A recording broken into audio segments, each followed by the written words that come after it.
Chapter 1. The Path Not Taken. Fire Country, Konoha/Naruto's apartment. It had been 2 days since the mission. His team had failed. They had gotten intel from a now-deceased Akatsuki member called Sasori about an informant he was supposed to be meeting with at the Heaven and Earth Bridge. Kabuto turned out to be working with Orochimaru. The two groups had fought. Team Yamato against Orochimaru and Kabuto, or should I say him against Orochimaru. He had lost control. It was just for a second, but that was all the greatest of demons Kyuubi no Kitsune needed. He had hurt his friend, Sakura, with nothing more than a swipe of a crimson tail. She had forgiven him. After all, he didn't have control over himself when wielding the Kyuubi's chakra beyond 3 tails of power. When the battle was over, Orochimaru and Kabuto fled with Team Yamato in pursuit. They tracked them to a Oto base and had tried to find their old friend Sasuke. After the 3 long years of separation between them, they had finally found him, but the moment he realized who they were, he tried to kill them all. That's when it happened. It was odd, but Sasuke had managed to enter his mindscape and was literally standing in the chamber where the Kyuubi cell was located and forcefully suppressed the demon within. Before this, however, the Kyuubi had spoke to him, comparing his Sharingan eyes to that of a man named Uchiha Madara. After Sasuke, Orochimaru and Kabuto had left, both Sakura and Naruto had broken down seeing what their old friend had turned into. Now that he was home, however, his mind kept on wandering back to that one single name that the Kyuubi had uttered. How would the Kyuubi even know the name of an Uchiha? There was also that nagging voice at the back of his mind telling him that he had heard the name somewhere before, and it wasn't Kyuubi. His blue eyes flashed with recognition. If he was an Uchiha, then he had to have been a citizen of Konoha, and as such would be listed in the village archives in the library. Slapping his jumpsuit on, he dashed out of the door, not caring about anything other than finding some answers to the questions he had. He entered the library, not even noticing that the librarian who had always turned him away 3 years ago let him go in. He walked along the aisles looking for the use section. It was surprisingly small. He traced his fingers from book to book looking for the name Madara, and that's when he found it wasn't a biography. It was a history book detailing the Shodai Hokage's reign from start to finish. What got his attention, though, was the image of both Madara and the Shodai on the cover facing one another like they were opposites. He took the book over to one of the empty tables before he opened it and began to read. He thought the book was amazing. Now he knew where he heard that name before, which was pretty obvious to him since it was a part for the Academy written exam. But some things in this book weren't in the Academy textbooks. With each passing page, he was getting closer to finding out the answer to his question. He turned the next page, turned, and nearly fell out of his chair in shock. Printed on the page was a very illustrated picture. Uchiha Madara standing atop the head of Kyuubi no Kitsune while they both were trying to kill the Shodai Hokage and thus creating a rather large valley. He remembered where he had seen it, the valley where 2 statues now stood as a monument to that battle. The Valley of the End. According to the book, Madara had summoned Kyuubi to help him kill Senju Hashirama at the place now known as the Valley of the End. He couldn't grasp the idea as to wanting to summon a demon to kill someone. It would be like making a deal with the devil, or in this case a demon. It made no sense, and yet he was looking at proof of such a thing. Why? He kept asking the question. Not getting an answer, the blonde stood and put the book back, knowing he had an answer to his first question. But this has given me another question that I need an answer to. Why did you attack Konoha, Kyuubi? Uzumaki Naruto knew no matter how much he hated the fox. He knew that the Kyuubi was sentient and didn't do anything without reason. But what were his reasons? Fire Country, Konoha/hospital. Hatake Kakashi leaned back on his hospital bed with his one normal eye open, reading a small orange book. Suddenly, he heard the door click, signifying someone had entered. 3 someones. The 3 stood in front of his bed, and he looked up at them, not lowering his book. I heard about your last mission, and about Sasuke too, the Kapinin said slowly in a saddened voice, seeing both Naruto's and Sakura's faces drop. We can't bring him back as he is now. We're simply not strong enough. Naruto hated to admit it, but he knew it was true. Kakashi nodded. Then you'll just have to become stronger, faster. Yeah, but how? Sakura was the one who asked. Kakashi smiled under his mask. Do you think I've just been sitting in here reading? I've been planning your next move from the moment Yamato told me. He shifted his gaze over to Naruto. In all honesty, you're the only one who can do this. After all, the Kage Bunshin no Jutsu does download its memories into the user when dispelled. The three looked at him surprised, and he chuckled. In the right hands, it is the ultimate training tool, even compared to Sharingan, though it is impractical because of the chakra requirements.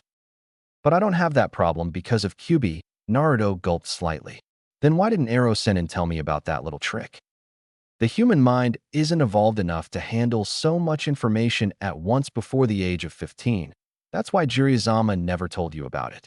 It is a kenjutsu for a reason, Kakashi explained. He then looked directly at the blonde and asked, "What do you say, Naruto?" The only remaining genin of the Konoha 11 simply stared slightly numb. He couldn't feel anything. Going over everything that had happened over the last 3 weeks, Gaara dying only to be brought back, fighting Akatsuki, fighting Orochimaru Sasuke. Your eyes reek of a chakra far fouler than my own. It reminds me of Uchiha Madara. Naruto shook himself before coming to a decision. I decline. The room's other 3 occupants froze. Even Sai. Naruto had just said no to training with Kakashi, something he had wanted 3 years ago and never got. What did you just say, Naruto? I said no. The blonde genin gave him an even stare. I don't need any more power. What I need is answers, and I'll get them, one way or another. The room's temperature had suddenly just dropped, and he made for the door. I'm not going to play around anymore. He was gone a moment later, and everyone was just staring in disbelief at where he had just been. It was then that Team Asuma entered the room, and Ino smiled at them. Hey guys, what's with the faces? Making his way through town towards the Hokage Tower, Naruto entered the building when he arrived, and the receptionist told him to go on up since the staff pretty much knew the Hokage cared for the boy like a son. When he got up the stairs, he reached the office door and knocked. When he didn't hear anything, he knocked again. She's in a meeting, Naruto. Turning, he saw Shizune holding some papers. Is there anything I can do for you? You can tell me when she'll be out? He half-asked. The older woman smiled at him and waved him down the hall. She should be finished in about 10 minutes. You can wait outside if you want. It's just down the hall on your right. Naruto smiled at her and nodded. Thanks, Shizunekin. He bade her goodbye and sat down outside of the council chambers. It was silent for a few minutes before a voice shouted from inside the room, which he quickly identified as Tsunade's. What? Pressing his ear against the wall, he listened in. Please understand, Hokage-sama. The boy has become a threat to the village, and with the recent attack on the Kazekage, there is no doubt that we will come under attack if the boy remains here. I know that, but why exile him? What the heck are you people thinking? If he goes out there, then Akatsuki, well, that was definitely Tsunade. Now, Tsunade-sama. We know you care for the boy, but village security comes first, so he will be exiled instead of executed. A smug voice cut in. Not a chance in hell. I won't allow it. Tsunade yelled in anger. Uzumaki Naruto is a ninja, and so falls under my jurisdiction. The council cannot dictate to me decisions concerning my shinobi. No, but with the daimyo backing the council we can, was the sickening banshee-like voice of a certain pink-haired councilwoman. The order is already given. Uzumaki Naruto is hereby banished from Konoha within 1 week. Naruto let his hands drop. He could feel something wet falling down his face. Bringing his hands up to touch it, he saw that it was tears. He was crying. He didn't need to hear anymore. He just ran. Ran through the tower, ran through the crowds, ran all the way home. Not even registering what he was doing, he began to seal his things in several scrolls and put them in pockets he had inside his jumpsuit. Once he was done, he stood up and looked out of the window at the Hokage monument before he clenched his fists and looked over at the picture of Team 7 from 3 years ago. He didn't look at it very long and put it face down before exiting the apartment, making sure to turn off the lights and lock it. Making his way towards the gate, he suddenly froze. Where am I going? What do I do now that I'm exiled? A memory from his training trip played through his mind. Flashback, no jutsu begin. Even I can tell hatred is spreading, Jiraiya said, sitting in a lotus position. Hatred? Naruto asked, confused. The Gama-senin scratched the back of his head. I want to do something about it, but I don't know what. But I believe that the day will come when people truly understand each other. Naruto smiled, trying not to feel overwhelmed. That sounds hard. Jiraiya shrugged. If I can't find the answer, It will be up to you to do it. Naruto gave him his best salute. Okay, if that's what you want, I can't refuse. Flashback, no jutsu and. Oh yeah, that was the last thing Ero Sennin asked me to do for him. He smiled at the memory before turning back towards Monument, and just like had done 3 years ago, he raised his fist towards the fourth face and clamped it shut. I'll be back. That's a promise. He turned and continued walking, noticing it was already night as he passed the 2 sleeping guards. Now where do I start? I really don't have a destination, do I? Damn. Whirlpool Country, came a voice he knew very well. What do you want, Kyubi? I told you I'm not going to use your power anymore. Naruto growled back. The great demon chuckled and spoke again. Ever heard the phrase, knowledge is power? If you want answers, then go to the Whirlpool Country. You'll find your answers there. All right, I'll bite. Why Whirlpool Country? I haven't even heard of the place. Naruto yelled in thought. You're abandoned, alone in the darkness now yet again. The Whirlpool Country is an island off of the coast of Water Country, surrounded by hundreds of small whirlpools that make traveling by ship to get there impossible. Kyubi chuckled darkly. And why should I head there? For that matter, why are you helping me? Naruto has only ever trusted 3 people wholeheartedly in his short life: Sarutobi, Tsunade, and Jiraiya. No matter what, you do not trust a fox. Putting his body on autopilot, he entered his mindscape and appeared at the demon's cage. I want an answer. It was a demand, not a request. Kyubi chuckled, looking down on the boy. Since you aren't going to use my chakra anymore, I have to use my plan B. Naruto took a step back as a large cylinder shape rose from the ground. It was a scroll. This is a summoning contract for us Kitsune. Naruto just stared at it for a good few minutes before looking back up at the fox. What's the catch?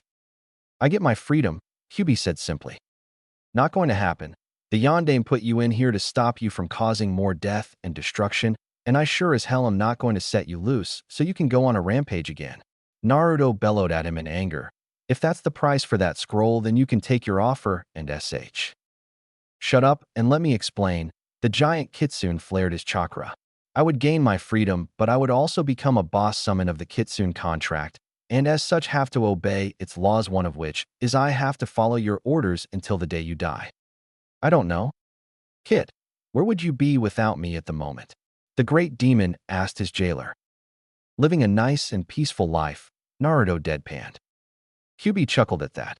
Okay, you got me there, but where's the fun in that? A small smile crept across the blonde's face. Well, a little fight now and then does make life a little more interesting. The 2 shared a good laugh at that before Naruto looked up at the demon seriously. Jokes aside, I need to know. Will you attack anyone I care for? Kyubi closed his eyes and spoke. I can't without your orders. Good, because if I find out you're playing me, I won't wait for Akatsuki to come and take you away. I'll just kill you outright, and that's a promise. They both knew he would find some way to carry out his threat. Kyubi's gaze unwavered as the blonde signed his name in the scroll. By the way, he looked at the previous name in the scroll. Whatever happened to this Uchihamadara? Kyubi's only response was, your answers are in Whirlpool Country. Just before Naruto was about to leave, the demon spoke again. Your elemental affinity is wind, by the way. Try using your chakra to use the wind and cut through something. A leaf should do. Why? Naruto asked, turning back. Because if you're going to be my summoner, then you have to be the best. I won't accept anything less, and elemental manipulation is a good start towards being the best. The blonde was suddenly blasted out of his mindscape. Make your own jutsu while you're at it.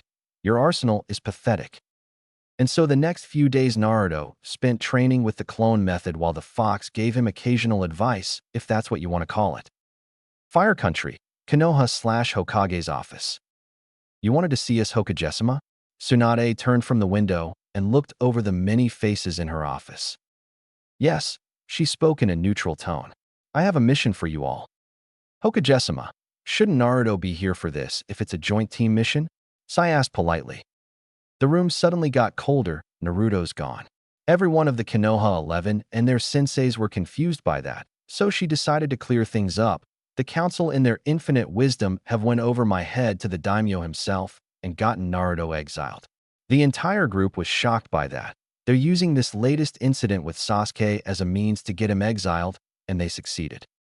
Because of Kyubi? Shikamaru asked, and none of the younger generation seemed shocked. So you all know? It wasn't a question. Half of the village figured it out a while ago, and most seem to have gotten over the Kyuubi attack. Shikamaru sighed before continuing. Troublesome. So the council went behind your back to get him out of the village. If it wasn't for me, they would have executed him right then and there. Tsunade spoke the entire truth, and that actually shocked a few of the people in the room. She smirked suddenly, though, but that's not all. Apparently the brat's gone missing. Nobody can find him, and he isn't supposed to leave for another 2 days. According to my umbu, he's no longer in Konoha. He's already left? Ino asked, confused. When? Not sure. I've had Jiraiya out looking for him in case Akatsuki has captured him. The Hokage answered, shaking her head. Anyways, your mission is to find him and bring him back, otherwise I will have no choice but to mark him as a new Knin. He's going to be exiled anyways. Why bring him back, just to exile him? Chuji asked, confused as to why they should bring him back if that's what was going to happen. Politics. I will be forced to send hunter Nins after him if he is officially classified as a new Knin, Tsunade replied. Wow, why are we talking like this? Surely there's something you can do to get him reinstated, Tsunade Shursho. Sakura spoke, trying to calm down. Please no, not another one. With the daimyo backing the council, there's nothing I can do. Chapter 2, Parting Ways. Fire Lightning Country, Border. Uzumaki Naruto was a lot of things. Headstrong, stubborn, half-crazy, and has been known to switch between being a genius and an idiot at random, but there is one thing he is known for being that truly defines who he is: he's insanely lucky. It had been 3 weeks since he left Konoha. 3 weeks since he left the one place he had always called home, and in those 3 weeks, with the help of shadow clones and Kyuubi, he had progressed more than he did in almost 3 years prior. He still had a long way to go, but at least now he felt like he was progressing again. He was nearing the end of the seemingly endless forest towards his next destination, and finally exited the forest onto a giant open field that stretched for miles. You know, if I've ever had one other dream other than becoming Hokage, it'd be to see the whole world. Now that's a dream I don't mind. He heard the Kyuubi mutter before feeling him curling up to go to sleep. Wake me up if you need me. That's when he felt it. Whirling around, he spotted a squad of 14 Nins exit the forest behind him, all wearing a Konoha hatai. I think you should stay awake for this, Fox. That's probably a good idea. The Kyuubi's eyes snapped open as he opened his senses. Naruto recognized the group consisting of the rest of the Konoha 11, Kakashi, Asuma, Yamato, and Guy. What are you guys doing here? Naruto, what are you thinking leaving the village? Kakashi half asked, half yelled. The blonde cocked his head to the side. They were going to exile me anyways. I thought I'd get a head start on those root guys the council will send after me. That doesn't matter. You need to come with us so you won't be marked as a new Knin, Kakashi explained. Naruto just shook his head. No can do, Kakashi-sensei. I'm heading in the other direction. Naruto, the copy Nin warned. This is where we part ways, sensei, for better or worse. The blonde settle into a fighting stance. If you want me, then you'll have to use force, because I'm not going back with you. Enough of this. Akamaru. Kiba charged forward with his loyal companion right beside him. He jumped and spun around, creating a miniature tornado, followed shortly by Akamaru Gitsuga. Kiba, stop. It's too dangerous. Asuma shouted after them. You know you're no match for them all, kid, even if you have improved greatly. Kyuubi spoke in his mind. I know, but there are only 3 forms of facing an enemy: fight, hide, or run. I can't fight them all. There's nowhere to hide, and they'll just chase me if I run. Naruto spoke in thought as he watched the two move like a drill towards him. You'll have to run, but first you must take out your enemy's trackers so they can't pursue you, the great demon informed him. As the 2 spinning man tornadoes closed in on the blonde, he started charging 2 randomly contained spinning balls in both his hands. I get it, but I don't want to kill any of them. You don't have to, just don't screw up. With that, the link went silent. Just when the pair was a few feet away, he raised both chakra balls and hit them both while they were in midair Raisin Ringen. The 2 were suddenly spinning in the other direction before being blown back by the jutsu. They were sent crashing into a nearby tree and boulder. Kiba. Akamaru. Ino shouted, but the 2 were unmoving. That idiot. That was close. Naruto crouched down and settled into a taijutsu position. I know it isn't field-tested, but I don't stand a chance without it. Taking a deep breath, he started channeling chakra to every corner of his body. Here we go. Guy Lee, go in fast and close to take him down. Both green beasts nodded and shot forward on Kakashi's order. Guy went in low and made to kick Naruto's midsection only for him to narrowly dodge and Naruto to throw a punch in retaliation. The punch was barely a graze, but it sent Guy reeling back in pain. At that time, Lee came in behind him and landed a punch to his back, but hurt his hand upon impact. Naruto grunted in pain before dropping to the ground and sweeping Lee's legs out from under him. With the younger of the two green beasts on the floor, he brought up his foot and then brought it down on Lee. Lee let out a yelp of pain before Naruto rolled away with Guy descending right above with a downward him. The blonde caught the kick with both of his hands, and he pulled him down before punching him in the chest, making him hit the ground with a loud tremor. Both of the green-clad ninja were barely moving, and Naruto was starting to feel exhausted. Damn it. Only used it for a few seconds, and already feeling fatigued, the blonde thought as he saw both ninjas start to rise again. I can't last much longer. Gotta think of a plan and fast. Meanwhile, Kakashi was examining the engagement with his Sharingan. He's channeling chakra to every part of his body and constantly keeping it moving. Why? That's when he saw it. Both Guy and Lee had the image of a spiral on the areas where they had made contact with Naruto, and the Kappanin's eyes suddenly flashed with recognition. Don't tell me he formed a Rasengan around his entire body? Guy Lee, fall back. Close combat is too dangerous with him. Both ninja complied and retreated to his side, where Sakura and Ino started healing their wounds. No chance that they're going to go away? Naruto asked in thought as he saw Kakashi and Shikamaru begin to analyze him. I guess not. You created a taijutsu style, which uses the Rasengan with your understanding of a tailed shroud, didn't you? Kakashi asked with curiosity. This allows you to do more damage to your opponent, even if it's just a graze, and also protects you from physical attacks as well. Naruto nodded slowly before explaining. I call it the Rasengan, and for the record, it's not finished. I was going to infuse my wind elemental affinity into it to make it more effective and create the futon, Rasengan. Spiraling fist? Kakashi muttered under his breath. It seems he's trying to surpass you, sensei. Going through hand seals, he called out, Katan, Gakakyu no Jutsu. He exhaled a massive fireball at the blonde. Can't dodge? I guess I'll see just what the Rasengan is made of, Naruto thought as the fireball hit him dead center. Please tell me he survived that. Please don't be dead, Naruto. Kakashi thought in sweat and sighed in relief as he saw the blonde step out of the flames with a white semi-transparent shield around him. I see it also protects you from certain jutsus as well. It suddenly flickered out of existence before becoming invisible again, to a certain extent. Though if it's hit with enough force or with constant attacks, then it will shut down quickly, he added mentally. The chakra requirements for something like that must be enormous.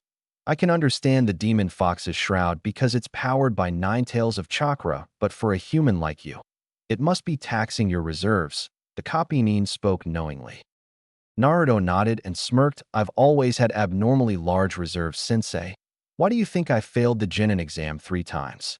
He felt the Rasengan shred a few of Shino's bugs that had tried to grab onto him. Without another word, he shot forward intent on knocking out the one person in the squad who posed a direct threat given the information he now held, Shikamaru. Seeing this, Shikamaru sent his shadow at the blonde only for him to dodge while Yamato appeared behind him holding a spear of wood. Naruto got in close, forcing Yamato to back off, while Sai moved to face the blonde. The rude Umbu pulled out his sword and tried to stab him, but it was merely deflected and appeared to be turning red from the constant friction of the Rasengan. When he knocked Sai away with a single blow, Niji and Hinata jumped in his way and charged in close. Sadly for them, their Jukin was constantly being deflected by the Rasengan, and both were knocked back when 2 swift punches. Before Shikamaru could react, Naruto vanished in something akin to a flash of yellow and was suddenly inside his defenses. Naruto slammed a fully formed Rasengan into his gut, blasting him back until he hit the bottom of a nearby hill and fell into unconsciousness. Turning quickly, Naruto caught the knives Asuma was wielding against him, enhanced with wind blades. The blonde could feel the strain of the wind slashing at his defense before he shrugged the older man off and pulling him around to deliver a roundhouse kick to his midsection. Shintenshin no jutsu, he heard before he felt a presence entering his mind. Well, at least this time he had no problem blasting the intruder out. It wasn't a Sharingan user after all. Get out of my head. Ino fell backwards as she was blown back into her body, only to be caught by Chuji. Naruto could now feel his chakra reserves almost gone and sighed as he shut down the Rasengan. Damn, out of power. Kakashi's Sharingan notified him that the powerful defense was no longer active and called out, "Your barrier is down, Naruto. Come quietly, and you will not be harmed." Naruto was panting slightly and looked around at the still conscious Konoha forces. Kakashi, Shino, Chuji, Tenten, and Sakura. I need to get out of here now. He smiled like a fox. Sorry, Kakashi-sensei, but I'm not finished yet. He concentrated almost all of his remaining chakra into creating 2 Rasengans in the palms of his hands. Naruto, come with us right now, or we'll be forced to use drastic measures. Kakashi warned and concentrated chakra into his hand, encasing it in lightning. Raikiri. Naruto looked at him and his jutsu sadly. You'd go that far just to follow an order? When Kakashi didn't answer, he continued. You know, I remember the first lesson you taught us. The only lesson you ever really taught us. Those who disobey the rules are trash, but those who abandon their friends are worse than trash. You're such a hypocrite. He closed his eyes for one moment, seeing the look of slight shock and horror at what he just said cross Kakashi's eyes. Goodbye, Konoha. Thanks for the memories. He slammed both chakra balls into the ground. Rasengan. Dust shot up, blanketing the entire area in a cloud of smoke. Smokescreen. Kakashi shouted, unable to see though it even with the Sharingan. Shuinpa no jutsu. Though no one could see it, there were several flashes of yellow as Naruto stepped out of the area. Futon, de Tapa. Kakashi exhaled a large blast of air and dissipated the dust cloud, revealing that Naruto was nowhere in sight. He got away. Can anyone track him? Kiba, Niji, and Hinata are down, Shino reported. My bugs were unable to grab onto him. Kakashi looked around at his badly beaten team, noticing Sakura and Ino were doing what they could to heal the wounded, but Sakura's behavior worried him greatly. She hadn't spoken throughout the entire encounter. He was worried that she might have cracked, thinking yet another one of her teammates had left the village even if he was exiled, or that it was indirectly her fault. Patch up the wounded, and then we'll return to Konoha. I doubt we'd be able to find Naruto now that he knows we're after him. Kakashi sighed, putting his hitai back into place over his left eye. Why? Chuji asked. Kakashi narrowed his eyes at him, because though he dresses in bright orange, he is almost impossible to locate when he doesn't want to be found. How do you think he pulled off his pranks all of the time? Lightning Country, unknown location. Naruto finally stopped using his new jutsu, which he had created a few days ago after he had remembered his battle against Gaara, where he used Kyuubi's chakra to execute a superpowered jump up to where Gaara had stood. When he stopped using it, he felt almost completely drained and collapsed on the ground, feeling for the first time in years depleted. Took you long enough, he heard Kyuubi chuckle under his breath. The Rasengan requires way too much power to maintain. Well, at least I've field-tested the thing now. Naruto thought as raising his head slightly from the ground. Hopefully this is far enough away. It took a full 30 minutes to recover his chakra before he was able to move again, and he sat up straight. He stood a moment later, and for once in his life was thankful that Kyuubi was sealed inside him because it regenerated his chakra at an alarming rate. You need to hurry and get out of here before anyone else shows up. Kyuubi spoke more as an order than a suggestion. He bit his thumb, drawing blood, and made several hand seals before slamming his bloodied hand into the ground. Kuchios no jutsu. With a poof of smoke, there suddenly stood in front of him a horse-sized five-tailed fox. I guess the Kitsune contract was the real deal after all. The fox looked over at him for a moment before speaking in a feminine tone. You must be the new summoner? It wasn't a question. Naruto scratched the back of his head nervously and explained, Yeah, that's me. Do you mind if I get a ride? Tsukino simply stared at him before nodding. I am Tsukino no Kitsune. Father speaks highly of you. How far do you wish to travel? The blonde pointed up at a far-off mountain, to the base of that mountain. That's a day's journey at least. another week's to get up it. Are you sure? Sakino commented. Naruto nodded. It would take 3 times longer to go around it. Sakino sighed. Very well.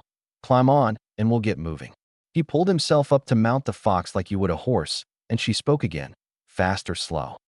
Air fast? Naruto half-asked. Okay, she said simply as her tails wrapped around themselves. You might want to hang on. Sakino looked over her shoulder at him and grinned, like a fox. The end of her tails suddenly caught fire and exploded outwards away from them. Step 1.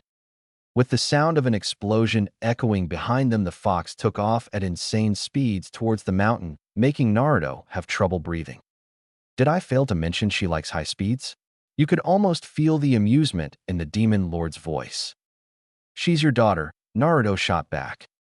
Lightning Country, Kumo/Southern Gate. It took a full week to make it to the Kumo, which was situated on the mountain's summit.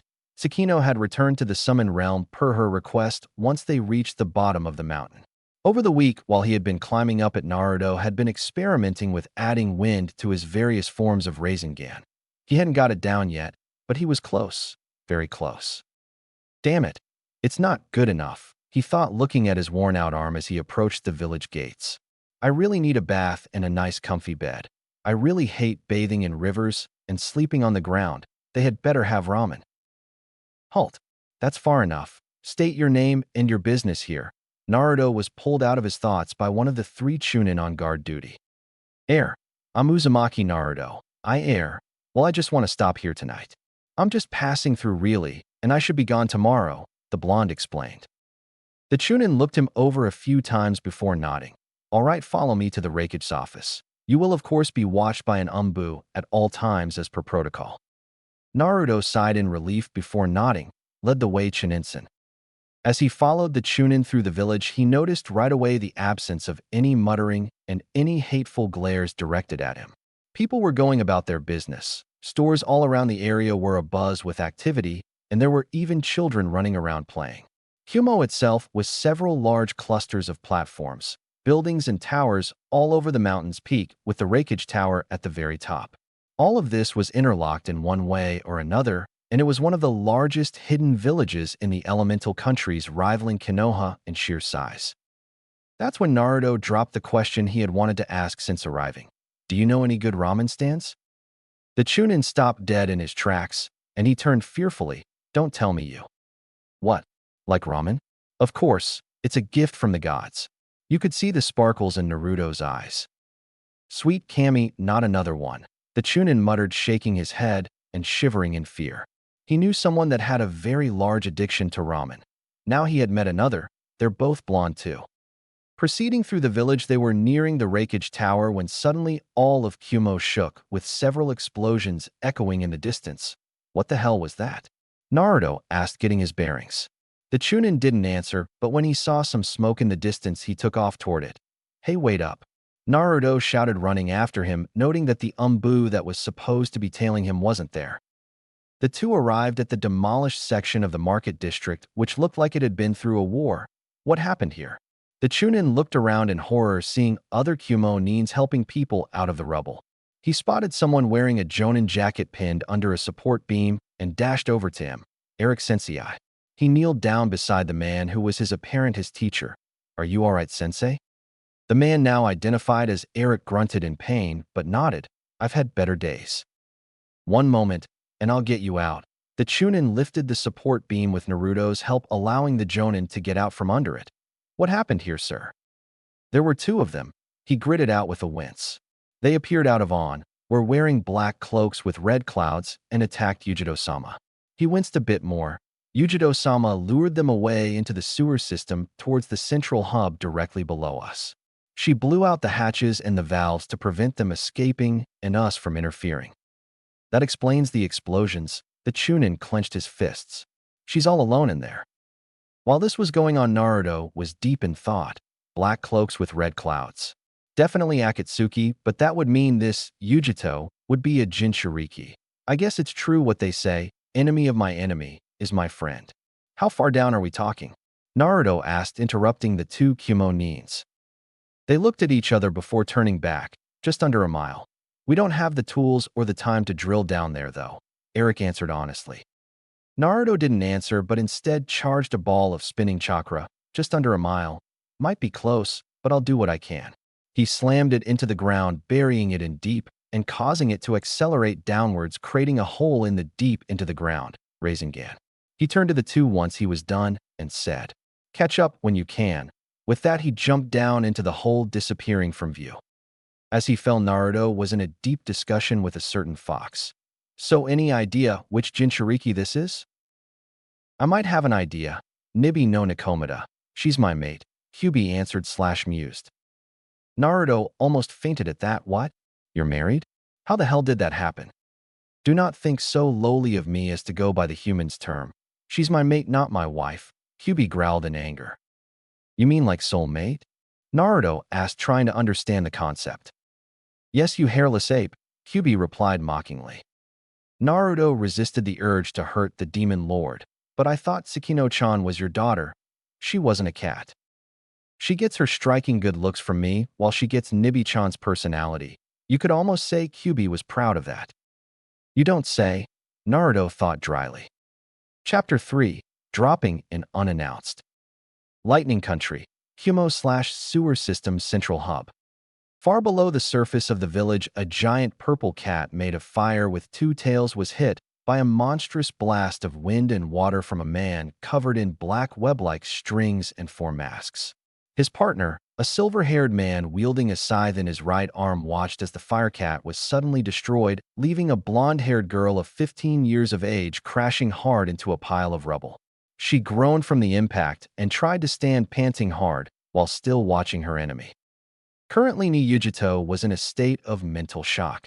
The Nibi no Nakomata, her most powerful weapon and possibly the only reason she was still alive, was just defeated.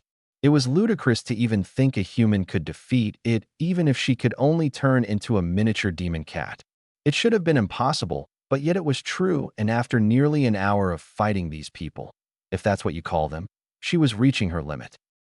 "Just give up, little girl. You may have destroyed one of my hearts with that transformation of yours, but you can't win this, and you know it."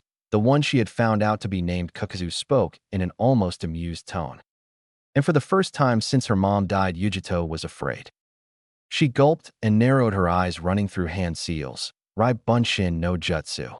15 lightning clones appeared at her side in a spark of lightning, which shot out from her body. "You won't get me." Haiden cracked a smirk. "You're about to die, little girl. Jishinsama commands it." He shot forward, and 5 clones moved to intercept him. Kakuzu shifted to long-range mode and focused his most attack on her. Futon, Atsugai, Kitan, Zakaku. The combined heat and force of the two jutsus was essentially like an incinerator. The lightning clones were destroyed easily enough, and when the dust cleared, both Kakuzu and Haiden went on edge when they couldn't find their cornered prey. "Kaizuki!" Kakuzu heard the shout and looked up just as Yujito swung her fire-covered arm down on him. "Got to dodge," Kakuzu thought, trying to move out of the way. She sliced her entire arm, though one of his heart, and he skidded away, clutching his now missing water heart/mask. "You. Damn it, I missed." She muttered under her breath and looked down in surprise as she felt a chain wrap around her. With a tug, she was hurled backwards by Haiden, crashing hard into the nearby wall. "Not bad, little girl, but not good enough." He charged forward, intent on finishing her then and there. Yujito watched him approach and closed her eyes, awaiting the pain to come. It didn't. She opened her eyes and looked up, seeing someone standing between her and the seemingly immortal man, holding his outstretched weapon, which had been aimed at her neck. "You know it's not very gentlemanlike to hit a lady." Haiden looked him over in shock before was on the receiving end of a monstrous punch to the jaw. He was hurled across the cavern before finally crashing hard beside Kakuzu with his scythe. "You Akatsuki bastards are really starting to piss me off." The newcomer made a hand seal, and 2 clones poofed into existence beside him. Kage Bunshin no Jutsu. Reinforcements? Yujito started channeling chakra to heal her wounds with medical ninjutsu, and looked up at the one who had just saved her. "Who the hell are you?" The original turned to look at her, and she could clearly see his face now. He had blonde hair held back by a Konoha hetai, blue serene eyes, and 6 distinguishing marks on his face reminiscent of whiskers. We'll talk later, but right now I need to know what these guys are capable of. He spoke, and she nodded, leaning back against the wall. The one with the scythe. His name is Haiden, and though he doesn't use ninjutsu or jinjutsu, he is extremely deadly at close range with that weapon of his. If he draws blood from you with that, then he'll be able to curse you and then kill you without breaking a sweat, Yujito explained. The other is named Kakuzu. He's a bounty hunter of sorts from Takigakure who kills for money. He's a mid-range fighter who has 5 hearts he's taken from other people to prolong his life, and has also fought the Shodai Hokage. That last bit of information scared Naruto slightly. He uses all 5 elements, though he can only use 3 now since I destroyed 2 of his hearts. When you say hearts, he trailed off. Yujito nodded. He's died twice, but he still needs to die 3 more times before he stays dead. Naruto turned to his clones. You heard her. Yeah, we got it. 2 down, 3 to go. The 2 clones shot forward. Don't just go charging in. Yujito shouted at his stupidity. The 2 clones were easily dispatched by Kakuzu's web/thread stabbing them. Shadow clones will not help you here. Kyubi Jinchuriki. Yujito looked up in surprise, noting that the man was talking to the one that had saved her. Kyubi Jinchuriki? Is he one too? Oh, I finally get to see my Kyubikin again. Yujito suddenly had a headache from her inner demon squealing. Naruto's eyes became slitted, and he made a hand seal again. Kage Bunshin no Jutsu. 8 clones poofed into existence as Haiden landed at his partner's side. Not that old trick again, Haiden smirked. His smirk didn't last long.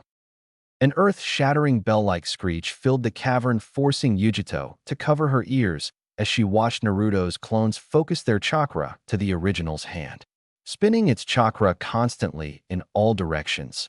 She saw it take the form of a ball with a small series of blades appearing from the center of it. He held up his hand into the air above his head, and suddenly those blades expanded into the shape of a shuriken. Futon, Raisin Shuriken, Naruto said its name. Haiden. Kakuzu looked over, getting his attention. It was then that Haiden noticed his partner was sweating slightly. Don't let that jutsu hit you. Even for us, if either of us gets hit by that, it would mean certain death. I've finally found someone who can kill me, Haiden spoke almost gleefully. Naruto and his clones shot forward, with his clones taking the lead. 5 clones got into a fight with Haiden, but were no match. However, Naruto didn't really think they would make a difference anyways. One of the remaining clones jumped up and swung down with a kunai in a stabbing motion, but was intercepted by several of Kakuzu's webs, piercing his body in midair. 2 more clones came from his side, and he charged 2 of his masks, Futon, Atsugai, Keton, Zakaku. The 2 clones were destroyed instantly from the 2 separate attacks. Kakuzu, behind you, Haiden called out. Kakuzu turned, and his eyes widened as he saw Naruto lunging towards him with his jutsu and hand outstretched. Shit, I've got to dodge. He skidded backwards, and the jutsu mist slowly diminishing and fading from existence. I have you now. He shot his webs forward, catching Naruto off guard and piercing his body. No more playing around, boy. The blonde just looked up at his face. I wasn't playing. Naruto then poofed out of existence, making Kakuzu's eyes widen in shock. When did he? He heard a noise from below him and suddenly saw another Naruto shoot out from the ground with a hand outstretched in a fist. Raisinkin, he called out, sending an uppercut to the heart collector, knocking him high into the air. Ow! What the hell did he hit me with? Kakuzu suddenly became very self-conscious as he heard the distinct bell-like screech coming from above him. Don't tell me all we've been fighting is clones. Looking up, he watched in horror as Naruto descended upon his with a chakra shuriken ball in hand. Let's see you dodge me this time. He slammed the weapon into his chest, shattering all of the glass in the cavern under the high-pitched vibrations, and Kakuzu could barely get a scream of pain as he was blasted downwards at insane speeds. Futon, Raisin Shuriken. When he hit the floor, the chakra shuriken ball expanded, engulfing his entire body in a miniature tornado of wind needles that kept slashing at the cells of his body. He screamed in pain as every nucleus in his body was destroyed under the barrage until finally it stopped, making the cavern go silent. Naruto skidded to the stop next to Yujito and took out a kunai with an explosive tag attached to it. He threw it, cutting deep into Kakuzu's body before it exploded, killing him and destroying half of his body. Kakuzu's lifeless corpse hit the ground with a thud and Haiden growled in annoyance and excitement. Well, that's something I'd never thought I'd see. Naruto was panting hard though. Damn, it should have got them both in that last attack. Now I'm completely exhausted and I'd rather not try that again. He looked down at the hand he used to wield his jutsu. It was numb, very numb. It looks like you're out of chakra. Haiden's smirk widened as he closed in slowly, still holding his scythe. I need to do something, or I'm dead. No pressure. Naruto thought wryly, trying to go through his options. He didn't have any. Haiden charges without any further delay and is within a few feet of him before he is sent flying backwards by a well-placed punch to the face. He slammed into the wall, leaving a crater and numerous web-like cracks in the wall. Grandfather, Yujito called out as the wreckage landed beside the two, with Team Samui dropping down in front of the three. Are you all right, Yujito-chan? The wreckage knelt down to hug his granddaughter. They didn't hurt you, did they? That punch he just gave Haiden. I wonder whose has more force to it, his or Abakin's. Naruto shivered at the thought and turned his attention to the sole remaining Akatsuki member. Haiden, come with me now. A plant-like figure appeared out of the ground behind the Akatsuki member. Haiden growled and then glared at the group. I'll get you for this. Brats. Zetsu pulled him into his little void with him. Team Samui unsheathed their swords and carved up the entire side of the cavern the two had been on. When the dust cleared, it was clear that both of them were gone, and Naruto finally let out a sigh of relief, only to wince in pain now that his arm was no longer numb. Well, that's what I get for using a jutsu I haven't field-tested, the ex-Konoha nin grumbled, clutching his arm. Yujito saw this and grabbed his hand, and before he could protest, she started using her medic jutsu on it. You hadn't even field-tested that jutsu? Then what the hell were you think of using it for? Are you trying to kill yourself? He winced as she worked. Well, the jutsu still isn't finished, and clearly it still has a few flaws in it. Not finished. She gulped and looked up at him with wide eyes. That jutsu of yours destroyed the nucleus of nearly every cell in your arm. Naruto grinned sheepishly at that. Well, you should see the other guy. She hit him on the head. Hey, what was that for? You reckless idiot. If you use that jutsu like that, you will destroy your chakra pathways and won't be able to use chakra anymore. She berated him. Is that any way to talk to the guy that saved your pretty little ass? He shot back, causing her to go red in the face. While this was going on, Team Samui were trying their best not to laugh. The wreckage coughed, catching their attention. Not that I mind you both bickering like an old married couple. Yujito glared at him. I think we should take this somewhere a little more private. Teams of Kumo nins were dropping into the cavern now, most likely to assist in damage control, among other things. It's going to be one of those days. Is my life ever normal? Were Naruto's thoughts as he was, involuntarily, brought with them towards the wreckage tower. Lightning Country, Kumo/wreckage's office. All right, one of my chunin has told me you wish to stop here tonight? The wreckage asked, sitting down in his seat. Yeah, I'm actually just passing through on my way to Water Country, Naruto explained. The aged Kagea raised an eyebrow at that. That's a strange place for a Jinchuriki to go. Usually Jinchuriki are treated worse there than bloodlines. Yeah, well, I'm just passing through there as well. He told the truth, or at least most of it. But there's nothing past Water Country but ocean. It's the edge of the continent. The wreckage scanned over him for a second. You're planning to leave the continent? In a manner of speaking, it wasn't a lie. It just wasn't the whole truth either. The wreckage eyed him a bit more before nodding, knowing the boy wouldn't tell him his destination. The place past Water Country is Whirlpool. Nah, couldn't be. That country has been destroyed, so there's no reason for a child to go there unless. Shaking himself from his thoughts, he nodded his head. All right, you can stay in the village tonight, but you must be on Yue noon tomorrow. Understood? Yes, Raikage-sama. Jiraiya had pummeled manners into his head when talking to leaders, especially shinobi village leaders. Good. Now moving on, according to my spies in Konoha, you are a genin? Why? The wreckage couldn't seem to wrap his head around that bit of information. You used your spies to get information on me? Naruto was a bit surprised at that. After all, besides Kyuubi, there wasn't really anything special about him, right?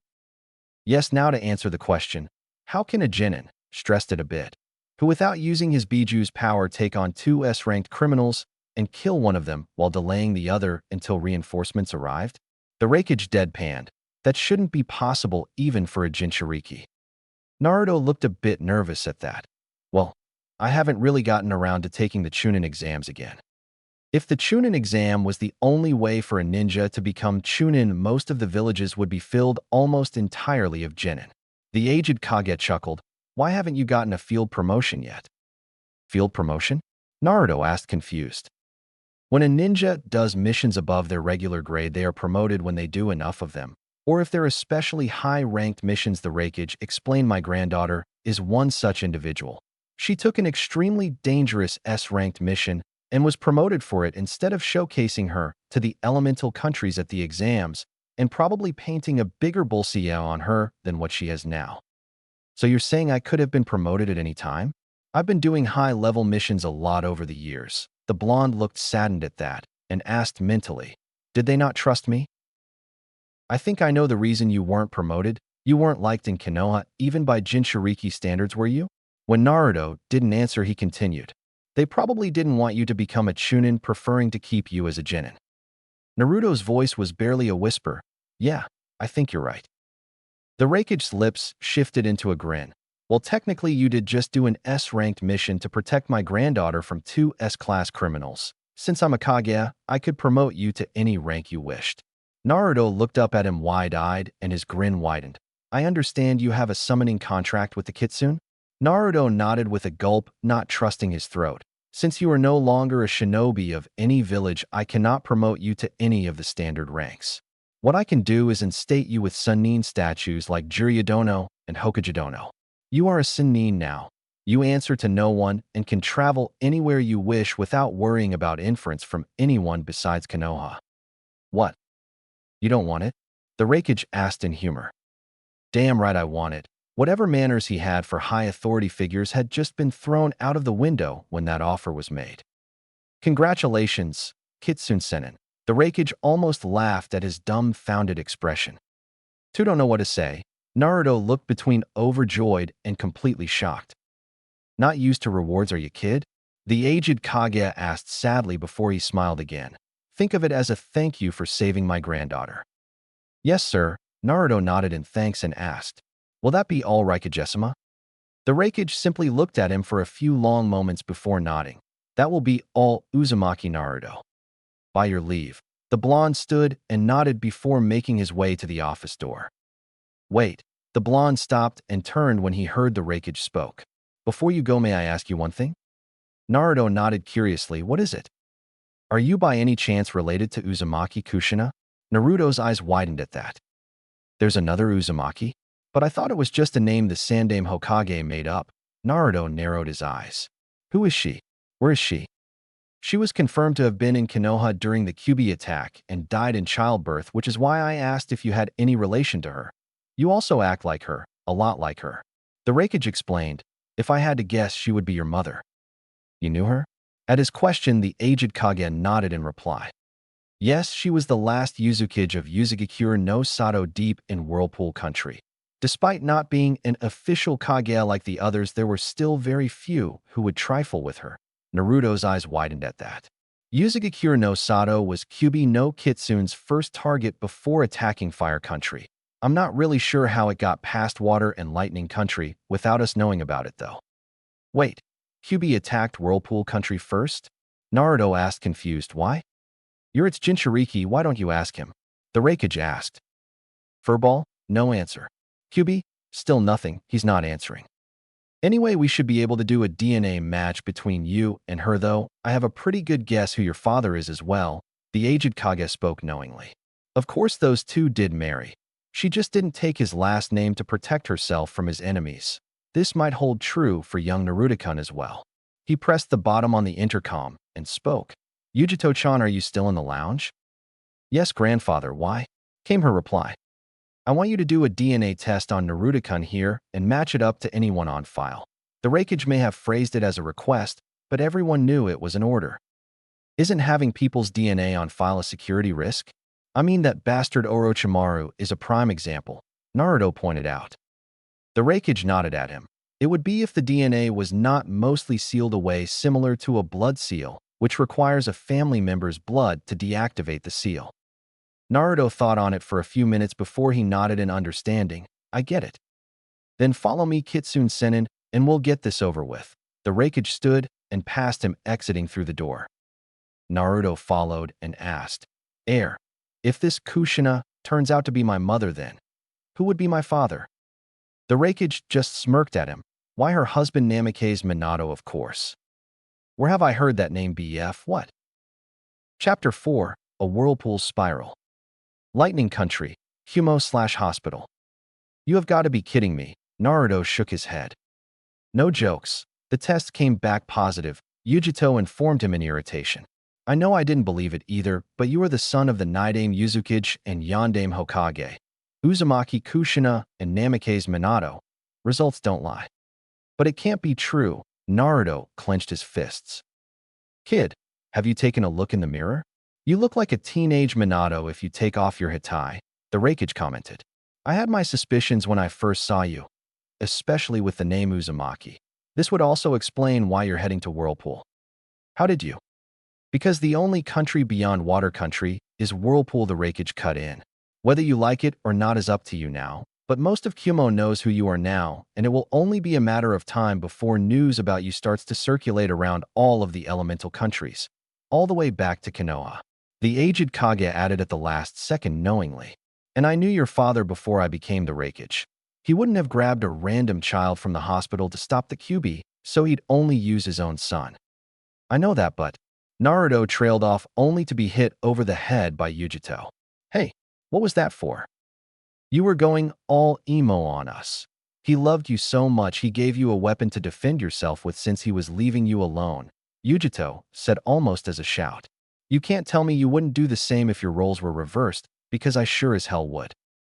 She looked away. My father died sealing Nibi in me because he knew that to survive as my parents' child, I would need its power. He didn't need to look to know that she was crying slightly. I'm sorry, I didn't know. Naruto averted his eyes sadly. You're right. I'd probably do the same thing, but that doesn't make it right. When Yujito didn't say anything, the Raikage spoke up. You'll be staying in my mansion for the night. I trust you have no objections. Naruto shook his head and sighed and looked down at his bandaged hand. I still need to get stronger, though. Lightning Country, Kumo/Raikage's mansion. Kit, Kyuubi's voice sounded in his mind. Naruto groaned and rolled over in bed. Kit.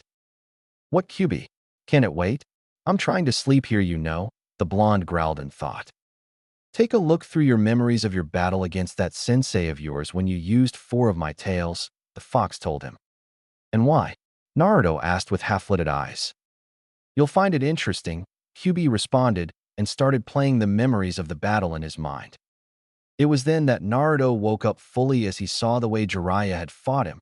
He was fighting all out. What is that? He asked out loud, looking through a particular memory.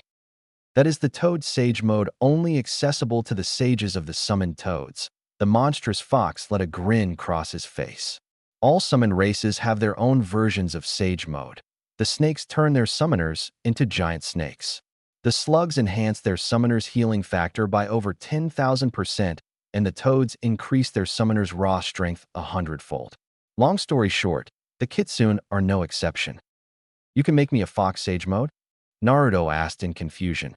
I thought that would be something like a tailed shroud.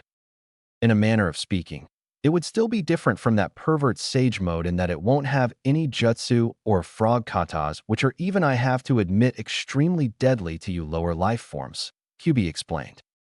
Hey. Anyway, the fox Sage mode would instead give you enormous amounts of chakra, and I mean enormous in a fraction of my physical strength, the fox finished. Great. No cool jutsus, but instead I get a fancy new form. Just great. Naruto grumbled for a second before getting up from his bed. He opened the nearby cabinet where he had put his jumpsuit. Once he got dressed, he made his way for the door, only to stop when he saw it. There, hanging from the door, was a long red trench coat with the bottom outlined with black flames, and on the back of it was the image of a fox with 9 tails over the image of a raisin shuriken. And emblazoned over that was the kanji for Fox Sage, which he nearly fainted from seeing.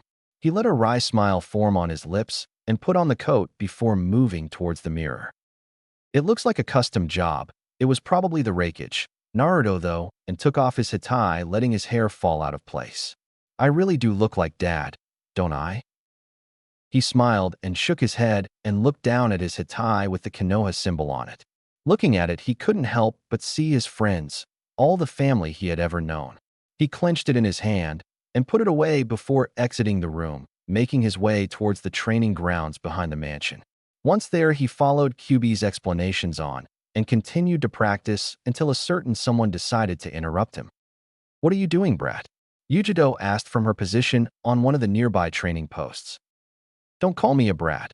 I'm the same age as you," Naruto growled back. She chuckled at him and nodded. "True, but you're far too immature for your age." He was about to say something, but stopped himself remembering her tears yesterday. "What is it?" He shook his head. "Never mind." He then gestured for her to come over. "You want to join me?" "I never did like training alone." Yujito nodded silently and approached him. "Now I've got to ask, has Nibi ever offered you a summoning contract with the Nakomata?" Yujito nodded at that. "Yes, but I've never signed it. Why?" "Why don't you do that first, and I'll show you what I have in mind." Naruto was grinning like a fox. Unbeknownst to them, the rakeage watched from one of the mansion's windows, his bother at his side. They watched as the two blondes below were practicing gathering natural chakra and infusing it into their very own souls to enter what the rakeage knew as a sage mode only for summoners who have passed all of the trials of the summoned clan. In this case, the trial for them both was simply living as a Jinchuriki. He knew that they weren't anymore, though. Kyubi and Nibi returned to the summoned realm upon the signing of each contract, though it appeared their former hosts were still able to communicate with them. "You seem troubled, brother," Karabi observed. Even though the known bad rapper was carefree most of the time, he had always been reserved when his grandniece and fellow Kumo Jinchuriki was plaguing his brother's thoughts. "You keep staring at the boy," and Yujito-chan. The rakeage snorted. "I don't know what you mean." "Akatsuki will try again, and next time, the Namikaze boy will not be there to save her," spoke the proclaimed guardian of Kumo in a saddened tone unexpected from him. The rakeage looked over at his brother and nodded. "Yes, but she would be ready next time." "No, she won't. She's nowhere near ready for a bunch of S-class criminals after her head," Karabi told him. "She'd surely be captured if she remains here." "Yes, but would it be safer to send her with the boy?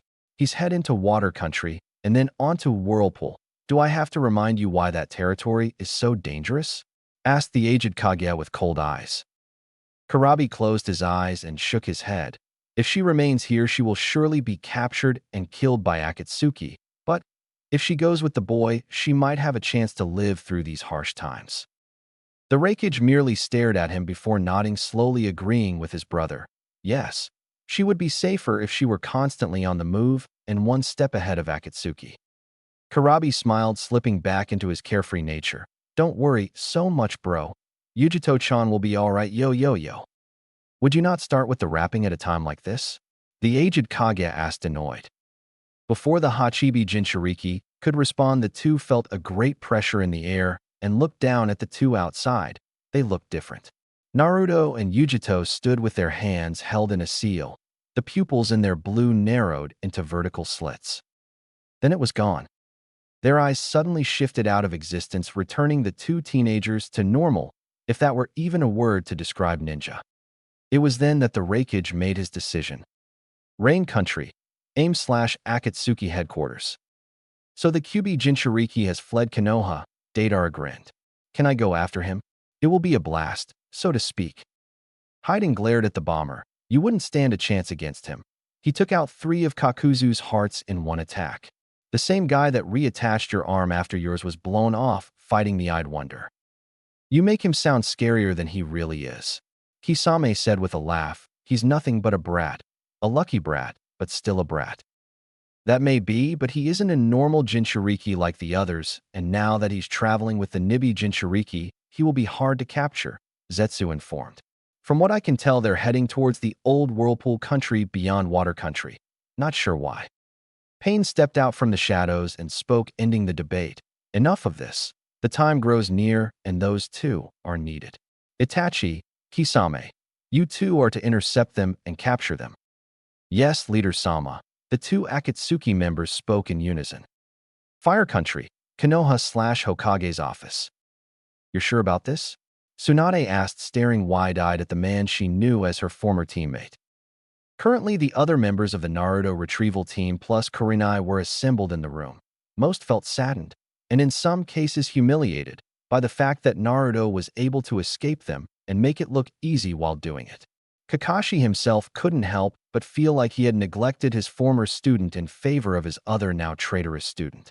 He had hoped to make it up to Naruto with some training on his own, but instead the blonde had left and gotten far stronger than Kakashi would have expected even with shadow clones. The last engagement just proved it. Anyway, back to the situation at hand. My spies confirmed it. He took on two S-class nuke from Akatsuki and killed one before reinforcements arrived and drove the other one off, all the while protecting the Raikage's granddaughter. Jiraiya let a grin slip across his face. He's even went further with the Rasengan, completely surpassing myself. Kakashi and the Yondaime in the field of chakra and elemental manipulation, though the jutsu doesn't appear to be finished just yet. He killed an S-class nuke in one attack? Tsunade asked in disbelief, hearing the retrieval team begin to whisper to each other. It gets better. Apparently, as a reward, the Raikage proclaimed him as a Kitsune Sennin along with his granddaughter and Naruto's new traveling companion, the Nico Sennin. The Gamma Sennin let what he had said sink into the group. Even the Uchiha has yet to be classified as S rank, and it appears the brat already has quite a reputation in the ninja world. Especially since he invented an S-ranked space/time jutsu on par with Minato's Hiraishin. No jutsu, though it appears to be different, but still give off something reminiscent of a yellow flash when used. What? The Hokage gritted out. What the hell? He trained with Jiraiya for 3 years, and there was barely any improvement other than Kyuubi's chakra, and now. Did you train him at all in his training trip or something? Because from what you're telling me, the kid has done more in a few weeks than he has grown stronger in the past 3 years. Tsunade growled out at him. He simply stared at her before answering. He needed something to fall back on, so he worked on Kyuubi's power. In retrospect, it was the wrong choice, but it doesn't matter anymore, Jiraiya answered. Great, Tsunade muttered, leaning back with a sigh. From what I hear, he's being called quite a few names in the bingo books of other villages. Hell, Iwa's bingo book states him as having Fleencite status, being nicknamed the god of Flash and Kiri. I don't know why, but they consider him an army, not a man. Everyone was shocked to know he had become so famous away from Konoha, and were even more shocked by what they learned next. I also know where he's going. Tsunade bolted up from her seat. Where? If we know where he's going, we may be able to catch him. The Gamma Sennin shook his head. He's heading to Whirlpool country. Both Tsunade and Kakashi froze at that. What did you say? The Hokage stuttered, gulping. His destination is Whirlpool country, Jiraiya reiterated. Whirlpool country? Where's that? Asuma asked, not understanding the place's significance. I've never heard of it.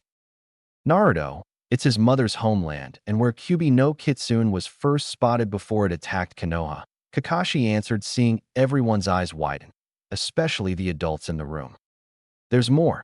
Naruto has found out why he was chosen as Kyuubi's Jinchuriki. The room suddenly went deathly quiet. Nobody moved. Tsunade and Kakashi were staring at him in horror. What do you mean? Sakura was the one who asked. The Yondaime Hokage. Namake's Minato was a man of honor. He wouldn't grab a random child and use him to defeat a demon, knowing the life the boy would lead. Not when his pregnant wife went into labor mere moments before Kyuubi attacked. Jiraiya spoke in utter serious, making most of the room's occupants go pale. In the next 24 hours, the Raikage will let the world know that the only son of Namake's Minato and Uzumaki Kushina has been banished from Konoha for simply being a Jinchuriki. His full name is Namake's Uzumaki Naruto. He's the son of the Yondaime Hokage and the Nidaime Uzukage. Tsunade finished, solemnly shaking in fear. After a few minutes of silence, Kiba said, barely above a whisper, My God, what have we done? Sound Country, Odo/base, Delta 5. Uchiha Sasuke, the supposed last Uchiha in existence, was not in a good mood. No, he was definitely in a foul mood after hearing that Naruto, the dobe, the dead last, the one he thought of as beneath him, had surpassed him yet again by gaining strength status in the bingo book and taking down an Akatsuki member before him. What's more, The dobe had apparently taken him down with just one attack. Something Sasuke was angered beyond measure at knowing none of his jutsu could do the amount of physical and area damage that Naruto's jutsu could do, judging from the report. Naturally, Orochimaru was also pissed at this. A one-shot kill jutsu was something he'd always strived to learn, and yet he could never find one. Now he had found it, but it was in the hands of someone he had considered a failure. Sasuke-kun, Kabuto, Orochimaru rasped. Find that boy and bring him to me. Kabuto nodded, but Sasuke didn't comment. That jutsu will be mine. Dobe, I knew I should have killed you while I had the chance. The Uchiha thought darkly. Now I will. Your life has been spared on a whim twice already. It shall not happen a third time. Water Country, Beach. Naruto had set off towards Water Country with his new traveling companion. Yujito and the girl's grandfather had given him 2 scrolls for jutsus he thought the two could use. It took a full day to get down the mountain and 3 more days of continuous travel to get to the border, which was a river separating the 2 countries. Yujito now sported a dark purple cloak with the image of a cat with 2 tails over a red flame-covered sword emblazoned on its back, and over that was the kanji for cat sage. The two had snuck into Water Country, making sure to avoid the patrols, something Naruto knew how to do quite well considering his former career as a prankster. The two had stopped for a night in a nearby village, but hurriedly left when a team of Kiri-chunin had appeared walking through the streets. The team hadn't spotted them, but they didn't want to risk it, and so proceeded at full speed towards the ocean at the other side of the country. Of course, they were mostly riding Tsukino the entire way there. We're almost there, the fox spoke, notifying the two riding on her back as they traveled through the woods. I've never seen the ocean before, Yujito muttered. I've only saw it a few times, mostly on missions. Naruto commented from behind her. It's one of the few things I actually find beautiful. The now proclaimed Nico Sennin didn't say anything to that, as Tsukino finally came to a stop. Looking forward, she saw they were standing on a hill at the edge of the forest, and in front of them were the large, open waters of the sea. Since it was midday, the sun was high in the sky, casting its glow across the water, making it appear a bright blue. The two then dismounted the fox, taking a few steps in front of her. Thanks for the ride, Tsukino-chan. Say hello to your father for me, Naruto said, casting a look back. I'll do that. Until next time, Naruto-kun, Yujito-chan. With that, the fox promptly disappeared in a poof of smoke. What are we waiting for? The Kumo nin asked, walking down the hill towards the beach with Naruto following close behind. In the trees just behind them appeared the remnants of the Konoha 11, Jiraiya, Kakashi, Asuma, and Guy. There he is, and it looks like his new partner is with him, Lee said quietly as to not give away their position. Partner is right. She smells like a cat, yet she has the lingering smell of a fox, Kiba informed them. Jiraiya cracked a smile. You know, if the situation weren't so serious, I'd be proud of him for getting a girl, especially a blonde. Why a blonde? Kakashi asked, noticing the slightly angry looks on Sakura and Hinata's faces. Because blondes have more fun, Jiraiya told him before he settled into a neutral expression. Jokes aside, there's something that's scaring me at the moment. And what's that? The copy nin asked, getting curious looks from the group, having never seen the Toad Hermit look so serious. That girl, she looks like a teenage Tsunade, the Gamasenin stated with his eyes glued to the 2 forms below. Get ready to move out. A few feet away, Sasuke and Kabuto arrived, only seeing Naruto and Yujito down below walking down the beach towards the ocean. This is our chance. We should catch them by surprise, Kabuto suggested caution. Humph, like that dobe stands a chance against me, Sasuke said, insulted at the fact that the older of the two would suggest such a thing, and there's no way a girl can face my power. You arrogant little fool, underestimating your enemy is a sure way to get yourself killed. Stopping, Naruto shot a look over at his companion and asked, You do realize we're being watched, right? Up in the tree, the 2 groups tensed and narrowed their eyes, preparing to strike when they heard that. Yujito nodded and replied happily, Yeah, they're not very good. Turning his head toward the end of the beach, Naruto spoke barely above a whisper, but everyone heard it. Well, are you going to come out yet, Akatsuki? Suddenly, 2 figures rose up from the sand-covered ground. Hello, Itachi, Kisame. Hey, brat. Long time no see. The Sharkman grinned, shouldering his sword. Itachi looked up, revealing his Sharingan eyes. I'm afraid the both of you will have to come with us, Naruto-kun. Chapter 5. Battle on the Beach. Water Country, Seaside Beach. The atmosphere in the area suddenly felt heavier. Hey Brad, who's your girlfriend? Kisame asked, pointing at the Nico Senin. She's not my girlfriend, Naruto groaned. We're supposed to bring you in, Naruto-kun. Itachi spoke in monotone, but he seemed bored. I can tell you right now that is not going to happen, Naruto said simply with a wide smile. Itachi sighed at that. All right then, I guess we have to do this the hard way. You mean the fun way? Naruto and Kisame spoke at the same time. Yujito looks over at the Kiri Nukenin and asks Naruto, can I have fish cakes for dinner? Only if you cook them yourself, the blonde replied. Kisame laughed, so the girls got spunk. You don't do anything half-assed, do you, brat? Civilian girls are way to plain. That was apparently the wrong thing to say. Then again, I always did like the girls with larger chakra reserves, if you know what I mean. Yujito whacked him over the head, hentai. It appears you have inherited your mother's inability to keep her mouth closed. Itachi crumbled, shaking his head. Are we going to start already? I'm getting bored. Of course it was Kisame that said this. Don't underestimate us, Naruto told him. If you do, you won't last long. This'll be fun, the swordsman said, readying his sword. There was a booming sound as Yujito shot forward, indicating she had crossed the sound barrier.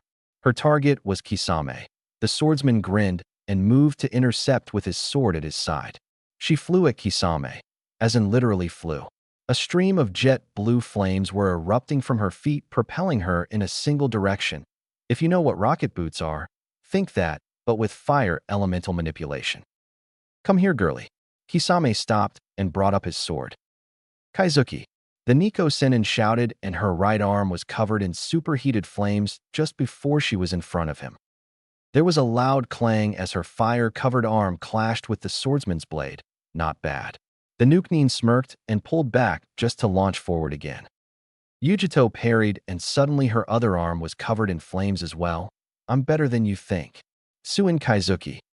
While this was going on, Naruto appeared behind Itachi in a flash of yellow, Shuinpa no Jutsu. Itachi barely registered the movement until the last moment and promptly dodged the next strike. He's faster than before. The Uchiha murderer traded blows while moving backwards, but was surprised to feel a painful, stinging sensation after even a graze from Naruto's attack. What is that? Some form of ninjutsu? It's dangerous to fight him at close range. Skidding away, he started making hand seals before inhaling a large breath. Katan. Gakakyu no Jutsu. A large ball of fire was exhaled from his mouth and accelerated towards Naruto. Said blonde merely took the hit dead center. Is that the best you got? The Kitsune Senin held out his arm, and the flames were blown out by a blast of wind. At least try and make me break a sweat. Itachi let an amused smirk cross his face. Very well. His Sharingan shifted into its true form. The Mangekyo Sharingan.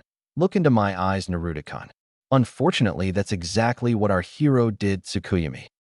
Naruto froze, suddenly finding himself in a distorted world where the colors were inverted. I am not going to play games with you, Itachi.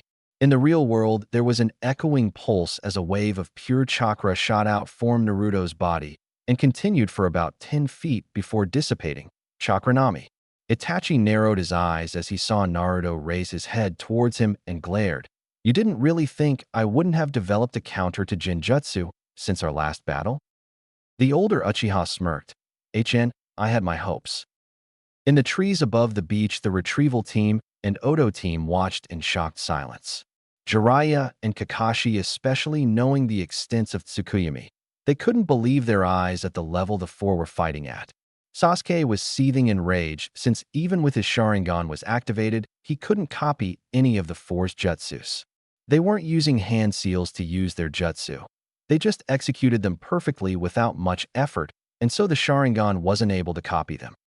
The most frustrating part for the young Uchiha, though, was the fact that even after everything that had happened and all the training he had had, the dobe was still Itachi's objective. Oh, he knew it was because of Kyuubi, but the fact that the dobe was suddenly a lot stronger than their last battle and appeared to match Itachi at every turn. Something he doubted even himself could do just yet. Damn you. You've surpassed me again. Sasuke snarled at the thought, though outwardly, he kept a calm face. Kabuto, on the other hand, merely watched in fear as the four below exchanged blows. This isn't the Naruto-kun we faced at the Heaven and Earth Bridge. He's equal with Itachi when even Oro Kimurasama wasn't, and he's not even using Kyuubi's chakra. Kisame break off, Itachi ordered, getting a nod from his partner. As the swordsman broke away from his fight, Itachi turned his powerful eyes on the teenage girl, Amaterasu. Black flames of death shot out towards her at insane speed. Got to stop it. Shuinpa no Jutsu. In a flash of yellow, Naruto appeared at her side and raised his hand. Futon, Rasen, a large plate in the image of a spiral made out of pure chakra and wind materialized to protect the two from harm. The flames hit dead center, and Kisame smirked. This is getting interesting. That defensive jutsu's original purpose must have been to deflect Amaterasu. Itachi mused, watching as the flames died down, revealing Naruto and Yujito unharmed. You're going to have to do better than that, Yujito grinned. Sage mode activated. The ground shook as both Naruto and Yujito shifted into their respective forms, with the sand under them suddenly shifting slightly with a loud roar. Their now slitted eyes held no fear of the two, and Kisame couldn't help but grin even as a shockwave washed over the area, snuffing out the black flames of Amaterasu. Finally getting serious? About time, brats. The audience were shocked when Kisame said that. Kage Bunshin no Jutsu. Two clones appeared at the Kitsune Sennin's side. Two clones aren't going to do anything against them, thought everyone in the audience, but the two Akatsuki members' faces had suddenly gotten serious. Yujito held up her hand to the sky, and suddenly the temperature in the area had increased drastically, forming dark clouds of thunder above them. Her hand was suddenly engulfed in fire once more, but this one was a lot bigger and gave off a lot more heat than the previous stage. Naruto held out his hand, and the clones start pouring in their chakra and wind elemental power. A bell-like screech echoed through the area as the ball of chakra in his hand suddenly formed four small wind blades around its surface. Holding the jutsu up, the wind blade expanded, taking the shape of a large shuriken. That cannot be good for my health, Kisame commented, tensing. So these are the Kitsune and Nico Sennin, Itachi thought, narrowed his eyes. As long as we can dodge those jutsu, we'll be okay. Haiden did say they were close-range jutsus. Yes, that's what he and Kisame would do. Dodge them both and then move in for the kill. Sadly, that wasn't meant to happen. Futon. Naruto began not taking his eyes off of Itachi. Twisting his body, he threw the jutsu like he would a regular shuriken. Raisin shuriken. Katon. Yujito shot her flame-covered hand out like she would a punch. Daikaizuki. The blade of fire shot out like a lance in a compressed beam of superheated magma. They threw them, Kiba exclaimed. Everyone's eyes widened upon seeing the powerful jutsus being sent at the Akatsuki duo. How can they use something so condensed, and in the Rasengan's case, quick spinning chakra at that range? It shouldn't be possible. The amount of concentration should be too much for anyone to handle. Kakashi watched in pure shock, feeling rather than seeing such powerful attacks being used. With those two jutsus, I don't think they can lose. Jiraiya watched silently. Good luck, Naruto. Dodge. Kisame shouted, seeing the danger, and tried to jump away, narrowly missing the edge of the fire blade that had come at him. He rolled away, feeling an intense blast of heat wash over him as he saw the ground, where he stood a moment ago, turn to glass under the extreme temperature. Well, fuck. Itachi saw the chakra shuriken come closer and closer at an alarming speed. I must act quickly. Something like that would kill even me. As he dodged, he made a single shadow clone poof into existence. I hope this works. The clone grabbed him and threw him away from the shuriken just as it passed within a few feet of the clone. This will be close. The chakra shuriken exploded in a large ball of tornado of wind, destroying the clone and everything else within its 20-meter radius. Incredible. Itachi slammed into the hardened sand and rolled back to his feet and continued running, feeling the wind from the tornado/sphere trying to pull him back. It's trying to pull me in. The jutsu suddenly exploded in a repulsion of wind, throwing Itachi 10 feet before he finally came to a stop, panting slightly. Now I see how Kakazu was defeated. Of course it would take something like that to bring him down. Naruto just grinned as he replied, "You dodged it. I shouldn't really be surprised." The two shadow clones beside him suddenly started charging another jutsu. "But I doubt you can dodge me forever. Eventually I'll get you." "Who wants fish cakes?" Kisame watched in frustration as Yujito's arm was engulfed in flames once more. "Katon, Daikaizuki." The flame shot out in a condensed stream of heat. "Not again." The mist swordsman growled, performing a series of hand seals. "Suetun, Daibakufu no Jutsu." A large wave of water rose from the sea and met the blade of fire halfway, canceling each other out. "Gore, that was too close." The Kumo ni narrowed her eyes at the shark man. He used a water jutsu to neutralize it. Of course, since fire is weak against water-based attacks, a lower-level water jutsu would be able to stand up to a higher-level fire jutsu. "Futon, Raisin Shuriken." Naruto threw another attack at Itachi, hoping to catch him this time. This time, however, Itachi was ready for it. "Amaterasu." A series of black flames shot out from the Uchiha's eyes and intercepted the incoming jutsu, causing it to detonate prematurely in a vacuum of wind and flames. Both of them were blown away from each other, breathing hard. "I can't keep this up for much longer. He may not be as strong as me or have as much experience, but he's holding his own with stamina alone." Kisame had known this too, and knowing that at long ranges his opponent was deadly, he shot towards Yujito at full speed, bringing his sword to bear on her. She ducked under the swing, only to roll out of the way as he brought the blade down on her, blowing up the sand as it touched the ground. The Nico Senin parried another swing with her flame-covered arm and knocked him away. "Raikyu," she shouted, hurling a ball of lightning at the Kiri no Knin. "They seem to be evenly matched," Kakashi observed. "He surpassed me." "Are you kidding? I think he's almost surpassed me when I was in my prime." Jiraiya couldn't help but grin at seeing his student progress this far in such a short amount of time. "I couldn't be prouder." "Should we jump in now?" Kiba asked, slightly fearful, seeing the devastating jutsus the two sides were throwing around. "Do you want to be caught in the crossfire?" Shino asked him as if he were stupid. After a few moments of silence, it was clear there wasn't going to be an answer. The ball of lightning hit Kisame dead center in the chest, and lightning exploded in all directions. "Haha, I gotcha." Kisame, however, just grinned before he turned to water dropping to the sand-covered ground. "What?" She felt a presence behind her and turned swiftly, but it was already too late. Suiro no Jutsu. Before she could react, Yujito was encased in a ball of moving water with Kisame standing beside it, holding it with his hand. "I have you now, little girl." Skidding to a stop, both Naruto and Itachi caught a quick glance at their partners. "It appears your partner has been caught, Naruto-kun. Surrender now, and you shall not be harmed," the Uchiha told him. He was surprised to hear Naruto chuckle in response. "Yeah, about that offer. I think I'll pass, and as for Yujito, she's got him right where she wants him."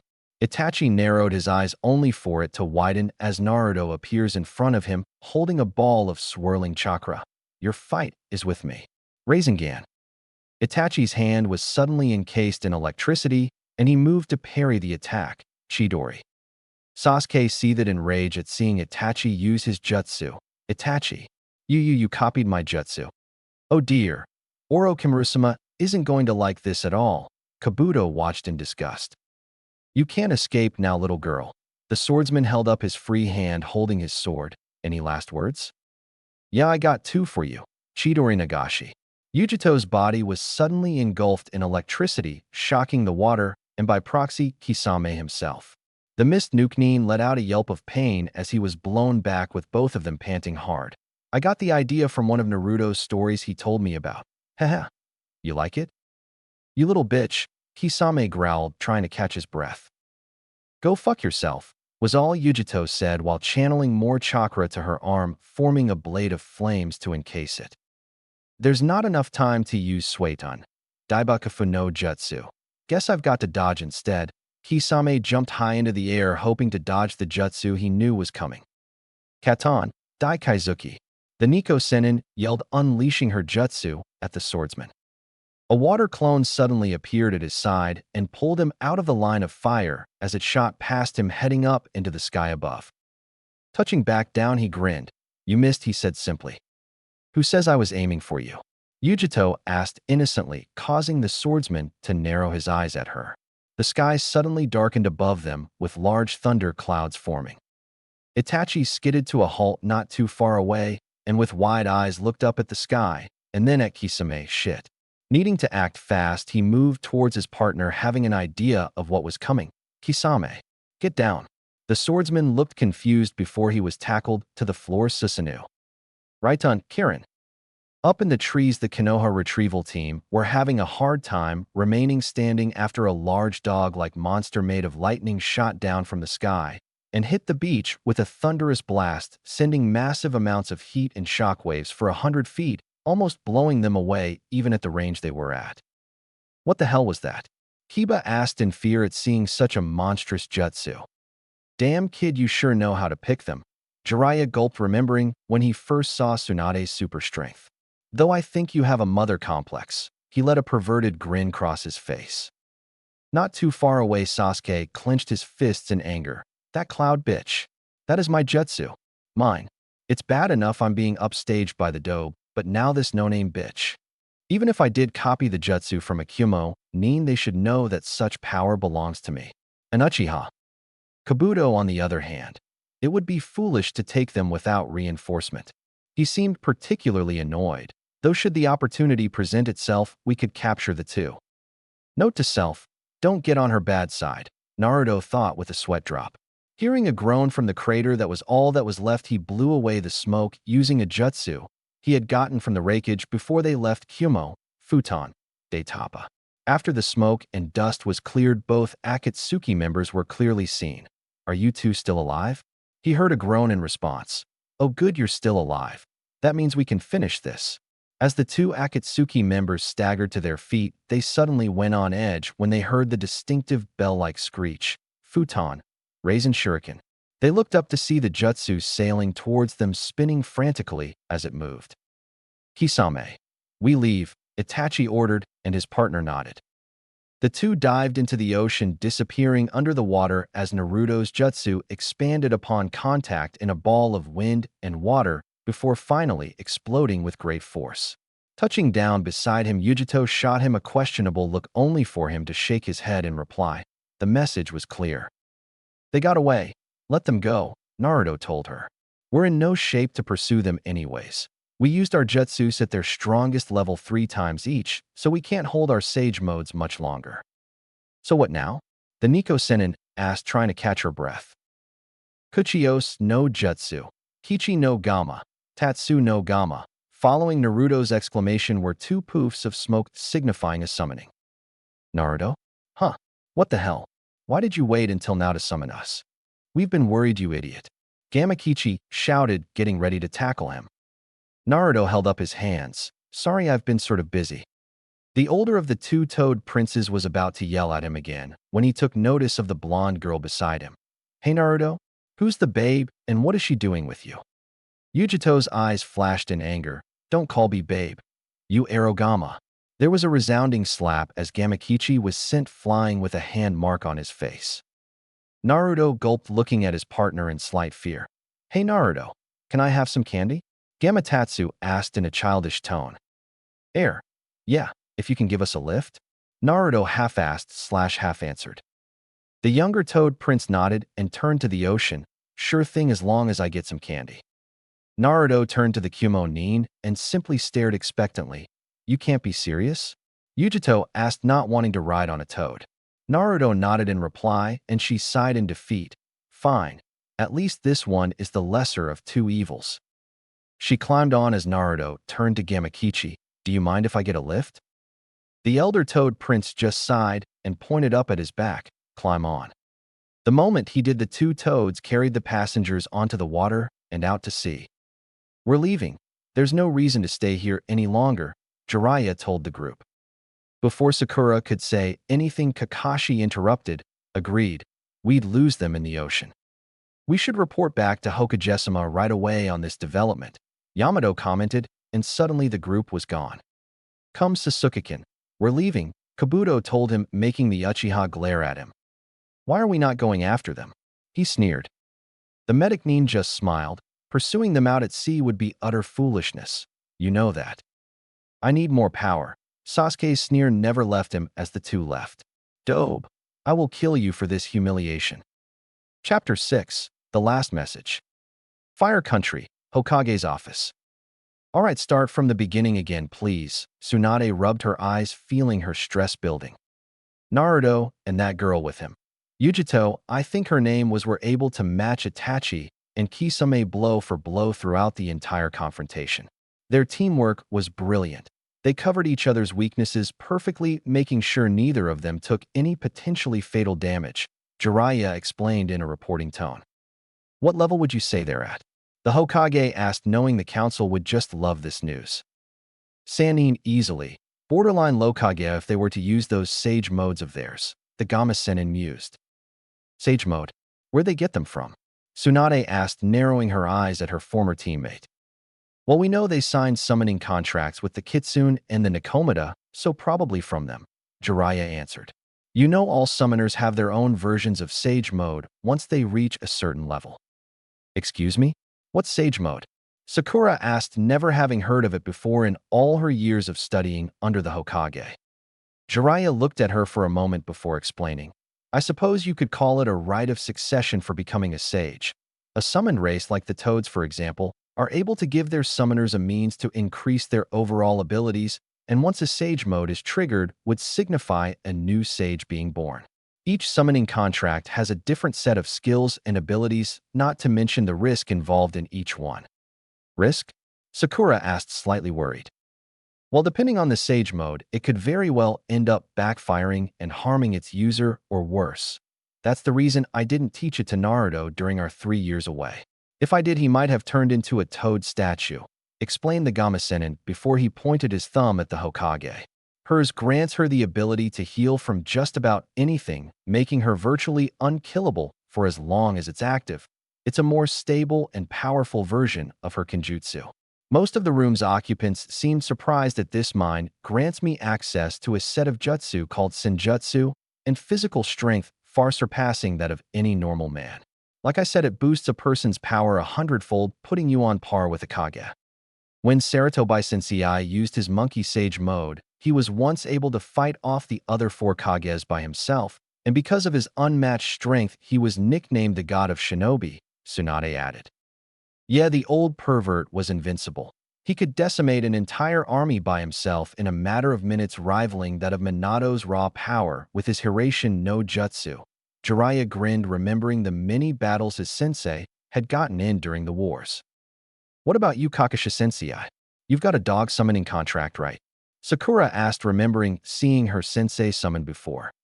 The Kapinin nodded and replied simply, I was unable to complete the training to become an Inu Sennin because of my Sharingan Eye. It interfered with the Sage mode activation process. Jiraiya and Tsunade nodded in agreement. Of course, since the Sharingan bloodline is not a part of your regular DNA, it couldn't work properly. Kakashi sighed, still reading his orange book. It can't be helped. What about you guys, Sensei?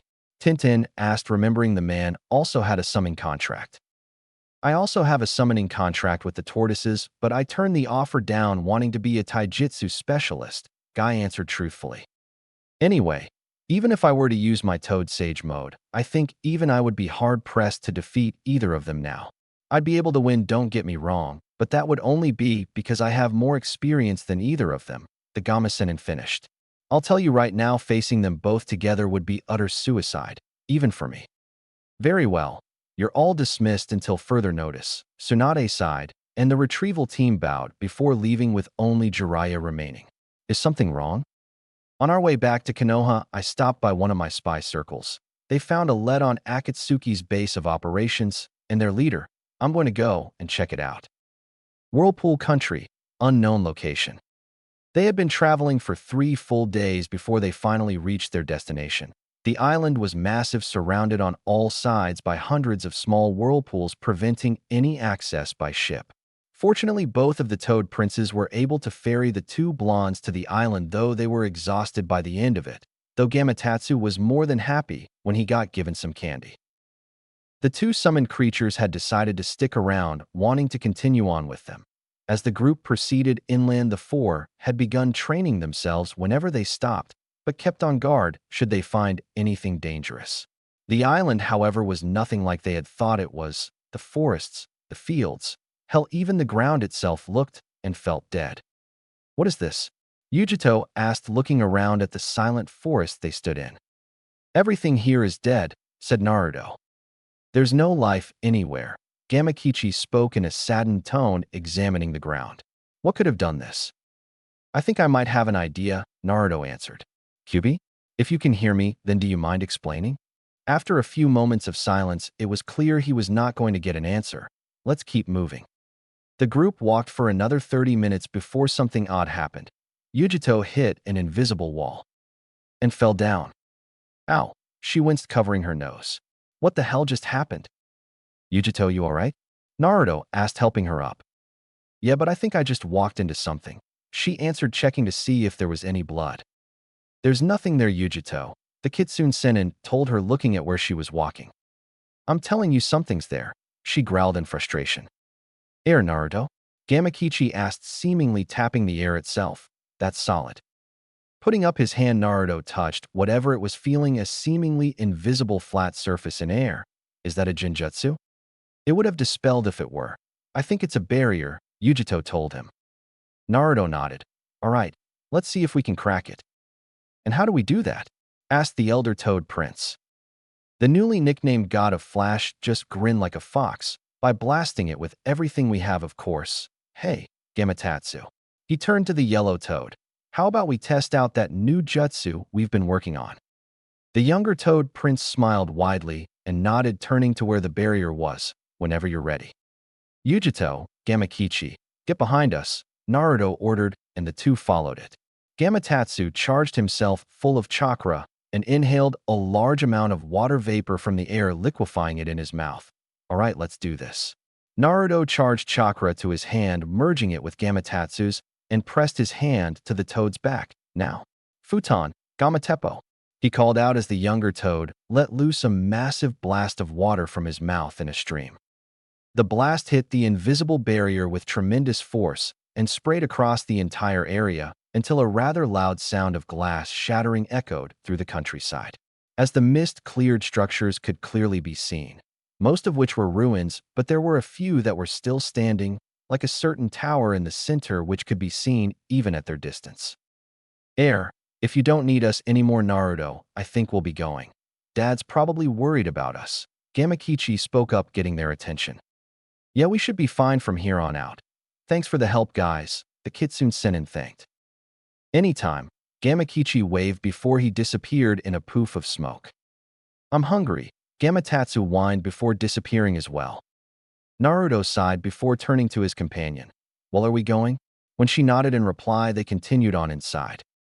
This place is more like a graveyard than a hidden village, the Nico Sennin shivered as they walked down the street. That or a ghost town. Naruto shivered when she said that. Please don't say that. You're not afraid of ghosts, are you, Naruto? She asked slyly. No, I'm not, he answered quickly, shaking his head. Right, she spoke in sarcasm as they continued walking. After a few minutes of walking through the deserted village, they arrived at the wall surrounding the tower like a barrier, taking notice that the entire place looked to be ready to collapse. Nice place for a vacation, huh? Even an idiot could tell she was being sarcastic. He didn't say anything to that, but instead jumped over the wall and spotted the entrance along with something else. She jumped down beside him a moment later and looked at what had made her partner stop. Right in front of the entrance was a small platform in the shape of a spiral. In its center, however, standing straight up in its pedestal, was what caught their eye. It was a sword, a double-edged sword. She had never seen a weapon so beautiful in her life. The sword's handle was plated crimson, and the blade itself was an eerily silver, with its edges seeming to shine in the daylight sun. Without a word, Naruto stepped towards the platform and raises his hand to touch the sword when it suddenly seemed to pulse like it was alive. He jumped back as a ball of red light shot out from the handle and hovered before them. Some kind of booby trap? Yujito asked in thought as the two Nins thought, get ready to fight if necessary. They didn't need to, however, as the light seemed to expand and brightened.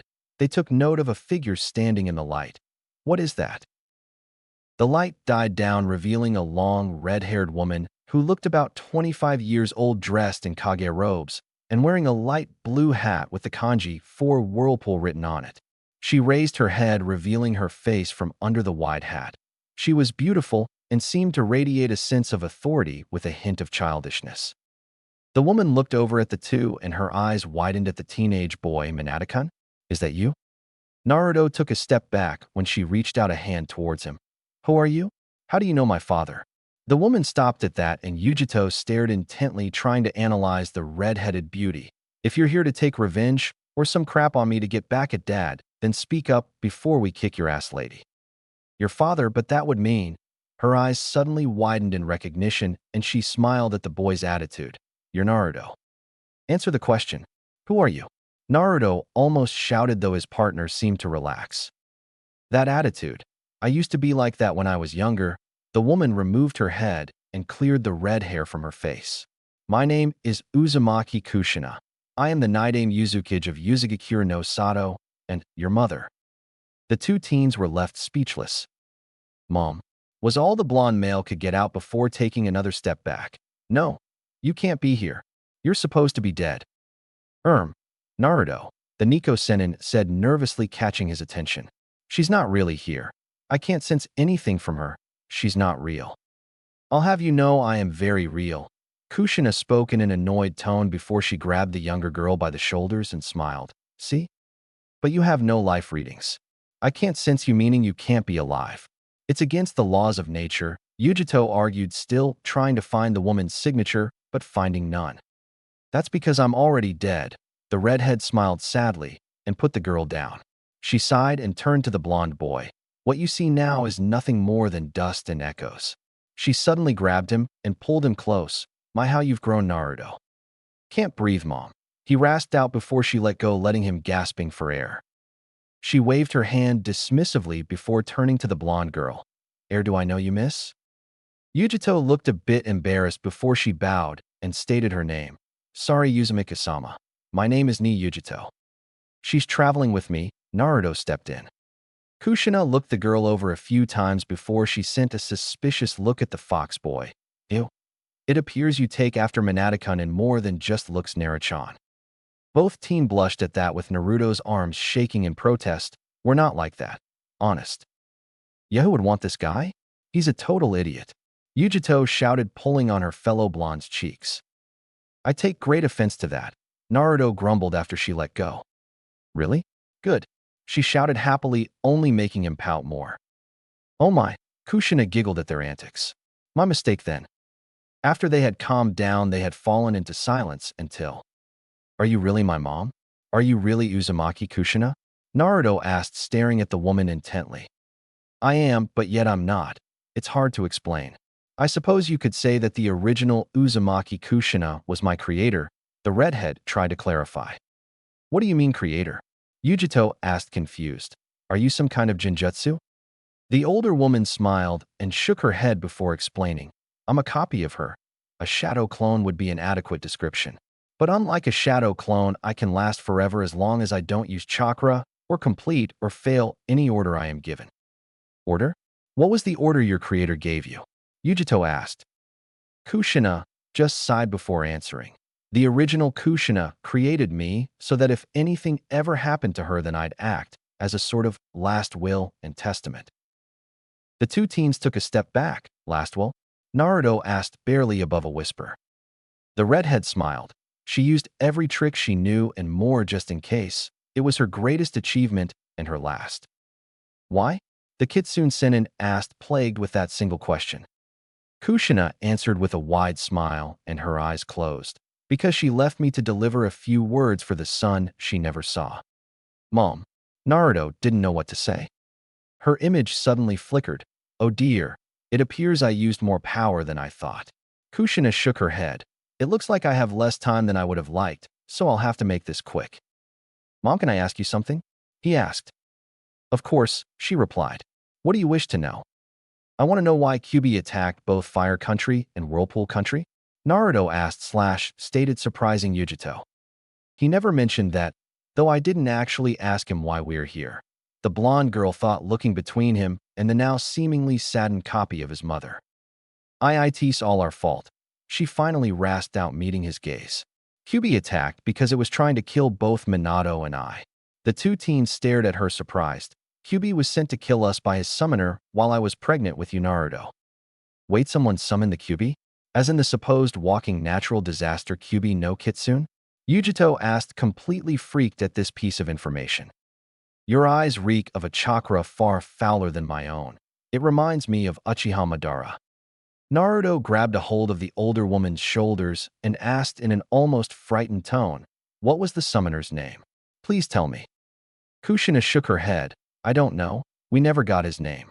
We didn't even see his real face. He always wore a mask. He let go of her and asked, where can I find him? She shook her head again and answered plainly, I don't know, but even if you did, you wouldn't be able to kill him or even touch him. He managed to hold his own against both Minato and I together. He saw through everything we did, and we could barely even touch him. He had some kind of defense that made him invulnerable to almost everything we threw at him. So I guess even the Rasengan wasn't enough? Naruto half-asked. Rasengan? How do you know about that jutsu? Redhead asked in surprise. The blonde boy just sighed and formed a ball of spinning chakra in his hand. Ero Sennin taught it to me 3 years ago. Kushina just remained silent for a few moments with eyes wide before asking. You learned it 3 years ago? You look about 16. How long did it take you to master that jutsu? 3 weeks to learn it, and another week to master. It wasn't even field tested until I shoved it in a bad guy's gut at the end of the final week. You should have seen the look on his face when I blasted him into a boulder, Naruto told her with a grin when he'd remembered how he won the necklace that was around his neck. Kushina herself and even Yujito were stunned at that. The Rasengan was an A-rank jutsu designed by the supposed strongest Hokage in history, which took him 3 years to create and the Gamasenin a full year to learn. For a child no older than 13 to master a jutsu of that level, and in the time he did, was unheard of by either of the two females. I must say, that is surprising, Kushina finally managed to say, having recovered from what she had learned, and smiled at the boy. She sighed once again before continuing, knowing they were getting off of track. Anyway, yes, even the Rasengan wasn't able to hit the guy, though Minato did manage to land a few blows with his experimental Rasengan. You mean an elemental one? Naruto asked. She turned to him wide-eyed. How do you know about that? He seemed annoyed now. Well, let's see, I've been slugging around a futon Rasengan for just under 2 months since I was banished. It wasn't his fault, but he let slip a very dangerous piece of information in that sentence. You were what? Kushina exploded, grabbing his collar. What do you mean you were banished? As the saying goes, hell hath no fury like a woman scorned, especially from a redhead. Well, I was thrown out because I lost control of the fur ball a while back against Orochimaru and got one of my teammates injured. He saddened as he remembered his pink-haired former teammate. Kushina dropped him and looked away. Minato, you idiot. She sent a punch at a nearby wall, causing it collapse from the impact. That stupid fool. I told him not to put too much faith in the people, but would he listen? No. She shook her head. I knew it. It wasn't bad enough he split the seal in two, but he went and put his faith in the people again, only to have our son pay the price. It appeared Itachi was right. Naruto did inherit his inability to keep his mouth shut from his mother. In the middle of her rant, she had mentioned one very important detail. Hey, what do you mean my seal split it too? Naruto nearly shouted in surprise. The redhead stopped her rant and looked at him with a pale face. You heard that? She asked. He gritted his teeth in response, loud and clear. Kushina gulped. Yeah, about the seal. It only contains and filters half of Kyubi's power and soul, so he is naturally evil all of the time. Excuse me? What the hell is that supposed to mean? It was Yujito that asked. After all, being the Jinchuriki of the Queen of the Damned, you learned a few things about souls. One of which is knowing that you can't split a soul into good and evil. It's not possible. Separating a soul into good and evil creates instability. Why would you do something like that? It goes against the laws of nature. You can't have one without the other, so why would you even attempt such a thing? Kushina scratched her head nervously before answering. Well, the only things that can hurt that masked guy were my sword, Minato's unstable futon, Rasengan, and highly condensed attacks like those from the Biju. So you wanted me to use it as a weapon just in case? Naruto asked, thinking over what she had said. Kushina nodded in reply before explaining further. Yes, The seal can be completed once again if you were to summon the key toad Minato entrusted the key to. I think his name was Geratora. You do have the toad summoning contract, right? When he nodded, she continued. The key seal he holds is meant to restore the seal to maximum power and fuse the QB back together into one being once more, allowing you to control more tails of power, though you can still be overloaded because of the pain involved. Wait, I can control more tails? He asked, stunned that little bit of information. Well, yes, in theory, though it would be up to you to control it. It's like a kunai in the aspect that if the wielder is not strong enough, the weapon will be nothing more than that, the redhead said knowingly. Speaking of weapons, she turned towards the sword lodged in the spiral pedestal. This weapon here was my personal sword, our family sword. Wait, I thought you said your sword could hit Kyuubi's last summoner through his defenses. Is this it? Yujito asked, circling around the pedestal. Kushina nodded. It is the sword of the Whirlpool and only ever wielded by the heir to the Uzumaki clan throughout each generation. She turned to Naruto and smiled. This sword is the pride and joy of our clan. As the only remaining heir to the clan, it belongs to you, so treat it well. This sword is mine? Asked the Kitsune Sennin as he stared at the blade. Kushina chuckled before nudging him towards the weapon. Go on, claim your inheritance. He stepped in front of the sword, looking down at its handle, seeing the light reflect off of it. Yujito watched with a small smile as he wrapped his hands around its hilt and in one quick motion pulled it out of the pedestal. A gust of wind whizzed through the area as two images appeared on the blade. On one side was the picture of a toad decked out in a long coat with a dagger in hand and a small smoking pipe in its mouth. On the other side was the image of a roaring orange fox with 9 tails. A light suddenly shot out from the sword and hit Yujito. For a moment, nothing happened until the light dimmed and a beautiful golden bow appeared in her hands with a spiral carved over the image of a cat, with 2 tails engraved into the weapon. Before either of the two teens could say a word, both weapons disappeared in 2 flashes of lights each. They noticed that on the back of both of their right hands were storage seals in the shape of spirals. What just happened? The Kumo nin asked, looking at the back of her hand. I must be leaving now, I'm afraid. Good luck. Kushina smiled sadly but slightly hopeful at the two. Summon those weapons like you would any other, with a few choice words and a little faith. We'll do that. Thanks, Mom. Naruto clenched his fists as he watched the last legacy of his mother fade away from existence. I'll make you proud. You already have. And then she was gone, faded away into memory, forever lost to the world of the living.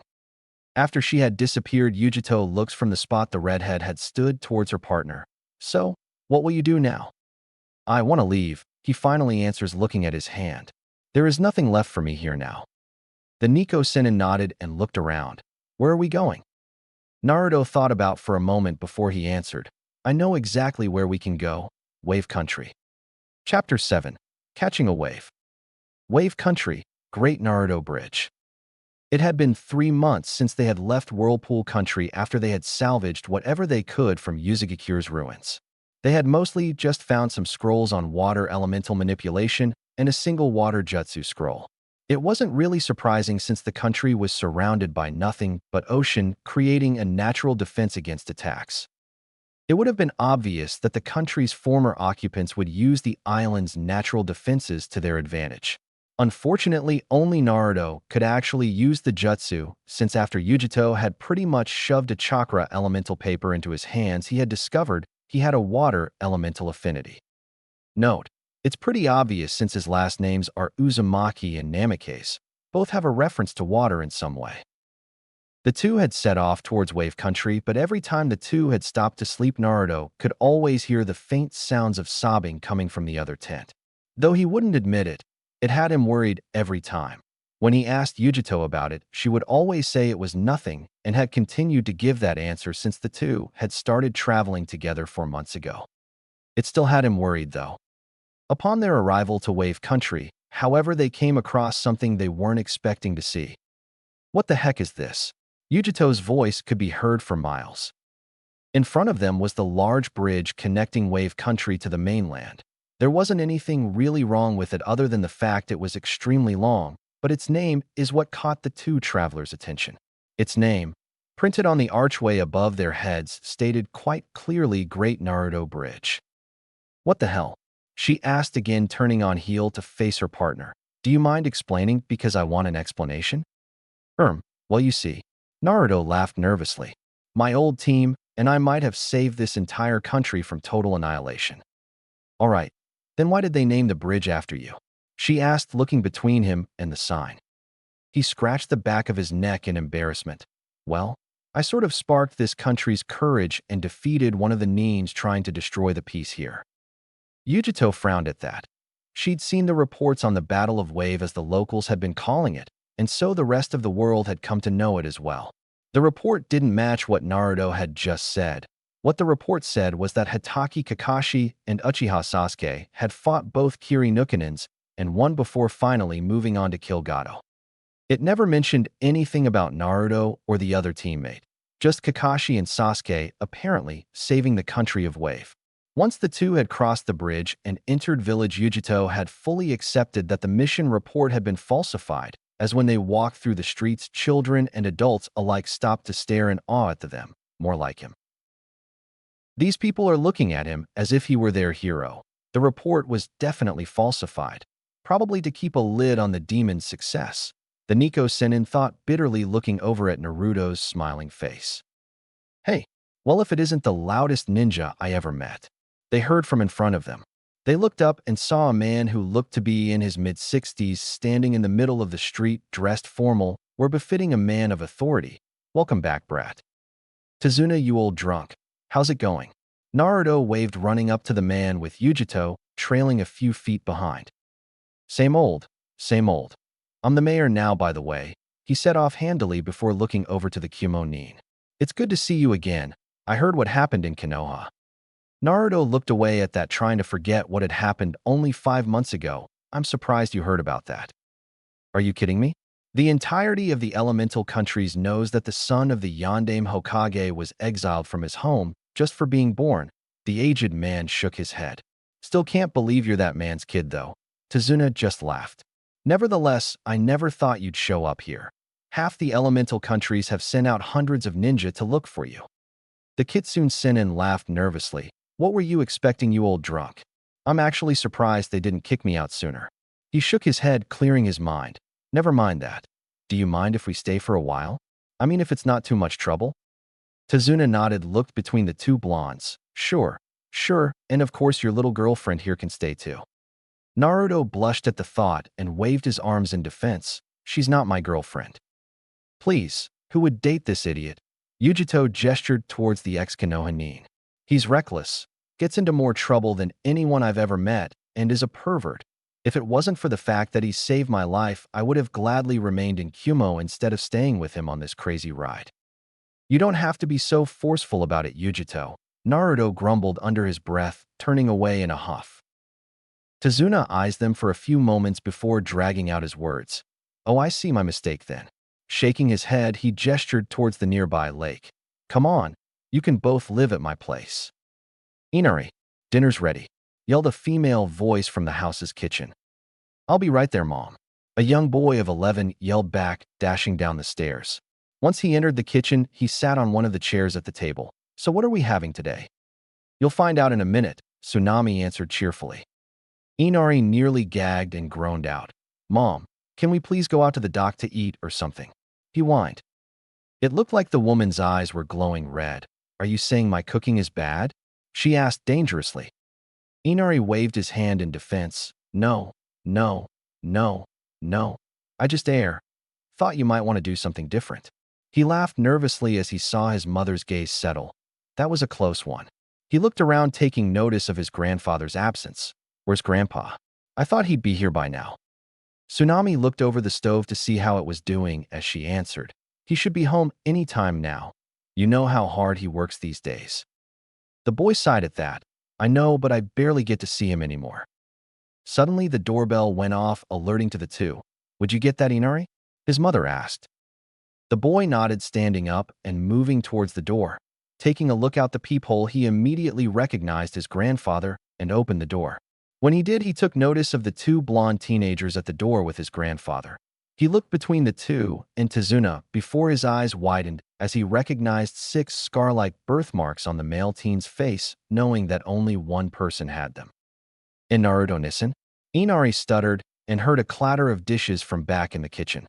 Suddenly his mother appeared at his side too. "You're really here?" "Hey Inari, Tsunami-san. Long time no see." The Kitsune Sennin suddenly found himself tackled to the ground by the boy. "Nissen," Inari shouted, trying to hold back a wave of tears. As if to answer Naruto's unasked question, Tazuna spoke up. "Ever since we got word about your exile, Anarikan has been worried sick about you." The male teenager nodded in understanding before pushing the kid off of him gently and crouching down onto one knee so that they were eye level. "Come on now. I thought you weren't going to cry anymore. It's not very manly, you know. You do want to be manly, don't you?" Sniffing slightly, Inari rubbed his eyes and nodded. "Sorry about that, Nissen." "Don't worry about it." Naruto smiled, patting him on the shoulders, getting the young boy to calm down. "He's good with kids," Yujito mused before she shook her head. "What am I thinking? Why do I care? It's not like I like that idiot." Even though she thought that she couldn't escape the feeling of warmth in her chest when she looked at the scene. "Is this your girlfriend, Naruto-kun?" Tsunami asked with her attention on the Kumo nin. Yujito blushed at that and shook in frustration. "I am not his girlfriend." She continued past them and entering the house angrily. Turning to her father, Tsunami asked as Naruto followed the blonde girl, "What was that about?" "They have that sort of relationship," Tazuna replied knowingly and entered the house. "Love/hate. My. This should be interesting." The woman giggled and headed back to the kitchen. "Huh," was the only thing Inari could say as he didn't understand what they were talking about. After about 10 minutes, the group could be found sitting around the kitchen table eating the seafood Tsunami had cooked, much to Inari's dismay. "So you too, what brings you here?" Tazuna asked before taking another bite out of his meal. Naruto stopped for a moment to answer. "We need a place to lie low for a bit to plan our next move." He waved his hands in defense. "Don't worry, we won't be staying long. Just a day or two before anyone decides to come knocking." The town mayor merely shook his head. "I never said you couldn't stay, kid. To hell with any ninja that come by. This is a proud country, and we have unbreakable will because of you. I'll be damned if it's going to fall just because some ninja want to kill you, so stay as long as you want." Naruto shook his head at that. "Thanks, but it would be safer if we kept moving." Tazuna sighed as his daughter handed him some sauce. "Well, I'm sure you'll be glad to know Konoha has been getting hammered for the last month or so." Both Naruto and Yujito raised their heads at that. "What do you mean?" the Kumo nin asked.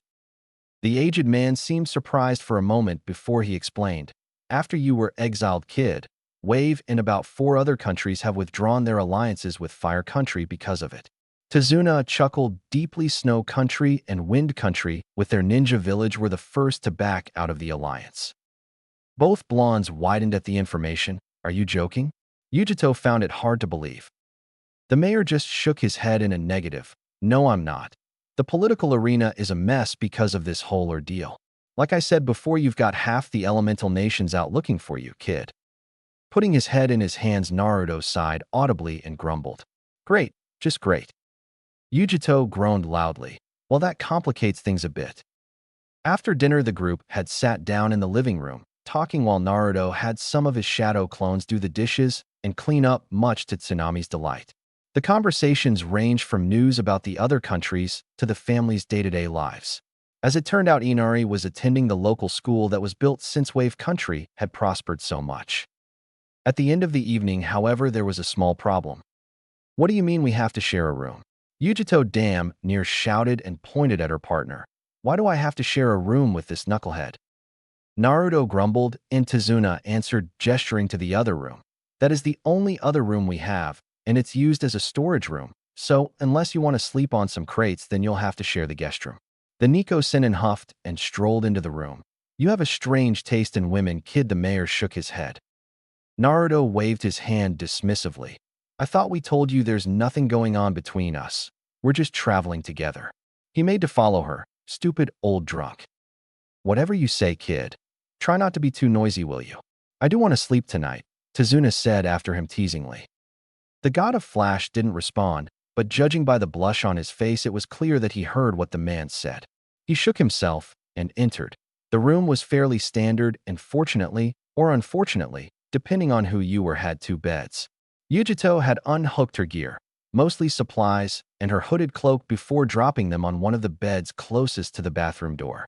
Naruto didn't say a word as he hung up his trench coat on the nearby stand before dropping back on his bed looking up at the ceiling. After a few moments, Yujito's voice penetrated the silence of the room. We've been using rivers and streams to bathe for the last 3 months. I'm going to take a shower. He didn't need to look to tell she was glaring at him. If you try to sneak a peek, I will castrate you. She disappeared into the bathroom soon after. When he heard the water in the show start to run, Naruto sat up and started looking around the room before his eyes landed on the spiral mark on the back of his right hand. He concentrated, and in a flash of yellow light, his mother's sword appeared with its edge shining in the light. He didn't know how long he was staring at it for, but judging by the fact that he heard the water being turned off, it had to be more than half an hour. Yujito re-entered the room soon after with a towel wrapped around her. Another hung over her shoulder, and another holding up her hair to dry. When she saw him staring at his new blade, she sat down beside him, letting her semi-dried hair out of its towel. What are you doing? He looked up at her, trying to find the words. I don't know what I'm supposed to fight for anymore. Back in Konoha I fought, because I had people to protect, but now. He turned his gaze back to the sword he held. What good is a weapon if you have nothing to use it for? Yujito couldn't say anything to that, knowing that she hadn't really experienced complete loneliness her whole life, and then discarded. She thought what it might have been like if she had led a life like he did, and was saddened by the mere thought of it. She slipped away from him and unsealed her nightgown from a scroll. She put it on knowing he wasn't looking and discarded the towels in the nearby basket before sitting back down beside him. You'll have to find out the answer yourself. No one can do it for you. She gently whispers and nods towards the bathroom. Go take a shower or something. You can worry about this stuff later. Yeah, you're right. Naruto stood and proceeded towards the bathroom. He stopped at the door and looked over his shoulder at her. Hey, Yujito? The Kumo nin looked up at him and asked, What is Naruto? Thanks for coming with me on this trip. I'd be dead right now without you, he told her. He shook his head. Thanks for everything. He entered the bathroom a moment later, and after a few moments the sound of running water filled the room. Yujito just stared at the place. He stood, feeling her cheeks heat up and knowing it wasn't because of the warm climate. What is wrong with me? She shook herself and brought her hands up to her cheeks to cool them. I'm acting like a schoolgirl, damn it. I don't like him, but he just drives me insane. What's happening to me? Wave Country, Tazuna's house. Later that night, after everyone had fallen asleep, the sounds of a low sobbing could be heard. Hearing the same thing as he did during their travels, Naruto awoke to the sight of a dimly lit room, with the only source of light being the moonlight shining through the gap in the window's curtains. Sitting up straight, Naruto turned to where the sound was coming from, the other bed. It took a few seconds for his eyes to adjust to the darkness before he could see clearly that his room was curled up in the bed sheets, sweating heavily, appeared to be crying in her sleep. Mother, she whispered between her sobs.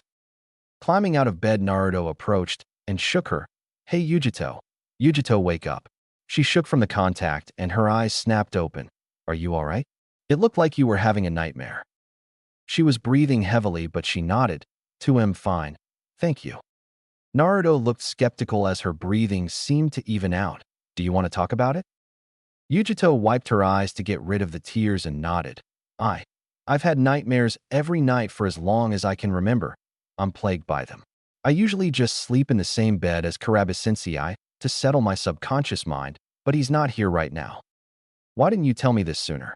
I could have woken you up if you were having trouble sleeping, asked the ex-Konoha nin. Yujito shook her head and looked away. I didn't trust you back then.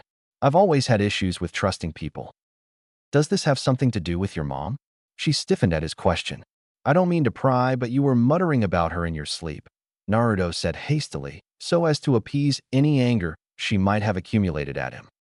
She sighed and explained, meeting his gaze with a sorrowful expression. My mother.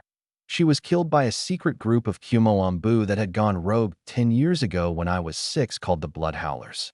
Naruto watched as her face contorted in rage, sadness, and fright. They just came barging into our house and cut her in half right in front of me. Naruto rushed over and grabbed her. holding her to him, allowing her to let her new wave of tears to fall onto his nightwear. She buried her face into his chest, crying throughout the night until she fell asleep. He didn't say a word as he tucked her back into bed and covered her up. He sighed and made his way back into his own bed, knowing that he'd need his sleep as well. He rolled over, so he was facing away from his roommate and looking up at the curtains. After about 10 minutes, however, he felt a presence enter his bed and hug him from behind. "Why, Yujito?" he asked, looking over his shoulder as she buried her face into the crunch of his neck. "Thanks for waking me, Naruto." She had fallen asleep. Naruto didn't know what to do, but felt his own fatigue catching up with him, and soon fell into unconsciousness also. Chapter 8. The Key. Wave Country, Tazuna's house. The sun shone in through the window, illuminating the room, and Naruto groaned, and still feeling tired. The sound of a pair of chirping morning birds filled his ear, awakening him from his relaxing slumber. He groaned again, covering his still closed eyes, and buried his face back into the pillow, trying to go back to sleep. However, he quickly opened his eyes when he felt something or someone shift along his chest. He looked down, having gotten used to the light, and saw a still asleep Yujito with her head rest on his chest. He sighed and said softly, nudging her, "Hey, wake up. Come on now."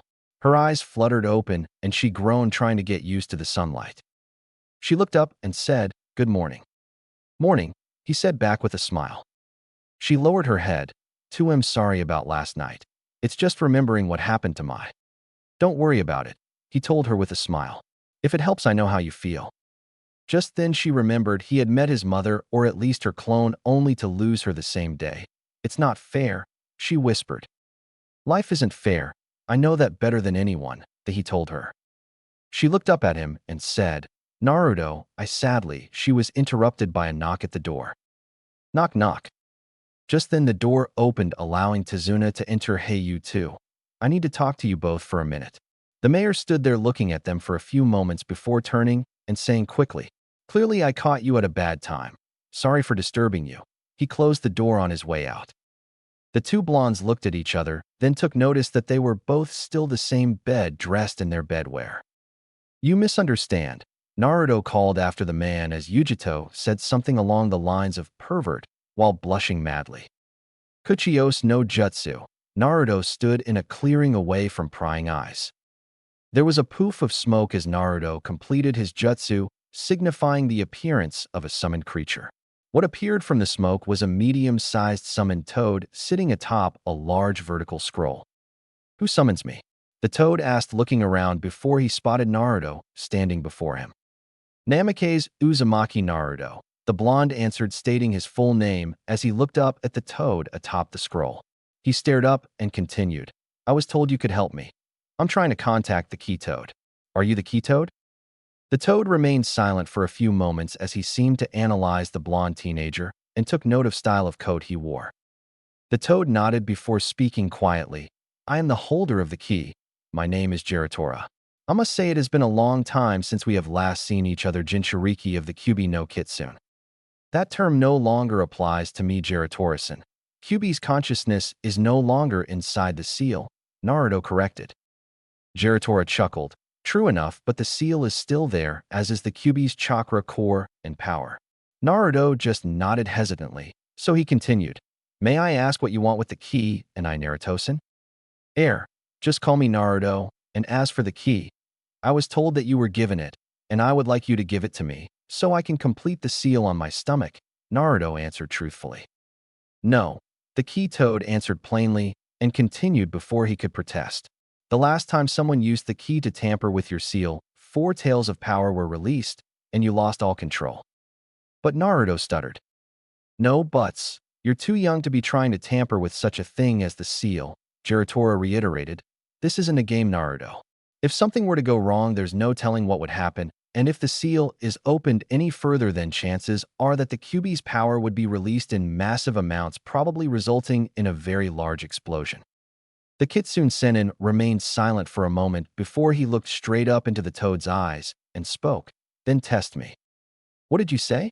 asked the key toad, narrowing his eyes at the blonde. "Test me," he said again. "Jiraiya entrusted everything to you. If I were to test you, then you will either pass or die. Are you sure you want this?" Geritora asked in complete seriousness. You will have to answer to the laws of the toads if we were to test you like this. I don't need to repeat myself, do I? Naruto phrased it like a question, but they could both tell it wasn't. Very well, we'll begin the trial of the summoner now. Though be warned, you can only do this once. Geritora made a hand seal, and suddenly the world around them went down. Anomaly, unknown location. Sleeping lightly with his feet up on his desk, sat one Namikaze Uzumaki Naruto, snoring loudly. There was a knock at the door waking the man from his slumber, and he groggily opened his eyes. They immediately snapped open seeing the room he was in. He looked around seeing he was in Konoha, and more specifically the Hokage's office. The door opened slightly, and a voice called out, "Can I come in, Hokage-sama?" Naruto looked around for a second unsure of what to say before he spoke up a tad nervous. Yeah, come on in." The door opened fully and allowed a man the blonde identified immediately as Uchiha Sasuke. "Sorry to disturb you, Rokudai-sama, but the council has scheduled another general meeting later today, in case Sakura didn't mention it. I think someone who can't save their best friend isn't fit to become Hokage. What do you think, Sasuke?"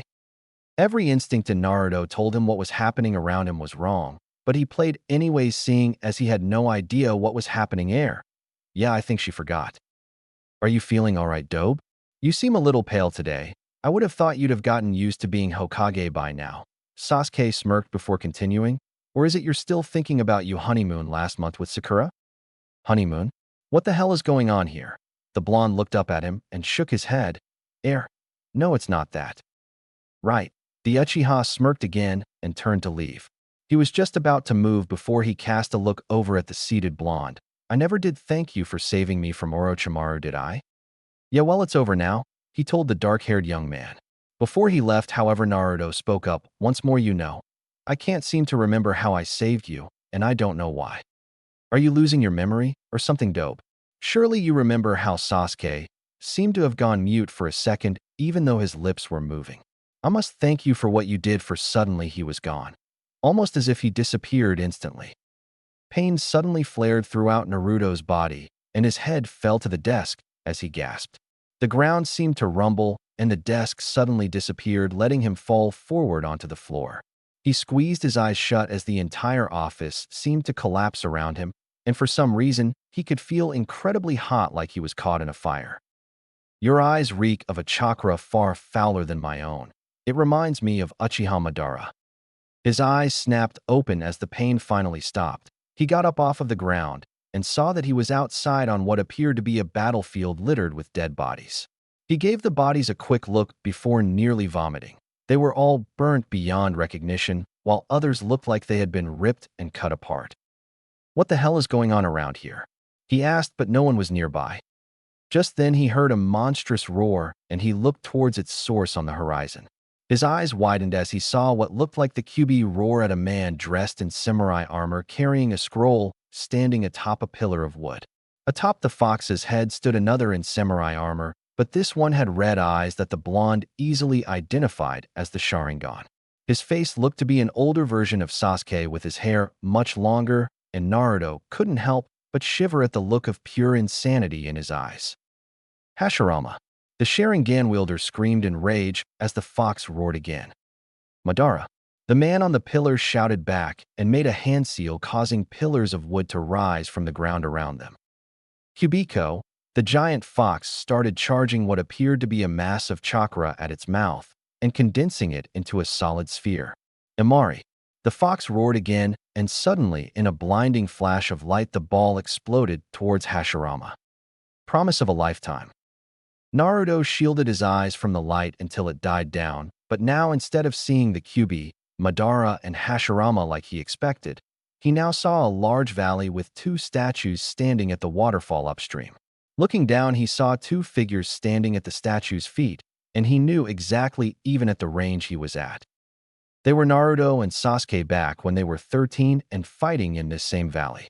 The two had their gifts activated and were charging their most powerful attacks, readying for the final clash. Then it came.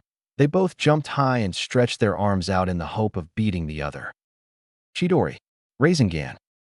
Those were the sounds he heard as he saw the two attacks connect with each other before expanding in a ball of darkness, which then exploded in a shining white light. I don't want to see this, Naruto whispered with his fist shaking at the scene. He looked up and shouted out, "Stop this. Do you have someone precious to you?" Naruto whirled around at the voice, but noticed that no one was there. He turned back and saw that the valley was gone, and now he was in a large black void with no life sight. "What is it you believe in?" Naruto snapped his head in the direction of the voice and again saw nothing. That voice. "What is it you're fighting so desperately for?" This time the voice came from behind him, and he suddenly felt a hand on his shoulder. He turned his head to the right and looked over at the one with their hand on his shoulder. His eyes widened slightly as he recognized who it was and was unable to say anything to him. When a person has something important they want to protect, that's when they can become truly strong, Haku said with a smile. Haku, why are you?" Naruto began. "You should wake up. You'll catch a cold if you sleep on the ground," Haku said, still smiling. Before Naruto could speak, the entire world around him was encased in a blinding light. Wave Country, training field. Naruto let out a groan as groggily opened his eyes. Just then he remembered all of the stuff he had seen and immediately bolted up into a sitting position. The first thing he noticed was that night had already descended on the land and the moon was out in full. "Oh good, you're awake. I thought you were going to die for a second there." He snapped his head to the left and saw Giratora sitting on top of his scroll a few feet away. "You mean that was all a genjutsu?" Naruto asked, shaking himself to clear the images from his mind. "Not exactly. It's more of a form of soul-searching. It basically portrayed all of the emotions you have ever felt directly into your consciousness," the key toad answered. "What would have happened if I hadn't woken up?" the blonde asked, shooting the toad a look. "You'd be dead, kiddo," Giratora said simply. Naruto nodded and climbed to his feet. "Right, so what now?" The scroll suddenly flung open and wrapped around him. "What the heck?" He fell to the ground as Giratora jumped off. "What is this?" "The key," was all the toad said as the kanji on the scroll merged with the seal on Naruto. There was a stream of light that appeared between the toad's abdomen and the scroll, but it died down quickly. "It is done." There was a sudden rush of wind as massive amounts of red chakra erupted from Naruto's body. It soon engulfed him, and he was only able to let out a small scream before the chakra took on the shape of a fox with 4 tails. His skin was ripped apart, and blood mixed with the chakra, condensing it further. Once it was over, Giratora looked on worriedly. "Naruto, are you all right?" "Never been better," came the answer from the 4-tailed fox as he flexed his hands. No claws. A moment later, he let shut it down and returned to normal, breathing a sigh of relief. "Well, that was interesting." "Yeah, it also looks like your healing factor has been enhanced as well," the key toad commented, seeing that the blonde still had most of his skin and the rest was healing before his eyes. "Thank you for everything." Naruto, for the first time in his life, bowed his head in respect. The toad just waved his hand dismissively. "You don't need to thank me, kiddo. Jiraiya would have wanted you to have the key."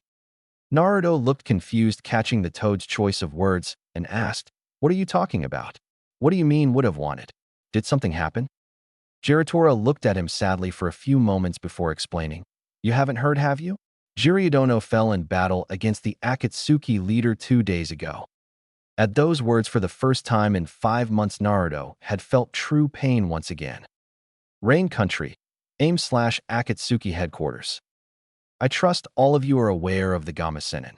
Jiraiya recently infiltrating Amigakure, Pain, the leader of Akatsuki, said, looking around the room at the numerous holograms of the other members. When they all nodded knowingly, Pain continued. "Both myself and Conan intercepted and defeated him, though the battle did last longer than I would have liked." Kisame let out a laugh he had been stifling for the last few minutes before finally speaking. That guy must have been something to hold off against 2 of Akatsuki's strongest alone. Pain remained silent before he spoke again. "Jiraiya was once my sensei, and if he had prior knowledge of Conan and we would have surely lost." Itachi nodded at that, knowing the strength Pain wielded. Almost like a god. Moving on to more pressing issues, Itachi, Zetsu spoke up, getting the Sharingan wielder's attention. "Your brother has killed Orochimaru and is hunting for you as we speak with his new team he's made." Itachi remained silent at the news, but Kisame just grinned and seemed to shoulder his sword. The Sharkman spoke in a challenging voice, "Let the brat come. I'll be sure to cut off one of his limbs." The Uchiha to his side, however, shook his head and stated, "Sasuke is insignificant. I will deal with him personally." Deidara looked over at the Akatsuki leader and asked, "With all due respect, Leader Sama, what do we do about the Kyubi, Nibi, and the Hachibi?" "Yeah, the Hachibi can wait. It has a village to defend it and will not be easy to capture. That leaves the Kyubi and the Nibi." Pain narrowed his eyes with thought before looking up at them once again. "Deidara, Haiden, Zetsu, Tobi. You are to hunt the Kyubi and the Nibi together so they cannot get away this time." The group nodded, though in both Deidara and Haiden's cases reluctantly, with Tobi beaming brightly in the background and Zetsu looking bored off to the side. "Yes, Leader Sama." The three spoke together, but in Tobi's case. Tobi is a good boy. Chapter 9. Between Anger and Hatred. Fire Country, Konoha/Hokage's office. Despite the heartache and pain from losing the closest person she had ever had, Senju Tsunade sat at her desk constantly, fighting down the large number of tears threatening to form in her eyes. To the side next to the window sat the Toad elders, Fukasaku and Shima, though Fukasaku appeared to have no readable emotion on his face. In front of her stood the Konoha 11, minus Naruto, Asuma, Kakashi, and Yamato, who appeared to be very saddened at the news they had heard. For some, it was for no other reason than the fact that they heard possibly one of the strongest people they had ever encountered had been defeated and killed by one of his own students. For others, it was the fact that the man had been with them for a short while, and, though the girls hated his perverted nature, respected him for the strength he had wielded. But for most, it was the fact that they all knew Naruto wouldn't take this news lying down. "Thankfully, some good news has come to us as well," Tsunade said, getting their attention. "It appears from Jiraiya's last Toad mail that Orochimaru was killed by Sasuke, and he is now going after his brother Itachi," she explained. "So he's not returning," Sakura said as a statement more than a question.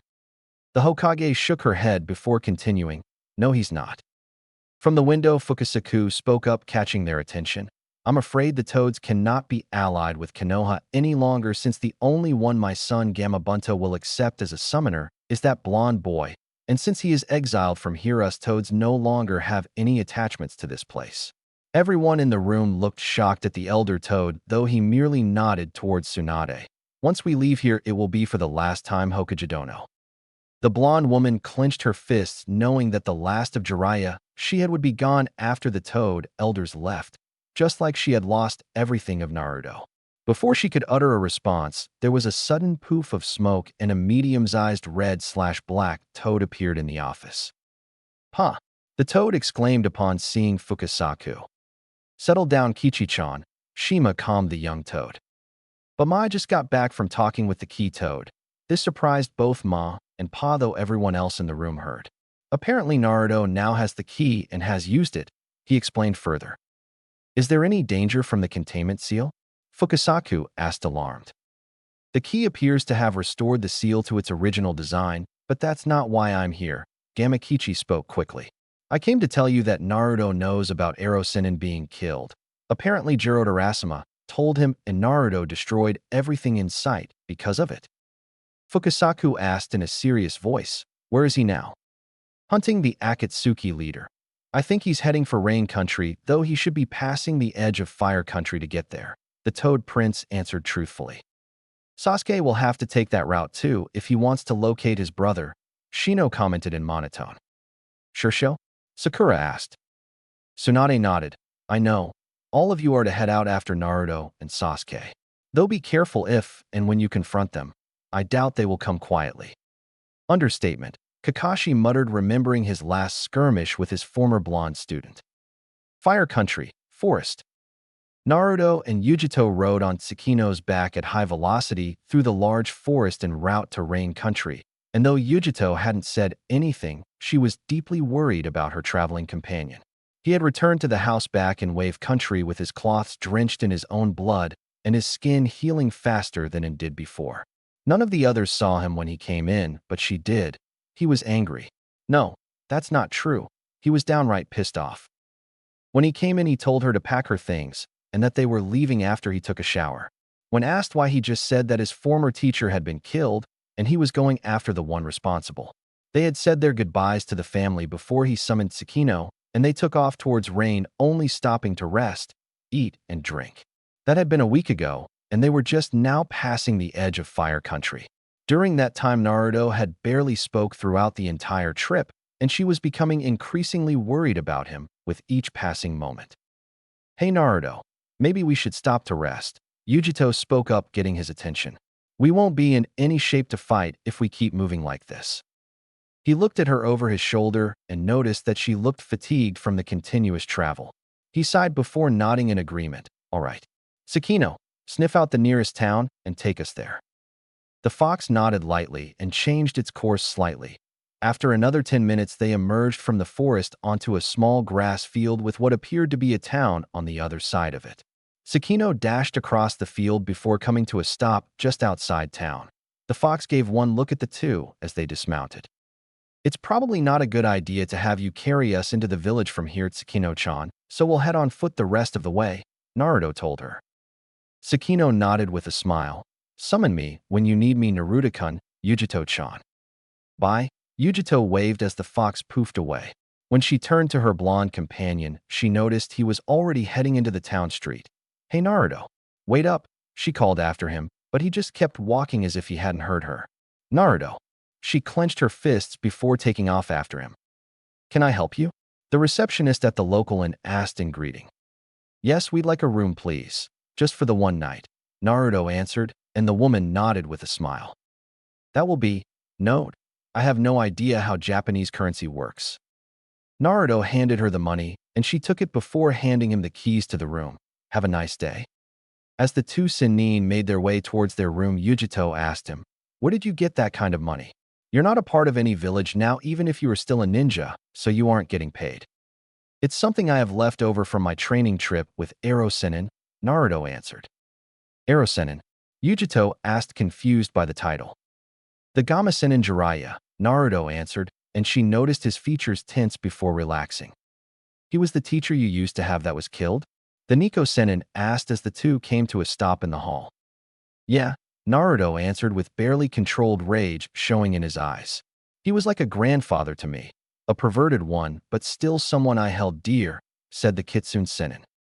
Yujito noticed this, of course, and said, "Naruto, you shouldn't try to bottle up your emotions like this. I know that, but I can't just sit around and let that bastard from Akatsuki get away with this." Naruto tried not to yell, knowing they were in a hotel, but that didn't mean he didn't get his point across. "I'll kill him and anyone else stupid enough to get in my way." He calmed himself and shook his head before turning to continue. "Naruto, please don't let your anger contract." Yujito started only to stop when she was handed the keys. "Go on ahead. I need to go blow off some steam. I'll be back later." The next moment, Naruto was gone in several flashes of yellow light, indicating the number of flash steps he used. The Kuminin looked down at the hallway towards where the last flash originated. Naruto. The god of Flash walked through the crowded streets of the town, trying to locate the source of his unease. Ever since he had left Wave Country, he had been feeling a presence, for lack of a better term. Like there was something following them, or at least moving with them in the same direction, and it was beginning to frustrate him. Suddenly, he felt a spike of chakra from far away and almost instantly snapped his head in its direction. "They must have been waiting for us," Naruto thought, and set off walking towards the source of the chakra spike. Naruto silently walked through the crowd until he emerged from the town and continued onto the open field outside. Once he got to a hill near the center of the field, he looked over his shoulder and held out his hand to the side. His coat flapped in the wind as he whispered the words, "Come out." An object he recognized as a red three-bladed scythe erupted from the ground, trying to catch him. It cut deep, but that made no difference as Naruto disappeared in a poof of smoke, indicating it was a clone. "Damn, I forgot clones are your speciality, brat," Hayden said from a few feet away as he pulled on the chain attached to his scythe. He looked over his shoulder, noticing the blonde was a few feet away, and said in a crazed voice, "Pray to Jushinsama that you can kill me first, or you will die." "Where's Pain?" Naruto asked. Like I'll tell you, Haydn said with as his smile widened. A bird made out of clay appeared behind the blonde and flew towards him at high speed. Raikou. There was a whisper before a ball of lightning fell from the sky and hit the clay bird. It fell lifeless to the ground a moment later as Yujito touched down behind Naruto, so they were back to back. Sorry I'm late. Don't worry about it, the Kitsune Sennin told her as he saw the person who defeated Gaara was riding atop a large dragon made of clay. Deidara was his name if he remembered it correctly. Oh great, it's the gender-confused weirdo who kidnapped Gaara that one time. I am not a gender-confused weirdo. Yeah, the bomber shouted in rage at the insult, though Haydn appeared to be barely holding in his laughter. Hello, do you see Toby? The two Sennin looked over to see a man wearing an Akatsuki cloak and an orange mask. He waved almost childishly, getting their attention. Toby's over here. Seriously, what is that guy smoking, yeah? Deidara asked, but Haydn just shrugged at the question. How the hell should I know? He's your partner, said the human reaper. Sage mode activated.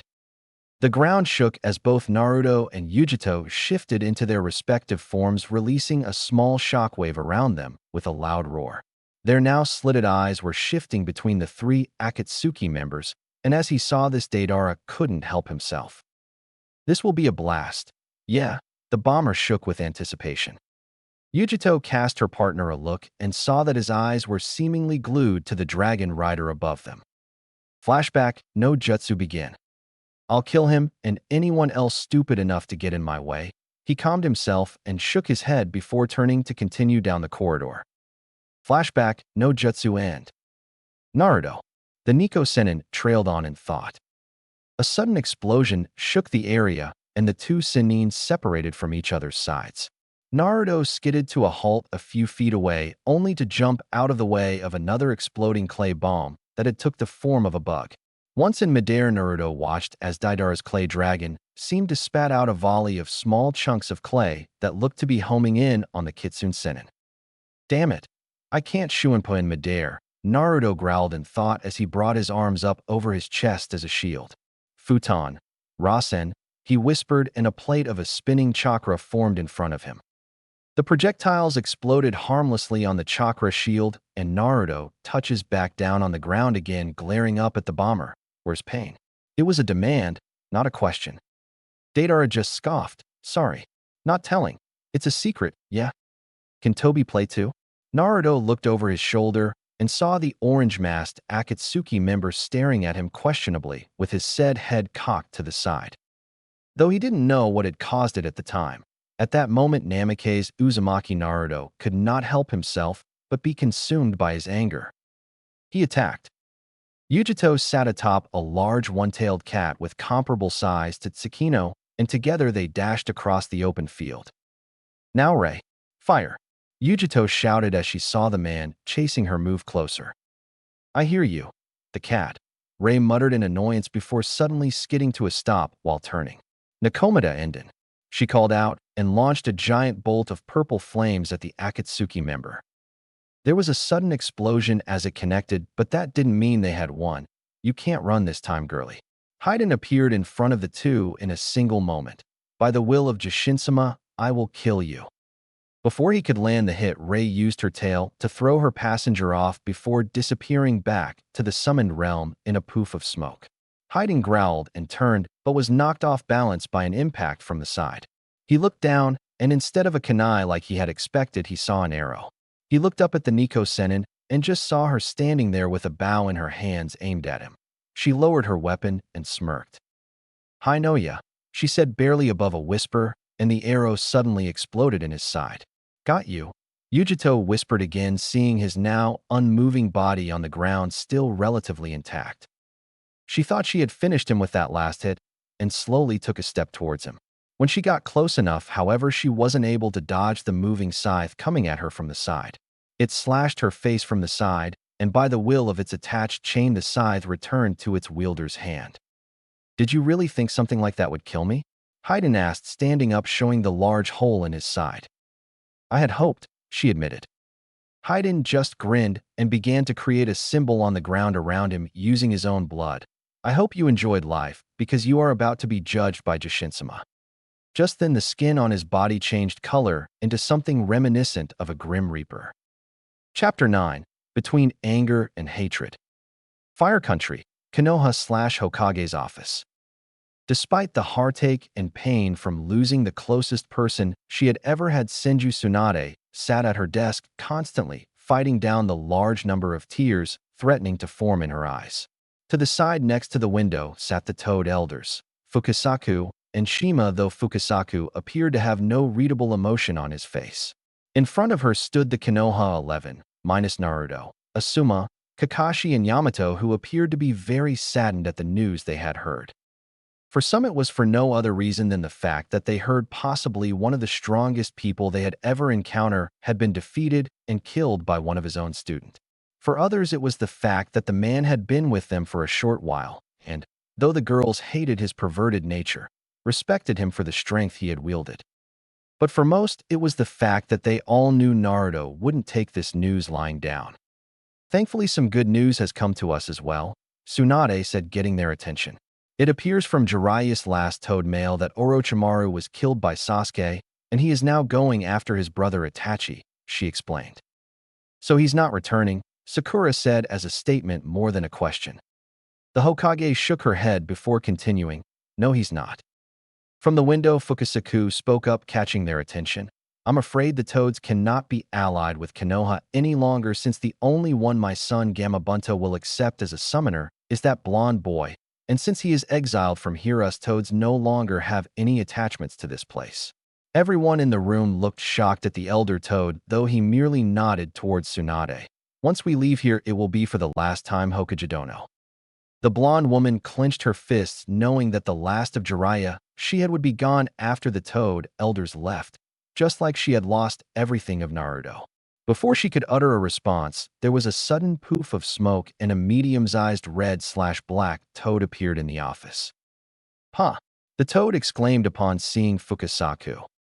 Settle down, Kichi-chan, Shima calmed the young Toad. But Ma just got back from talking with the key Toad. This surprised both Ma and Pa, though everyone else in the room heard. Apparently Naruto now has the key and has used it, he explained further. Is there any danger from the containment seal? Fukasaku asked, alarmed. The key appears to have restored the seal to its original design, but that's not why I'm here, Gamakichi spoke quickly. I came to tell you that Naruto knows about Erosenin being killed. Apparently Jirodarasuma told him, and Naruto destroyed everything in sight because of it. Fukasaku asked in a serious voice, where is he now? Hunting the Akatsuki leader. I think he's heading for Rain Country, though he should be passing the edge of Fire Country to get there, the Toad Prince answered truthfully. Sasuke will have to take that route too if he wants to locate his brother, Shino commented in monotone. Shursho? Sakura asked. Tsunade nodded. I know. All of you are to head out after Naruto and Sasuke. Though be careful if and when you confront them. I doubt they will come quietly. Understatement, Kakashi muttered, remembering his last skirmish with his former blonde student. Fire Country, Forest. Naruto and Yujito rode on Tsukino's back at high velocity through the large forest en route to Rain Country, and though Yujito hadn't said anything, she was deeply worried about her traveling companion. He had returned to the house back in Wave Country with his cloths drenched in his own blood and his skin healing faster than it did before. None of the others saw him when he came in, but she did. He was angry. No, that's not true. He was downright pissed off. When he came in, he told her to pack her things and that they were leaving after he took a shower. When asked why, he just said that his former teacher had been killed and he was going after the one responsible. They had said their goodbyes to the family before he summoned Tsukino, and they took off towards Rain, only stopping to rest, eat, and drink. That had been a week ago, and they were just now passing the edge of Fire Country. During that time, Naruto had barely spoke throughout the entire trip, and she was becoming increasingly worried about him with each passing moment. Hey Naruto, maybe we should stop to rest, Yujito spoke up, getting his attention. We won't be in any shape to fight if we keep moving like this. He looked at her over his shoulder and noticed that she looked fatigued from the continuous travel. He sighed before nodding in agreement. All right. Tsukino, sniff out the nearest town and take us there. The fox nodded lightly and changed its course slightly. After another 10 minutes, they emerged from the forest onto a small grass field with what appeared to be a town on the other side of it. Sakino dashed across the field before coming to a stop just outside town. The fox gave one look at the two as they dismounted. It's probably not a good idea to have you carry us into the village from here, Tsukino-chan, so we'll head on foot the rest of the way, Naruto told her. Sakino nodded with a smile. Summon me when you need me, Naruto-kun, Yujito-chan. Bye. Yujito waved as the fox poofed away. When she turned to her blonde companion, she noticed he was already heading into the town street. Hey Naruto, wait up, she called after him, but he just kept walking as if he hadn't heard her. Naruto. She clenched her fists before taking off after him. Can I help you? The receptionist at the local inn asked in greeting. Yes, we'd like a room, please. Just for the one night, Naruto answered, and the woman nodded with a smile. That will be. Note. I have no idea how Japanese currency works. Naruto handed her the money, and she took it before handing him the keys to the room. Have a nice day. As the two sennin made their way towards their room, Yujito asked him, where did you get that kind of money? You're not a part of any village now, even if you are still a ninja, so you aren't getting paid. It's something I have left over from my training trip with Ero Sennin, Naruto answered. Ero Sennin? Yujito asked, confused by the title. The Gamma Sennin Jiraiya, Naruto answered, and she noticed his features tense before relaxing. He was the teacher you used to have that was killed? The Nico Sennin asked as the two came to a stop in the hall. Yeah, Naruto answered with barely controlled rage showing in his eyes. He was like a grandfather to me, a perverted one, but still someone I held dear, said the Kitsune Sennin. Yujito noticed this, of course, and said, Naruto, you shouldn't try to bottle up your emotions like this. I know that, but I can't just sit around and let that bastard from Akatsuki get away with this. Naruto tried not to yell knowing they were in a hotel, but that didn't mean he didn't get his point across. I'll kill him and anyone else stupid enough to get in my way. He calmed himself and shook his head before turning to continue. Naruto, please don't let your anger contract. Yujito started only to stop when she was handed the keys. Go on ahead. I need to go blow off some steam. I'll be back later. The next moment, Naruto was gone in several flashes of yellow light, indicating the number of flash steps he used. The Kumonin looked down at the hallway towards where the last flash originated. Naruto. The god of Flash walked through the crowded streets of the town, trying to locate the source of his unease. Ever since he had left Wave Country, he had been feeling a presence, for lack of a better term. Like there was something following them, or at least moving with them in the same direction, and it was beginning to frustrate him. Suddenly, he felt a spike of chakra from far away and almost instantly snapped his head in its direction. They must have been waiting for us, Naruto thought, and set off walking towards the source of the chakra spike. Naruto silently walked through the crowd until he emerged from the town and continued onto the open field outside. Once he got to a hill near the center of the field, he looked over his shoulder and held out his hand to the side. His coat flapped in the wind as he whispered the words, "Come out." An object he recognized as a red three-bladed scythe erupted from the ground, trying to catch him. It cut deep, but that made no difference as Naruto disappeared in a poof of smoke, indicating it was a clone. Damn, I forgot clones are your speciality, brat, Hayden said from a few feet away as he pulled on the chain attached to his scythe. He looked over his shoulder, noticing the blonde was a few feet away, and said in a crazed voice, "Pray to Jushinsama that you can kill me first, or you will die." "Where's Pain?" Naruto asked. "Like I'll tell you," Hayden said with as his smile widened. A bird made out of clay appeared behind the blonde and flew towards him at high speed. Raikyu. There was a whisper before a ball of lightning fell from the sky and hit the clay bird. It fell lifeless to the ground a moment later as Yujito touched down behind Naruto, so they were back to back. "Sorry I'm late." "Don't worry about it," the Kitsune Sennin told her as he saw the person who defeated Gaara was riding atop a large dragon made of clay. Deidara was his name if he remembered it correctly. Oh great, it's the gender-confused weirdo who kidnapped Gaara that one time. "I am not a gender-confused weirdo." Yeah, the bomber shouted in rage at the insult, though Hayden appeared to be barely holding in his laughter. "Hello, do you see Toby?" The two Sennin looked over to see a man wearing an Akatsuki cloak and an orange mask. He waved almost childishly, getting their attention. "Toby's over here." "Seriously, what is that guy smoking, yeah?" Deidara asked, but Haiden just shrugged at the question. How the hell should I know? He's your partner, said the human reaper. Sage mode activated. The ground shook as both Naruto and Yujito shifted into their respective forms, releasing a small shockwave around them with a loud roar. Their now slitted eyes were shifting between the three Akatsuki members, and as he saw this, Deidara couldn't help himself. This will be a blast. Yeah, the bomber shook with anticipation. Yujito cast her partner a look and saw that his eyes were seemingly glued to the dragon rider above them. Flashback, no jutsu begin. I'll kill him and anyone else stupid enough to get in my way. He calmed himself and shook his head before turning to continue down the corridor. Flashback, no jutsu and Naruto. The Nico Sennin trailed on in thought. A sudden explosion shook the area and the two Sennin separated from each other's sides. Naruto skidded to a halt a few feet away, only to jump out of the way of another exploding clay bomb that had took the form of a bug.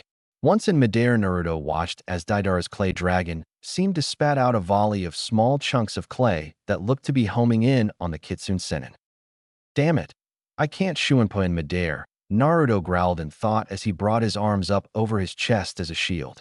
Futon, Rasen, he whispered, and a plate of a spinning chakra formed in front of him. The projectiles exploded harmlessly on the chakra shield, and Naruto touches back down on the ground again, glaring up at the bomber. Where's pain? It was a demand, not a question. Deidara just scoffed. Sorry. Not telling. It's a secret, yeah? Can Toby play too? Naruto looked over his shoulder and saw the orange-masked Akatsuki member staring at him questionably with his said head cocked to the side. Though he didn't know what had caused it at the time. At that moment, Namake's Uzumaki Naruto could not help himself but be consumed by his anger. He attacked. Yujito sat atop a large one-tailed cat with comparable size to Tsukino, and together they dashed across the open field. Now Rei, fire! Yujito shouted as she saw the man chasing her move closer. I hear you, the cat, Rei muttered in annoyance before suddenly skidding to a stop while turning. Nakomata Enden, she called out and launched a giant bolt of purple flames at the Akatsuki member. There was a sudden explosion as it connected, but that didn't mean they had won. You can't run this time, girlie. Haiden appeared in front of the two in a single moment. By the will of Jashinsama, I will kill you. Before he could land the hit, Rei used her tail to throw her passenger off before disappearing back to the summoned realm in a poof of smoke. Haiden growled and turned, but was knocked off balance by an impact from the side. He looked down, and instead of a kunai like he had expected, he saw an arrow. He looked up at the Nico Sennin and just saw her standing there with a bow in her hands aimed at him. She lowered her weapon and smirked. Hi Noya, she said barely above a whisper, and the arrow suddenly exploded in his side. Got you, Yujito whispered again, seeing his now unmoving body on the ground still relatively intact. She thought she had finished him with that last hit and slowly took a step towards him. When she got close enough, however, she wasn't able to dodge the moving scythe coming at her from the side. It slashed her face from the side, and by the will of its attached chain, the scythe returned to its wielder's hand. Did you really think something like that would kill me? Haiden asked, standing up, showing the large hole in his side. I had hoped, she admitted. Haiden just grinned and began to create a symbol on the ground around him using his own blood. I hope you enjoyed life, because you are about to be judged by Jashinsama. Just then the skin on his body changed color into something reminiscent of a Grim Reaper. Chapter 10, Hunting Season. Fire Country, Plain. Rasengan. Naruto called out as he lunged at the masked Akatsuki member. What the hell? He asked, startled as he appeared to phase right through him. The blonde skidded to a stop a few feet away and looked at the man's orange mask. What's going on here? I know I landed that hit, but it did no damage. Come play with Toby. The Akatsuki member gestured for the blonde to come at him. Naruto's eyes begun to shift in color from blue to red as he glared at Toby. He made a hand seal and muttered, Kage Bunshin no Jutsu. 20 clones appeared at his side and charged towards the Akatsuki member at full speed. I have to thank the Reikage for this jutsu next time I see him. Ya more friends, Toby waved. Bunshin Daibakua. The clones called out once in range and exploded with tremendous forces. Toby emerged from the smoke completely unharmed and looked around, unable to find the Kitsune Sennin. "Where'd you go, mister?" "Here," came a voice from behind him. He turned swiftly and was completely unprepared for the long, double-edged sword that struck at his chest. "I'll ask again. Where's Pain?" "This sword," Toby said, losing his childish demeanor, "is a transcended sword, and so cannot be blocked by thing you're using to deflect my attacks," Naruto told him as he twisted the blade. "Now answer the question, or believe me, you won't like what I'll do." Toby didn't reply as he suddenly started to shrink into his Akatsuki cloak until it disappeared too. "What the hell? Where did he go?" Naruto asked, looking around for the masked Akatsuki member. "You still have me to contend with, yeah?" Deidara shouted from his clay dragon as he launched another volley. "Would you stop dropping bombs on me already?" Naruto shouted in frustration and anger as he dodged the barrage. "Yeah," was Deidara said as he launched another salvo of clay bombs. "I've had enough of this. I think it's about time I tried out that new jutsu I salvaged from Whirlpool country." Naruto muttered darkly with his eyes now fully red. He made a hand seal and 3 shadow clones appeared at his side. Kage Bunshin no Jutsu. He held out both of his hands, and 2 of the clones went to one of them, while the last went to the other. The 2 clones standing at one side begun to insert chakra and wind manipulation into a contained sphere in the palm of his hand, while the last clone drew on the water in the neighboring or to spin it in the palm of his other hand. Futon, Rasengan, Suiton, Hahanryu, Gufu, Suka no Jutsu. The original Naruto called out as he brought both of the jutsus together into a new one. A large spinning wall of water exploded from the contact, putting a swirling barrier of water and wind between the 2 fighters. "What is this?" Deidara shouted in rage as he saw his bombs detonate harmlessly on the water vortex. Futon, Raisin Shuriken. Deidara turned swiftly, seeing the giant chakra wind shuriken flying at him at high speed. "Shit, yeah," the bomber said through gritted teeth as he jumped off of his clay dragon. The chakra shuriken sailed past the dragon and continued on towards him. It narrowly missed as Deidara fell towards the ground, but just then the Raisin Shuriken detonated, catching his arm. His arm was ripped apart, completely destroying it and making him wince in pain from the attack. Once he touched down on the ground again, he glared over at his opponent. "You'll pay for that, yeah?" the bomber shouted as he returned to his feet. Despite his words, Deidara knew he couldn't win a prolonged fight against him, and so decided to not hold back. "I was hoping to get the chance to use this against Itachi, but you'll do for a good test subject, yeah?" He pulled out a large mass of clay and ate it with his normal mouth. "You had better pray, demon, because you die here and now, yeah?"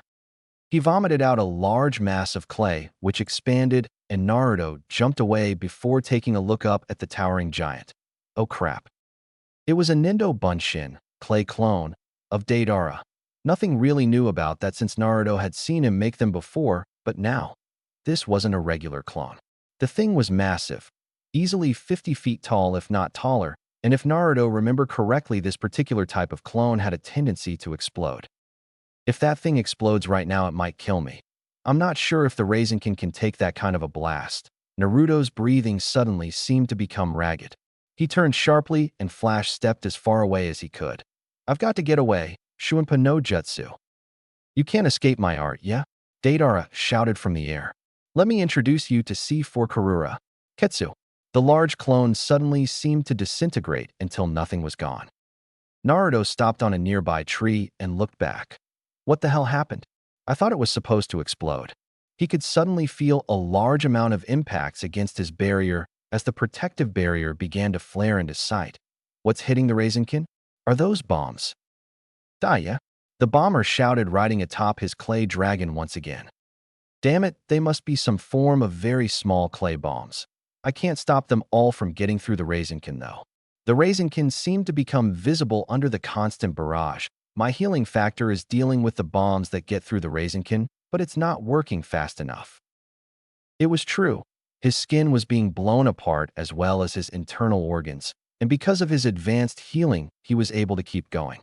Sadly, the damage was beginning to exceed the healing rate, and his skin was being blown apart faster than it could heal. If the Rasengan fell, then he would be dead in moments, and he knew it.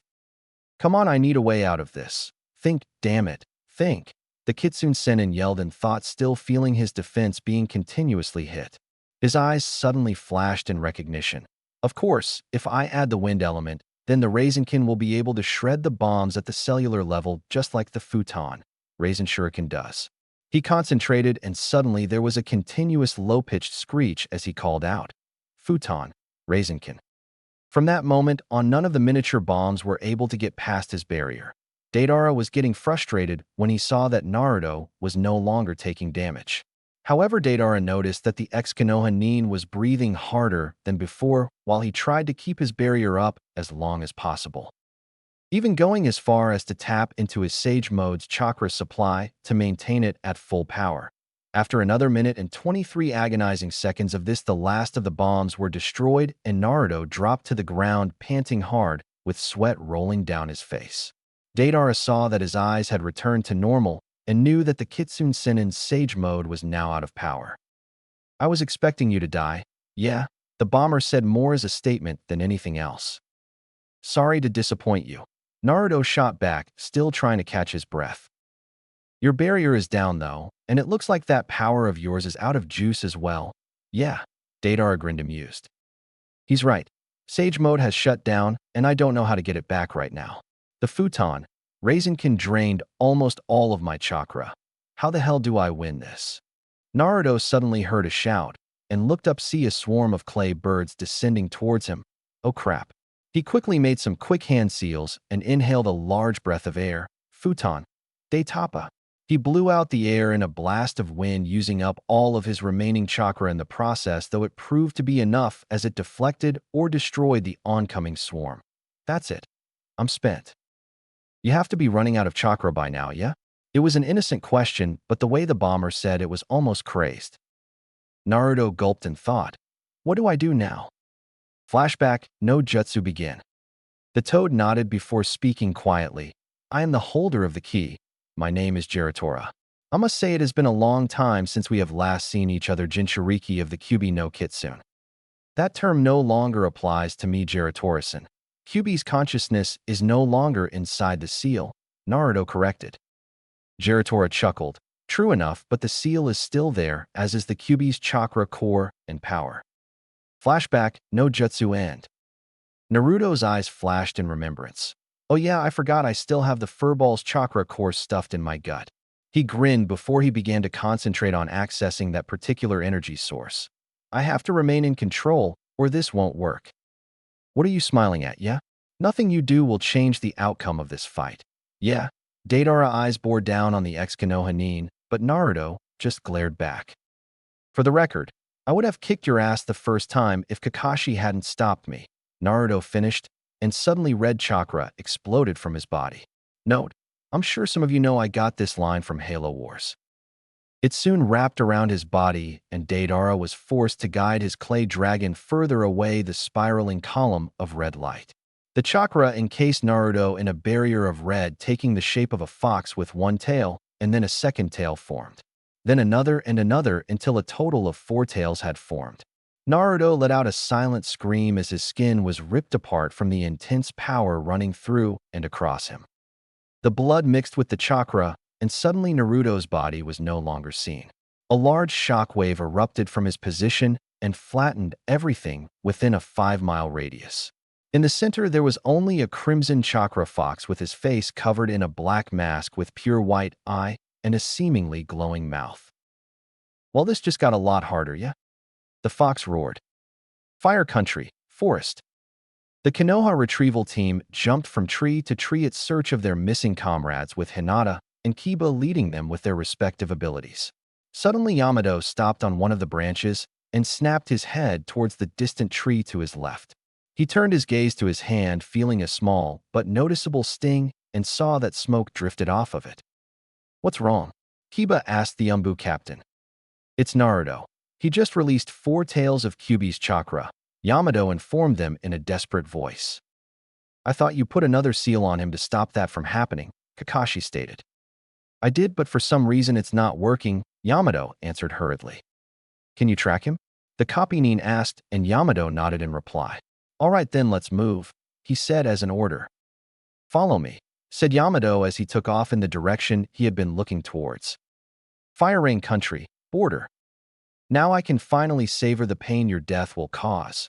Haiden laughed as he drew his weapon back, readying to stab himself. Say hello to Jushinsama for me, girlie, he shouted before stabbing himself through the chest. Yujito's eyes widened as she remained standing motionless for a few seconds before dropping to her knees, and then falling down until she lay on the cold ground. Haiden sighed in satisfaction as he pulled the scythe from his chest. Ah, now that hit the spot. He walked confidently over to the fallen woman's body. As he hefted up his weapon onto his shoulder, was it good for you? Not really, she said as she bolted to her feet and dashed towards him. He stood shocked that she was still alive for a moment before getting his bearings again, but it was already too late. Kaizuki.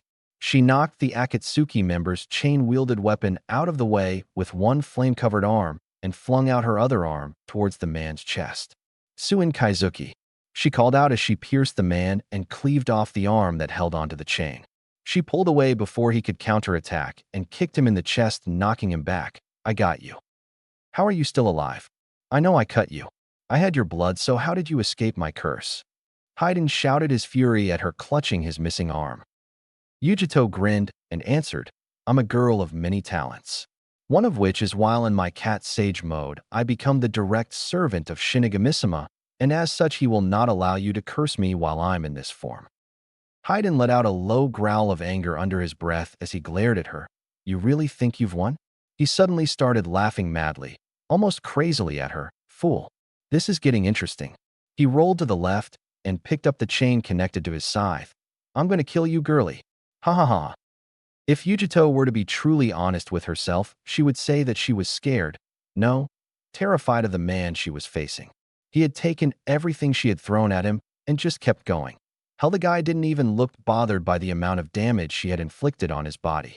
Yet this man, this demon, appeared to have just shrugged off the wounds like they were paper cuts and seemed to keep coming at her. Yes, she was truly scared of him, if only for that simple reason. Stay away from me, she shouted as purple chakra erupted from her body and spiraled around her. Her body was ripped apart under the constant heat, and the chakra became purple flames. The flames suddenly took the shape of a large cat made out of fire and with two swishing tails behind her. She let out a loud roar at the Akatsuki member, which was reminiscent of a tiger's. She flung her large fire claw at her, and a wave of flames erupted from the tips. Hainami, the fire cat growled out as the flames became brighter. Now this is more like it, Haiden shouted as he dodged the large waves of fire coming at him. Hold still, the cat growled, and begun forming a ball of what appeared to be concentrated heat and flames at her open mouth. Nakomata Gakakyu. The ground shook as the fireball was shot towards Haiden and exploded in a glorious display of light. Once it died down, the landscape looked to have been leveled, and there were a few patches of glass littering the smoking ground. Is that all you've got? I'm disappointed, came a voice from behind her, prompting the cat to turn swiftly. How did you survive that? Yujito growled at seeing the Akatsuki member standing at the edge of the nearby cliff leaning on his scythe. I told you I'm immortal, he shot back with an insane grin. You, the fire cat charged towards him, intent on eating him alive. Heh, Haiden chuckled before he jumped high into the air above Yujito. The cat skidded to a stop as she neared the edge. She cast a look down while keeping an eye on her opponent and noticed that down the cliff was a large ravine. Haiden touched down on the opposite side of her and swung his scythe down on the ground, causing it to crack. Sayonara, he said with a wave as the entire cliff edge collapsed and fell into the ravine with Yujito. She screamed as she touched to water as her flame body was instantly cooled and she emerged from the water in her humanoid form again. She glared up at the seemingly undying man even as he tells her, give up already, girlie. You can't win. She climbed out of the water, so she stood on it and glared up at Haiden. Her cloak had been destroyed and her clothes were dripping wet from the dive. Yujito quickly went through her options and knew her clothes would weigh her down if she were to fight the Akatsuki Reaper in close combat again. Thankfully for her, she noticed something when she had climbed out of the water that would allow her to still fight. Her sage mode had been recharged. Deciding to take this as a good omen, she held out her hand and ignited it in a burst of flames. Now what are you doing? Haiden asked, smirking down at her. I told you already that I'm immortal.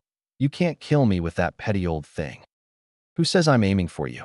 The Nico Sennin asked as she unleashed the superheated stream of fire towards the already darkened sky. Katan, Daikaizuki.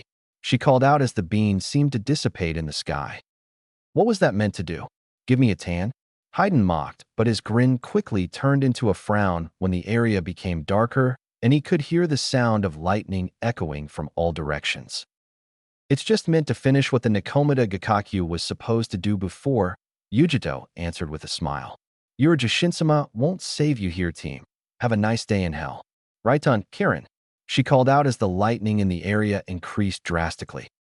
Suddenly, a large dog-like monster made of lightning shot down from the sky and hit the cliff with a thunderous blast, sending massive amounts of heat and shockwaves for 100 feet. Haiden screamed as his body was melted beyond recognition until there was nothing left but a pile of dust smeared all over the now destroyed cliff edge. Yujito slumped to her knees as her eyes returned to normal, having running out of power in her sage mode. Thank God. Oh, thank God. Yujito thought as she crawled across the water onto dry land. She fell onto her back and stared up at the sky, feeling completely exhausted. That's it, I'm done. I've got nothing left. Sage mode is deleted.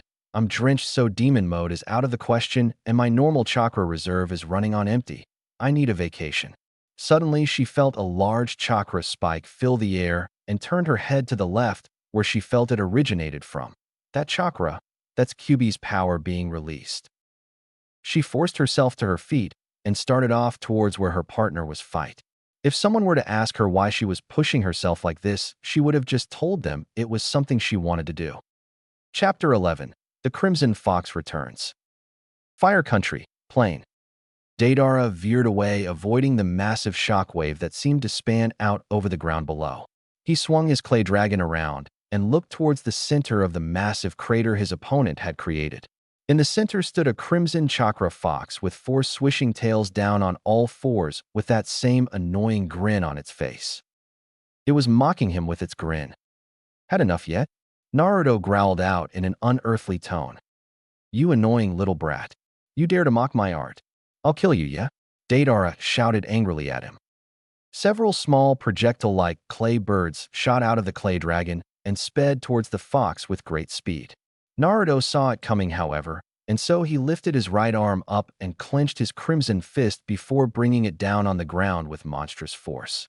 The resulting shockwave that was released sent ripples of earth in all directions stretching for miles, even as the blast destroyed the approaching attack from Deidara. Are you done? The fox taunted with that same grin on its face.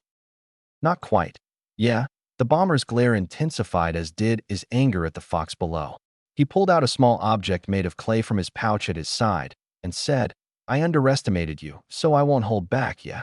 Deidara steered his clay dragon directly above the fox and dropped the mass of clay down towards it. Let's see how you like C3, yeah? Naruto tried to dodge, but the Yuki that was constantly moving around him made it hard to move more than a few feet before the clay bomb detonated. The ground shook, causing those of the Konoha retrieval team to stop as they suddenly heard the grumbling sound of an explosion. Okay, what the hell was that? Kiba asked as the earth stopped shaking. It came from up ahead, Kakashi told them. We must hurry, Yamato shouted, and they took off again. As the team continued, Sakura's mind focused on the one person she knew she had to meet again, Naruto. How do you like my C3? It's a blast, yeah? Deidara said as a statement more than a question. The dust cleared after a few moments, and Naruto could be seen still in his four-tailed form. Where's Pain? The question was so simple and yet filled with so much anger that it was slightly disturbing to the Akatsuki bomber. I'm not telling. Yeah, Deidara said with a grin as he saw the fox level a glare at him. Then I'll make you talk, Naruto growled out. He suddenly let out a massive roar, sending shockwaves across the crater. His body shook for a moment as dozens of blue and red balls were released from his body. Now what are you doing? The bomber asked quickly, losing his grin. Naruto didn't answer as he brought his tails up in front of his mouth, and the balls suddenly started to merge together between the tips. Well, that looks unhealthy. Deidara veered away, determined to put some distance between the two, as now completely black ball in the hovering just above the fox's head imploded in on itself until it was the size of a pebble. That much condensed chakra can kill me if I'm not careful. Yambaiko Amari. We're getting close, Yamato reported as they drew near. The group stopped suddenly as they felt a massive amount of chakra being released, followed by a blind light shining through the tree in front of them. Shockwaves rippled past them, which would have blown them away had they not been using chakra to remain where they were. Okay, enough of this shit. What the hell was that just now? Kiba asked in a shout after the light dissipated and the noise settled down. I believe that was the Kyuubi's jutsu, Yamato informed them. I remember feeling something similar when Naruto fought Orochimaru, the Umbu captain added. That was an onijutsu? How far away are we from them? Kakashi asked, remembering when he saw Naruto use 2 tails worth of power. 32 kilometers, Yamato answered as looking at the direction of the blast. It will take us 30 minutes to get there even at ninja speed. Kakashi shook his head and took off. Let's move. The rest of the team followed right after. Dust clouded the area from view. The rumbling of rocks, trees, and other things falling down filled the air with a sickening smell. A long line of shifted dirt led from the center of the crater to the wide canyon at its edge, which stretched for additional 20 miles outside of the crater. Naruto let a grin spread across his yuki-covered face as he saw Deidara standing on one knee, breathing with difficulty. The Akatsuki bomber's cloak was in ruins, and his body was littered with numerous scrapes and scratches. He had used almost all of his remaining clay to hold back the blast, and even though it wasn't a direct hit, it still dealt a lot of damage. Deidara started shouting angrily at him. How are you so much stronger than before? It must be your demon. Yes, it must be your demon. It's inhuman to progress at such a rate. I'll kill you, you damned demon. He didn't care about capturing the Jinchuriki anymore. All he wanted was to kill this boy once and for all, even if he had to die to do it. He tore off his ruined cloak along with his shirt, revealing his scarred body riddled with stitches. The bomber suddenly started laughing uncontrollably as he undid one of the stitches in his chest, and once the stitches were open, Naruto could clearly see what had been wrapped up. It was a mouth. He had a mouth in the middle of his chest. He pulled out all of the clay he had left, which was only a handful, and stuffed it into his chest mouth, allowing it to chew and swallow it. Let me introduce you to my ultimate art, Deidara said with a crazed smile. Crack-like webs began to form on his skin, branching out of his chest mouth. I will detonate myself here and now. You're insane, Naruto snarled as he watched the cracks continue to expand to every corner of the bomber's body. Never before has an explosion like this been seen, Kitsune Sennin. Deidara laughed as he saw the fox narrow its eyes. The art I will create will scar the earth and light the heavens. With this act, I shall become art. The bomber's skin was beginning to dissolve now as the mouth in his chest seemed to condense into a ball of chakra resembling a face. When I become true art, Kyuubi Jinchuriki, you will die. His legs were gone now, with only wire-like chakra threads remaining. The blast will destroy everything within a 10-mile radius, and not even you can possibly survive it. Yeah. His arms were gone now, and the cracks had reached his head. I have to get away. Naruto tried to move, but felt the Yuki still weighing him down. Are you afraid now? Deidara taunted, seeing the fox try to flee. You can't escape me now. Cower in awe. Recoil in despair. Cry your heart out.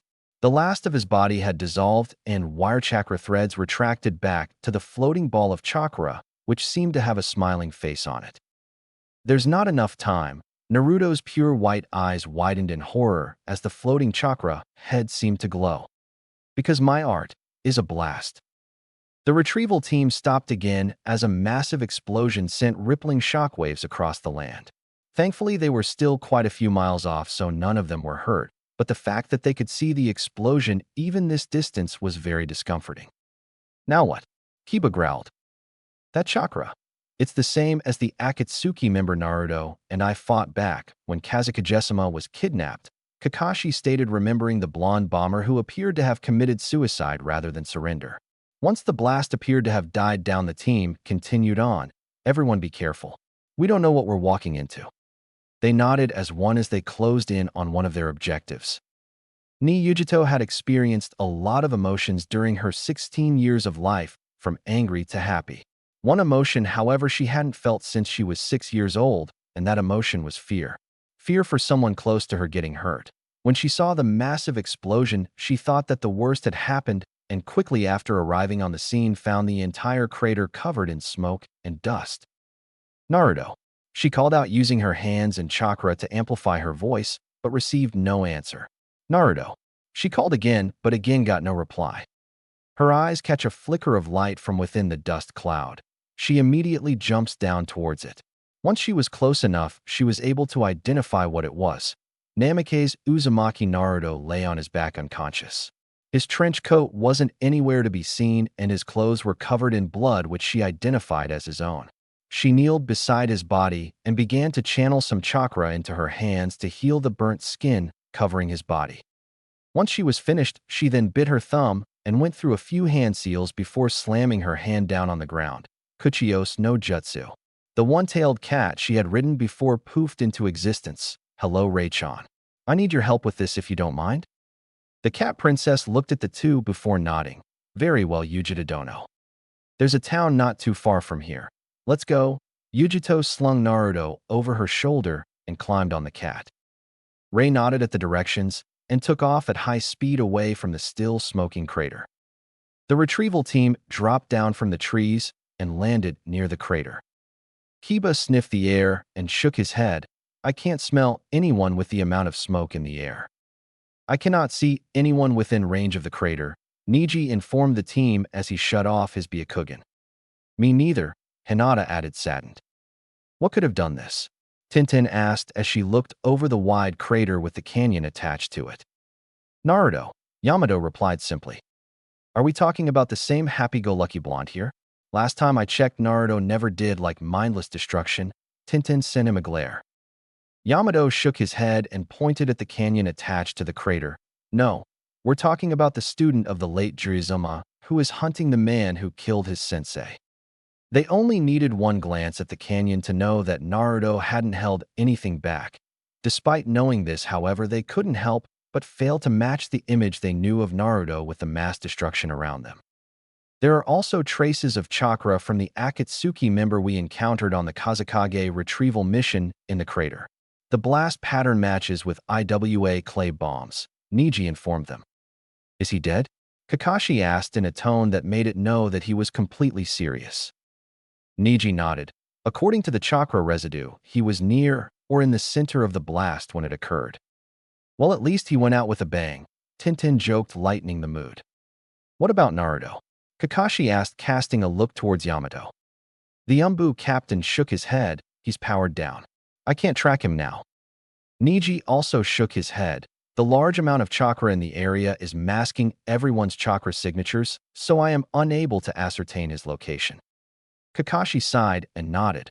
All right then, everyone split up a search. I doubt they've gone far, so let's find them. Fire Country, Konoha Town. Pain lanced through his body, waking him up startled for a moment. He sat up groggily and looked around trying to get his bearings. He was in a room with a single double bed and an open window. You're awake. That's a relief. A voice came from the side and he snapped his head in its direction. I thought you weren't going to wake up for a moment there, Yujito said from the door. Naruto rested his head back against the bed frame and asked, how long was I out? 32 hours and 53 minutes, Yujito answered with a sigh. A day and a half, Naruto rubbed his eyes in concentration. There's something else. Konoha ninja are here.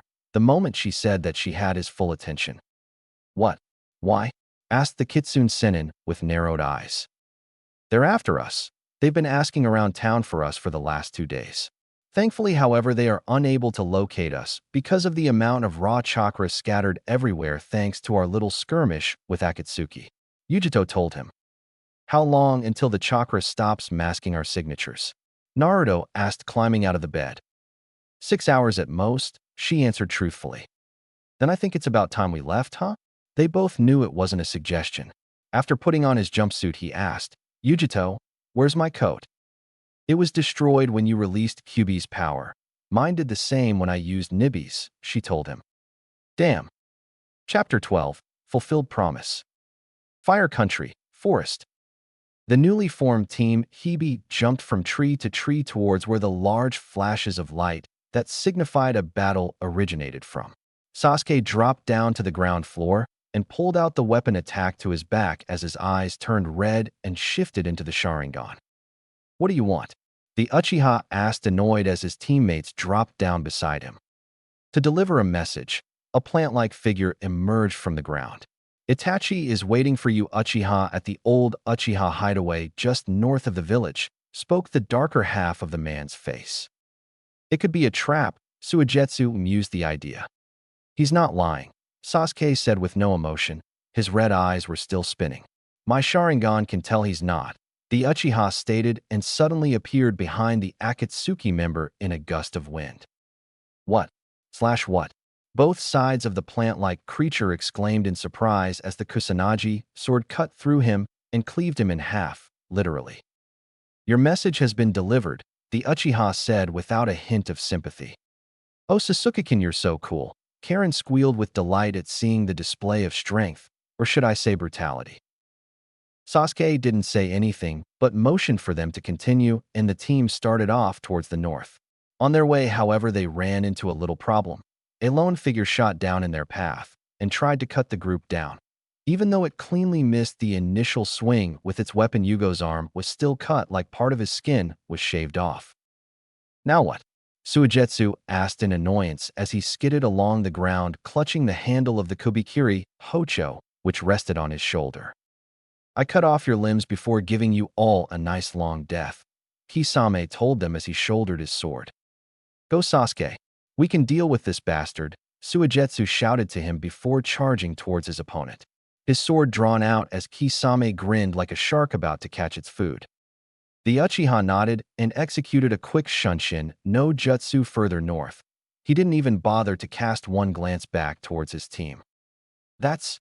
Sakura gulped as she hid behind a tree. You might as well come out, Haranosen, spoke Uchiha Itachi. She stepped out of cover after only a moment of hesitation, and she couldn't help but look at his activated Sharingan. You are either very brave or very stupid to come here alone. Sakura remained silent for a moment before she asked, You've already caught me in a jinjutsu, haven't you? Itachi didn't say anything, so she continued, Are you going to kill me? No, Itachi answered. Then why are you here? Sakura asked, confused, but not letting her guard down. Itachi didn't answer, but instead asked a question. Why do you oppose us? Why have you been trying to take my brother and Naruto-kun back to Konoha? What? Sakura stuttered. We of the Akatsuki are trying to bring this world true peace, Itachi stated. Sakura's face settled into a glare. You call attacking Suna and Konoha ninja an act of peace? You can't understand, the Uchiha said in a condescending tone. I can't tell you everything. There is no time for that. All you need to know is everything Sasuke has done has been for nothing, and he still has a chance to redeem himself should he choose to. What do you mean? Sakura asked, confused.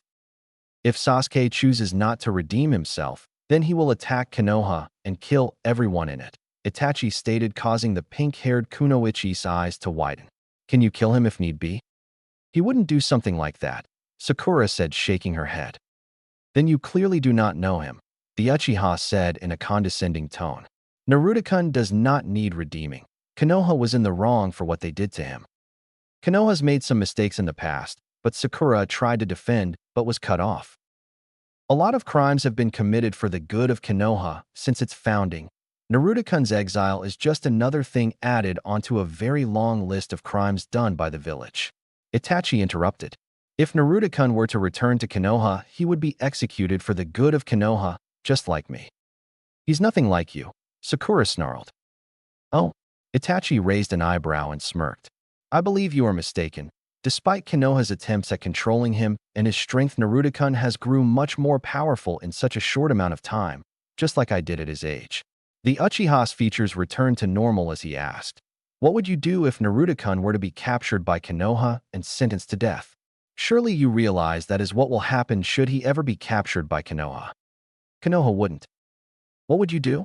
Itachi asked again, cutting her off. Sakura gulped and looked away, too don't know. I pray you find the answer, because if you do not, then Konoha will burn, and everything I have worked for will have been for nothing, Itachi told her. What do you mean? Sakura asked, not understanding him. It doesn't matter. Here, he raised his arm, and it burst into 3 black sparrows. Sakura's eyes widened as the birds entered her mouth and disappeared inside her body. She dropped to the ground, coughed uncontrollably before eventually catching her breath. She coughed again before continuing. What did you do to me? She yelled. I just gave you something that I pray you never have to use. Think of it as a sort of gift. Itachi closed his eyes and burst into a cluster of black sparrows. I must be going now. I have a prior engagement. Wait, she called out, but as the bird began to flutter away. When the time comes, I hope you make the right choice. The birds disappeared, and though she tried, she couldn't seem to track him. What did he mean by that? Sakura thought as she looked around. Well, did anyone find anything? Kakashi asked the assembled group, already knowing the answer. Nothing, Yamato reported. We couldn't find anything, Niji spoke for the others. Sakura didn't say anything, knowing she didn't have any information relative to the situation. Kakashi sighed and asked, do we even know if they're still in the area? A sudden chakra spike caught everyone's attention, and they all snapped their heads in its direction. What's that? Kiba asked, feeling a gathering chakra. That chakra. That's Sasuke's curse seal. Kakashi's eye widened before it narrowed. Let's go. They all vanished in bursts of speed. What is to be our course of action once we arrive? Shino inquired as they jumped from tree to tree. Well, Kakashi started but snapped his head up and jumped to the right. Watch out. Katan, Gakakyu no Jutsu.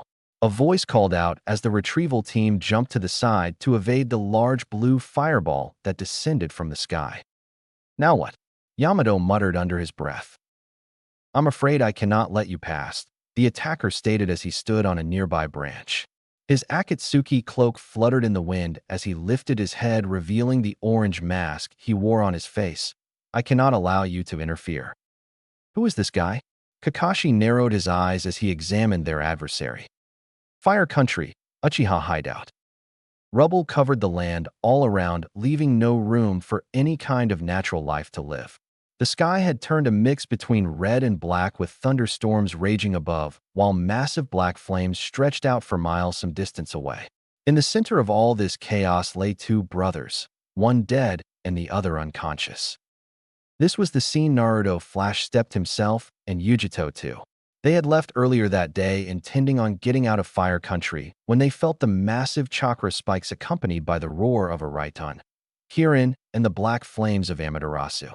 On their way there, they had come across the horrific remains of an Odo team that seemed to have been skinned alive with what Yujito identified as Kisame's sword, Semihata. This was definitely the result of a Kirin. The blast pattern matches it perfectly, Yujito told him as she examined the area. Sasuke, Naruto muttered almost silently as he looked down at the man who he once considered a friend. I think that someone who can't even save his best friend isn't worthy of the title Hokage. What do you think, Sasuke? Itachi is dead, but from what I can tell, he isn't critically injured, Yujito stated as she scanned the dead Uchiha beside Sasuke. What do you mean? Naruto asked, looking over at her. He appears to have died because of an illness. I've never seen something like this before. It's like the illness came from his eyes. The Nico Sennin answered after her hands stopped glowing. Naruto nodded and made a hand seal. Come on, we're leaving. Kage Bunshin no Jutsu. A clone popped into existence beside them. Yujito nodded and wrapped her arms around his neck as the clone picked up Sasuke off of the ground. Hang on tight. I don't want you falling off. She nodded as his clone and Sasuke disappeared in a collection of flashes. She closed her eyes, knowing if she kept them open, she would feel dizzy in moments. Honestly, how Naruto could figure out where he was going while using his jutsu was beyond her. The next moment, however, she felt a gust of wind, and along with feeling weightless for a brief moment. Shuimpa no Jutsu. Moments later, Tobi and Kisame arrived at the scene, find only Itachi lying on the ground. Well, he's dead, Kisame stated as he checked the body. What about Sasuke? Where is he? Tobi asked in a tone that Kisame knew meant he was not amused. The swordsman sniffed the air and shook his head. He's long gone. That stench. He must have been taken by those two Sennin brats. Toby's only visible eye flashed red with anger as he sent a shockwave at the nearby makeshift cliff, destroying it instantly. Those brats are becoming a major thorn in my side, Toby gritted out as he turned to Kisame. Pick up Itachi. We're leaving for now, he ordered. Kisame nodded and asked, what about the Biju? This is just a minor setback. I'll show them the Uchiha's power. My power. The power of Uchiha Madara when the time is right, Madara growled out in anger. Kisame didn't argue as he silently picked up his old partner and was suddenly grabbed by Madara. The three disappeared in a swirl of black and orange as it started to rain upon the great battlefield where the cries of several strong individuals had been fighting over the past few days. The Konoha retrieval team was the last to reach the scene, finding nothing but rubble with the rain pouring down on the land. This is the place, Niji informed them. Split up and search. Report in anything you find. Kakashi shouted out the orders, and the team dispersed to check the surround area. He turned to Kiba and asked, can you smell anything?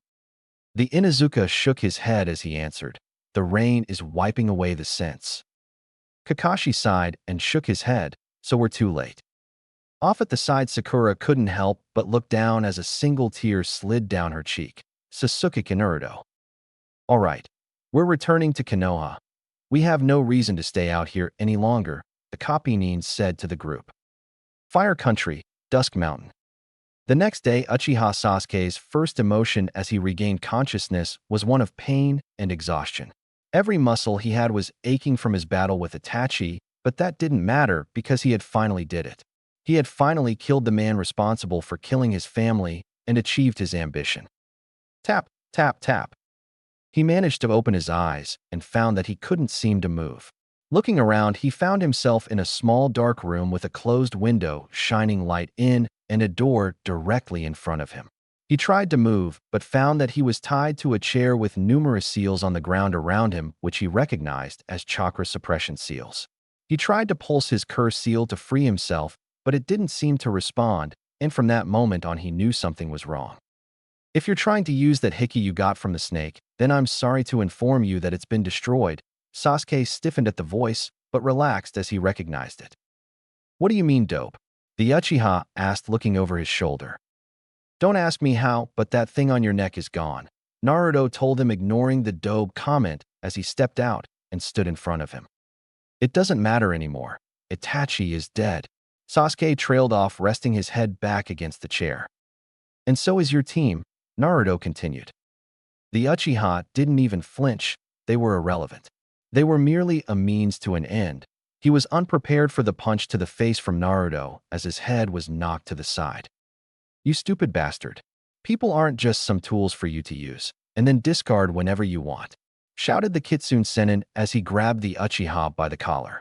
Why do you always have to be like this? You're such an arrogant asshole. You haven't changed one bit since we were Jinin. Do you even know what you're going to do now? Huh. With Itachi dead, you don't have anything left. Not Odo, not Konoha, nothing. Sasuke let a smirk cross his face as he chuckled like a certain snake. Kuku. Actually, Konoha would welcome me back with open arms. What did you say? Naruto glared, pulled his face up so that they were eye level. As the last Uchiha, I can return to Konoha whenever I want, and when I return I will be granted amnesty for my actions because I have killed both Orochimaru and Itachi. Sasuke answered, looking bored, but the look in his eyes made him look smug. Naruto remained silent and let him go before taking a step back and grinning down at him, knowing the perfect way to take him down a peg or two. And yet you couldn't kill Itachi, could you? Naruto asked, seeing Sasuke lose his smirk. I did kill Itachi. I watched as he died. Sasuke narrowed his eyes. But you didn't kill him, did you? He dropped dead before you could avenge your loving family. Naruto watched as Sasuke tried to leap out of the chair, but the restraints kept him pinned. Don't you dare insult my family, dope. I know I killed Itachi because he was exhausted. The Uchiha snarled at him. Actually, Itachi died because his illness finally caught up with him. That stopped Sasuke's rant in its tracks. What illness? Sasuke asked, narrowing his eyes further. Apparently, Itachi had been suffering from some kind of illness for the past 8 years, and it finally caught up with him during his fight with you. Naruto answered. You're lying, Sasuke said lowly. Have you ever heard me lie about something as important as this? It was a rhetorical question. Note, I'm just wondering, has Naruto actually lied at all in the series? Anyway, you didn't kill him, nor did you avenge your clan. You just wasted your time as his body finally gave out on him. Sasuke struggled against his bonds again, trying to break free. Shut up. You're lying. You're just saying that to impress Sakura, aren't you? Still working on that promise you made that got him another punch to the face this time, making him cough up blood. For the record, I promised Sakura I'd bring you back to Konoha. She never specified that you had to be alive. Naruto's eyes turned red for just a moment. You're not as special as you might think, he told him and nodded behind the Uchiha. Before Sasuke could think, he was hit over the back of the head with something and fell into unconsciousness once again. What should we do with him? Yujito asked, stepping out from behind the Uchiha. We're going to drop him off at Konoha's doorstep and fulfill one of my promises that is long overdue, Naruto sighed. What about the Akatsuki leader? He's still out there, Yujito asked, remembering the original reason for them both going out to hunt Akatsuki. We were nearly killed, Yujito, and I doubt the ones we fought are even close to Pain's level. Naruto shook his head and leaned back against the cabin wall. We need to get stronger if we want to stand a chance against them. So we're running again? Yujito asked, not liking where this was going. No, we're just going to lay low for a while until Pain decides to pay us a visit, Naruto answered. What do you mean pay us a visit? You sound like you're waiting for him to come to you, she said, eyeing him. No, what I meant is when he decides to come out into the open, then we will fight him. Naruto replied as his eyes turned red and his pupils became slitted. Isn't that a bit risky? Asked the Nico Sennin. Maybe, but it's better than just attacking him in his home territory, Naruto said as he shifted his weight and proceeded towards the door with Yujito not far behind. As they closed the door behind them, the room fell deathly silent as the last Uchiha remained completely unconscious. Chapter 13, Emotions. Wave Country, Tezuna's house. It took a week to return to Wave Country, but they didn't mind. The ninja patrolling the area did cause a bit of a problem, but they couldn't match Tsukino's and Rei's speed and stamina. On their way here, however, Naruto had sent Tsukino to drop off Sasuke at Konoha's gates so as to fulfill a promise he had made long ago.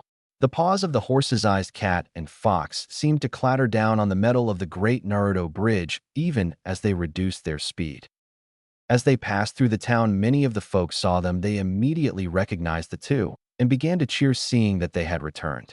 Naruto and Yujito forced smiles onto their faces and waved back as the two rode their respective summons through the town towards their destination.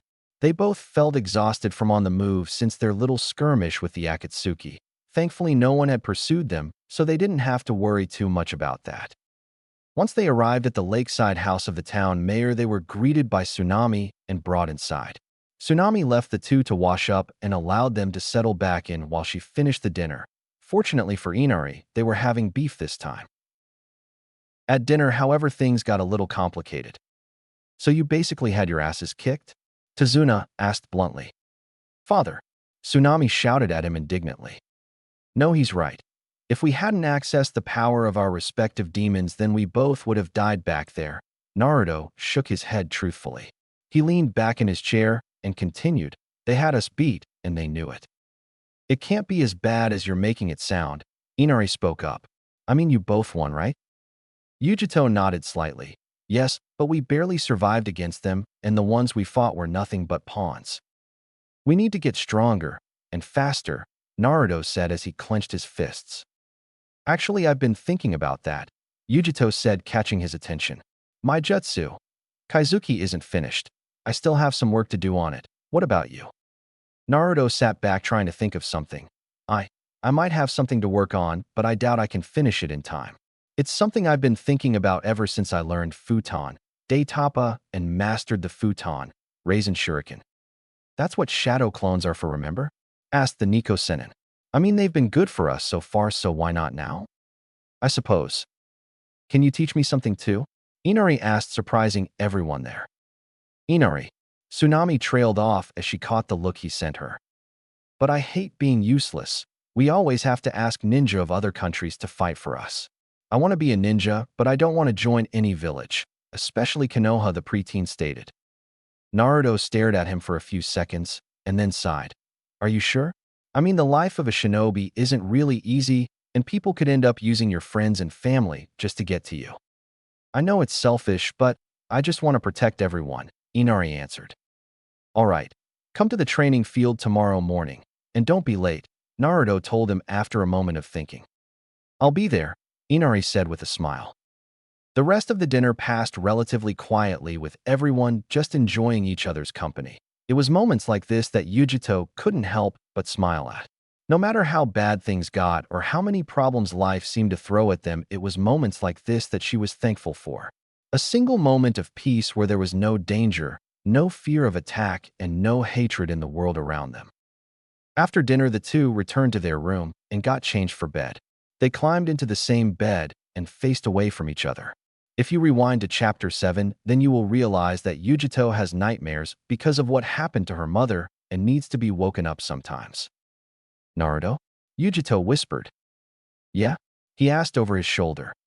Why did you agree to train Inari? I mean, I thought you wanted to go after Pain and Akatsuki, so why? She asked, turning to face him. The Kitsune Sennin turned as well and answered, because I was like him once. A long time ago, I asked my sensei at the time, Kakashi, for training, and he refused, preferring to teach the Uchiha and handing me off to some other jonin who did nothing but criticize my chakra control. Neither of them even realized that at the time, the only reason my chakra control was beyond horrible was because Orochimaru had placed a suppression seal on the Kyuubi's seal to block out its power. I'm lucky I came across Ero Sennin, or Gaara would have killed me and done a lot more damage to Konoha, if not outright destroy it. You're serious? She asked, having heard of nothing but great things about the Kapinin of Konoha. Naruto nodded slightly. It wasn't until I failed to get Sasuke back the second time that he actually wanted to train me, and even that I suspect would have just been for the purpose of recovering the traitor. Silence descended upon the darkened room as Yujito suddenly pulled him into tight hug. You shouldn't keep your emotions bottled up like this, Naruto. It's not healthy, she whispered. Why does he never let anyone in? Is it to cope with the pain he feels? Naruto just closed his eyes and tried to block out the pain he felt. I know, but I can't help but wonder what would have happened back then if he actually paid attention to me like he did to Sasuke. Ero Sennin taught me more in the 1 month before the finals of the Chunin exam than Kakashi did in the entire time I was on Team 7. Yujito just held him tightly. I see. So that's why you agreed to train Inari. You don't want to make the same mistake he made with you. And you know I'll be there if you need me. She smiled slightly and pulled back slightly, so she rested her head on the pillow. If that's the case, then why did you send the Uchiha back to Konoha knowing that they'd let him off scot-free? Because he can no longer have children, Naruto answered. This of course surprised Yujito. What did you do? I put a seal on him that Ero Sennin taught was created in order to control the population of bloodline clans. I just put one on Sasuke before Tsukino-chan delivered him to Konoha, Naruto explained. He's only ever wanted 2 things in his life: to kill Itachi and restore his clan. The seal makes sure that he can't restore his clan, and you already know how he failed in killing Itachi. Aren't you worried that Konoha might retaliate or destroy the seal? She asked. Naruto just grinned at her and answered truthfully. Konoha can try and get to me all they want, but they won't. And as for Sasuke, to release a seal that advanced, you would need an incredible amount of chakra and knowledge of it to even have a chance of destroying it. How long do you think it will take them to realize what you've done? Yujito asked, imagining the looks on the council members' faces when they realized what had happened. You sneaky little fox, she added in thought with a slight chuckle. They probably already know, Naruto said with a grin. After a few moments of silence, Yujito said tiredly, we should get some sleep. We have a big day tomorrow. Yeah, you're right. He covered his mouth as he let out a yawn and nodded. Good night, Yujito. Good night, Naruto, she said back and smiled when she saw he was unconscious. Catching herself staring, she shook her head and widened her eyes slightly. What's wrong with me? She pulled back slightly, shook herself. Am I falling for him? She shook herself again, just let her mind wander, and before she knew it, she had fallen asleep as well. They both knew that the coming days would be stressful, but at that moment, while holding each other in their arms, they just didn't care. In the following days, Naruto had poured all of his effort into completing 2 of his jutsus, using the Kage Bunshin no Jutsu to speed things along. one of which was a fully completed Stage 6 Rasengan infused with the wind element that would surpass the power of the Stage 5 Futon Rasen Shuriken. He had also begun working on a wind jutsu based on the futon. Daytoppa, though, in comparison, the new jutsu was a lot more powerful, which he had yet to find a name for. Yujito, on the other hand, had taken her jutsu, Kaizuki, to its most extreme level and nearly melting her hand to the bone when she first tried to use it. Yujito had also tried to add her fire and lightning elements into her arrows, making them more powerful, but she knew just training and using them was useless unless she had a target. Fortunately for her, Naruto's shadow clones were available for her target practice, as she called it. The two Sannin had also started teaching Inari on the basics of being a shinobi, like how to channel chakra and how to throw shuriken and kunai. That surprisingly only took a few days, and because of that, Naruto, against Yujito's better judgment, decided to teach him Kage Bunshin no Jutsu and Hein, which Naruto learned how to do after channeling his wind chakra into his sword. During this time, however, all was not well, as Yujito grew more worried about Naruto when he seemed to throw himself into his training to forget the pain he felt, and she soon realized that he had done this before as a sort of coping mechanism. One day, however, an old talking toad had entered the town asking to speak to Naruto. Naturally, people were freaked at this, and after about 5 minutes, the two Sannin had shown up. After reassuring the townsfolk that everything was all right, which they took his word for, being the town hero had its perks after all, the old toad, whose name was Fukasaku, though he insisted on being called Pa, handed the Kitsune Sennin a book. According to the toad, it was Jiraiya's first book, The Legend of the Gutsy Ninja, and when asked why it was being given to him, the toad just replied saying Jiraiya would have wanted him to have it. The toad elder had left soon after, but not before telling him that the toads will stand by his side, as his son Gamabunta had decreed. Yujito decided not to get involved since they were Naruto's summons after all. She was, however, a bit surprised to find out that the main character in the book was a teenager called Naruto. She caught him reading it late at night on more than one occasion after that. Rain Country, AIM/Akatsuki headquarters. We've lost 3 more, Conan said, breaking the silence of the darkened cavern. Those 2 brats are quickly becoming a nuisance, Madara said with his Sharingan spinning wildly. What are we going to do about them? Kisame asked. If I'm not mistaken, they have done more damage to this organization than any other faction. Even Orochimaru's defection hasn't hurt us this badly. Pain narrowed his eyes and said, this is a minor setback, nothing more. They've went back into hiding, and without Zetsu we have no way of locating them. Conan spoke as she sent looks at the remaining members. Madara remained silent for a moment before he finally spoke. Pain, Conan, you 2 hunt the Kyubi and the Nibi. And what about the Hachibi? Pain asked, send the Uchiha a stare. Leave the Hachibi. It still has a village to help it, and so will not be as easily acquired, Madara replied. Pain fell silent for a moment before he spoke again. It would be almost impossible to find them now that they've gone into hiding again. It would be better if we could draw them out somehow. Madara chuckled darkly at that. I have an idea on how to accomplish that. Fire Country, Root Headquarters. Deep underground beneath Konoha, Councilmember Danzo sat in his office, which he had inhabited for many years now. Many thoughts had plagued him for the past few days, mainly those about 2 certain individuals. The Kyubi Jinchuriki and the last Uchiha. Those 2 children had been causing him some rather painful headaches over the last few months. Despite what many believed Danzo had voted against having the young Namikaze exiled, he would have preferred that the boy be turned into a weapon which he could wield to destroy his enemies with more effectiveness than his Root Umbu forces. Sadly, that didn't happen, and the boy was exiled and marked as a new Knin. Now, however, he had become an increasing threat to himself and the rest of Konoha, if not every shinobi village on the continent. That's what Danzo and the village council truly believed now anyways. Then there's the Uchiha. Sasuke had been another nuisance to him until recently, when he and the village elders had used young Itachi to infiltrate and ultimately massacre the Uchiha clan. He had originally left Sasuke alone because of Itachi. However, recent events had changed things. When Sasuke had defected from Konoha, Danzo had wanted the boy killed. Orochimaru was an elusive foe, however, and seemed to keep Sasuke out of his reach on more than one occasion over the past 3 years. Then Sai failed to kill Sasuke, and not long afterward Sasuke had killed Orochimaru, leaving Danzo to have a more clear shot at killing the boy and erasing all traces of his involvement in the Uchiha massacre once and for all. This, however, didn't happen. Instead, not only was Sasuke returned to Konoha alive, but Itachi was dead now as well. Without Itachi, then Sasuke was no longer a threat to him. This was both good and bad since he hadn't had any idea on what to do with the boy. Thinking back at the events of the Kyuubi attack 16 years ago, Danzo knew for the good of Konoha that Sasuke was needed to in order to defeat and control that giant beast should it ever break free of its prison. Danzo found that slightly ironic. The boy he had wanted dead more than anything would become Konoha's greatest weapon. His weapon.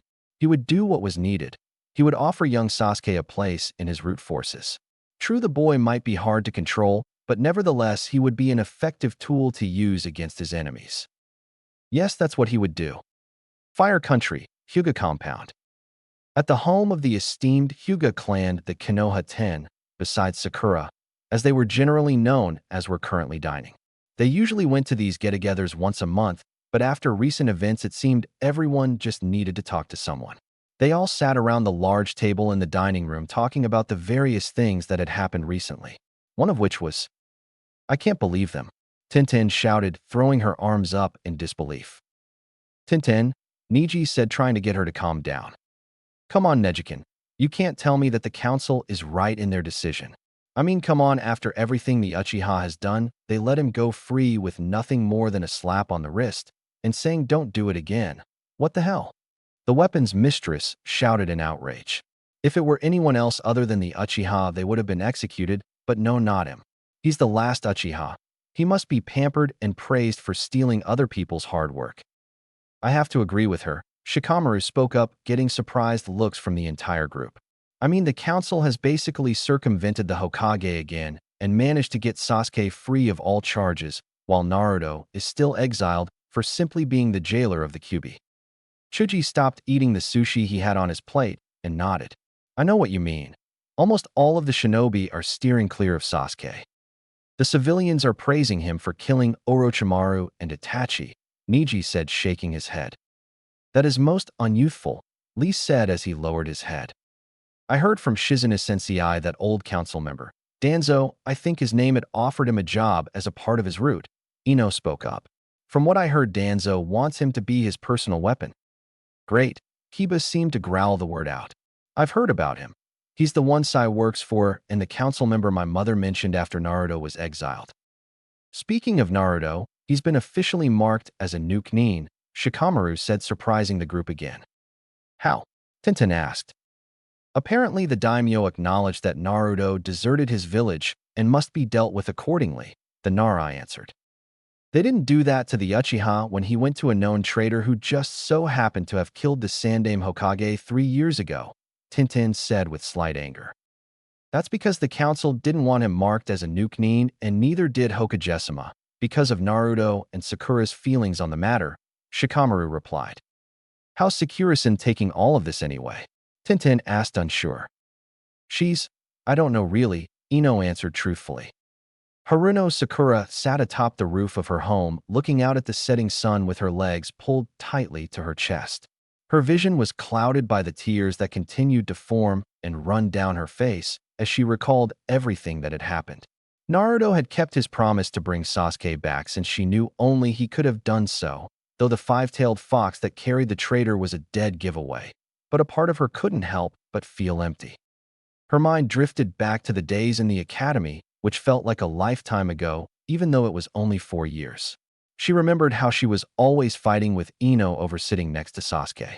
How the rest of the rookie 9 at the time didn't seem to have a care in the world. How Sasuke brooded in the corner day after day, and how Naruto. It always came back to Naruto. He had always been there for her, and she felt incredibly empty without him now that he was gone. Exiled for something out of his control, even though the council seemed to stick with the excuse that he was a danger to everyone. She didn't believe that, and neither did anyone else in Konoha's shinobi population.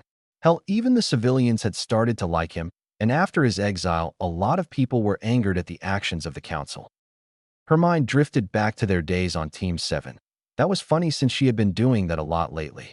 He had always been so carefree and seemed to just be there for her whenever Sasuke turned her down, and when Sasuke defected, she had clung to Naruto and begged him to bring the Sasuke back to her. Now though things were different. Naruto had kept his promise, but at the cost of his dream. She knew he could no longer be Hokage, and with the way things were going there was a high chance that Sasuke would be named Hokage. She hated herself for being selfish and knew that she could never make it up to him, but she wanted to try anyways. Sasuke had barely said a word to her since he got back other than to finish his medic scans which Tsunade told her to do on him. He had been enraged when they discovered that he had a gene destroyer seal placed on him, so he couldn't have children, which she knew only Naruto could do something like that. Let's just say he didn't take the news that well. A sudden memory flashed through her mind as she buried her head in her legs and cried. Flashback, no jutsu begin. You can't understand, the Uchiha said in a condescending tone. I can't tell you everything. There is no time for that. All you need to know is everything Sasuke has done has been for nothing, and he still has a chance to redeem himself should he choose to. What do you mean? Sakura asked confused. If Sasuke chooses not to redeem himself, then he will attack Konoha and kill everyone in it, Itachi stated, causing the pink-haired Kunoichi's eyes to widen. Can you kill him if need be? He wouldn't do something like that, Sakura said, shaking her head. Then you clearly do not know him, the Uchiha said in a condescending tone. Naruto-kun does not need redeeming. Konoha was in the wrong for what they did to him. Konoha's made some mistakes in the past, but Sakura tried to defend but was cut off. A lot of crimes have been committed for the good of Konoha since its founding. Naruto-kun's exile is just another thing added onto a very long list of crimes done by the village. Itachi interrupted. If Naruto-kun were to return to Konoha, he would be executed for the good of Konoha, just like me. He's nothing like you, Sakura snarled. Oh, Itachi raised an eyebrow and smirked. I believe you are mistaken. Despite Konoha's attempts at controlling him and his strength, Naruto-kun has grew much more powerful in such a short amount of time, just like I did at his age. The Uchiha's features returned to normal as he asked, what would you do if Naruto-kun were to be captured by Konoha and sentenced to death? Surely you realize that is what will happen should he ever be captured by Konoha. Konoha wouldn't. What would you do? Itachi asked again, cutting her off. Sakura gulped and looked away, too don't know. I pray you find the answer, because if you do not, then Konoha will burn and everything I have worked for will have been for nothing, Itachi told her. Flashback, no jutsu end. What should I do? Sakura continued to cry as the sun finally set on the horizon. She cried all night.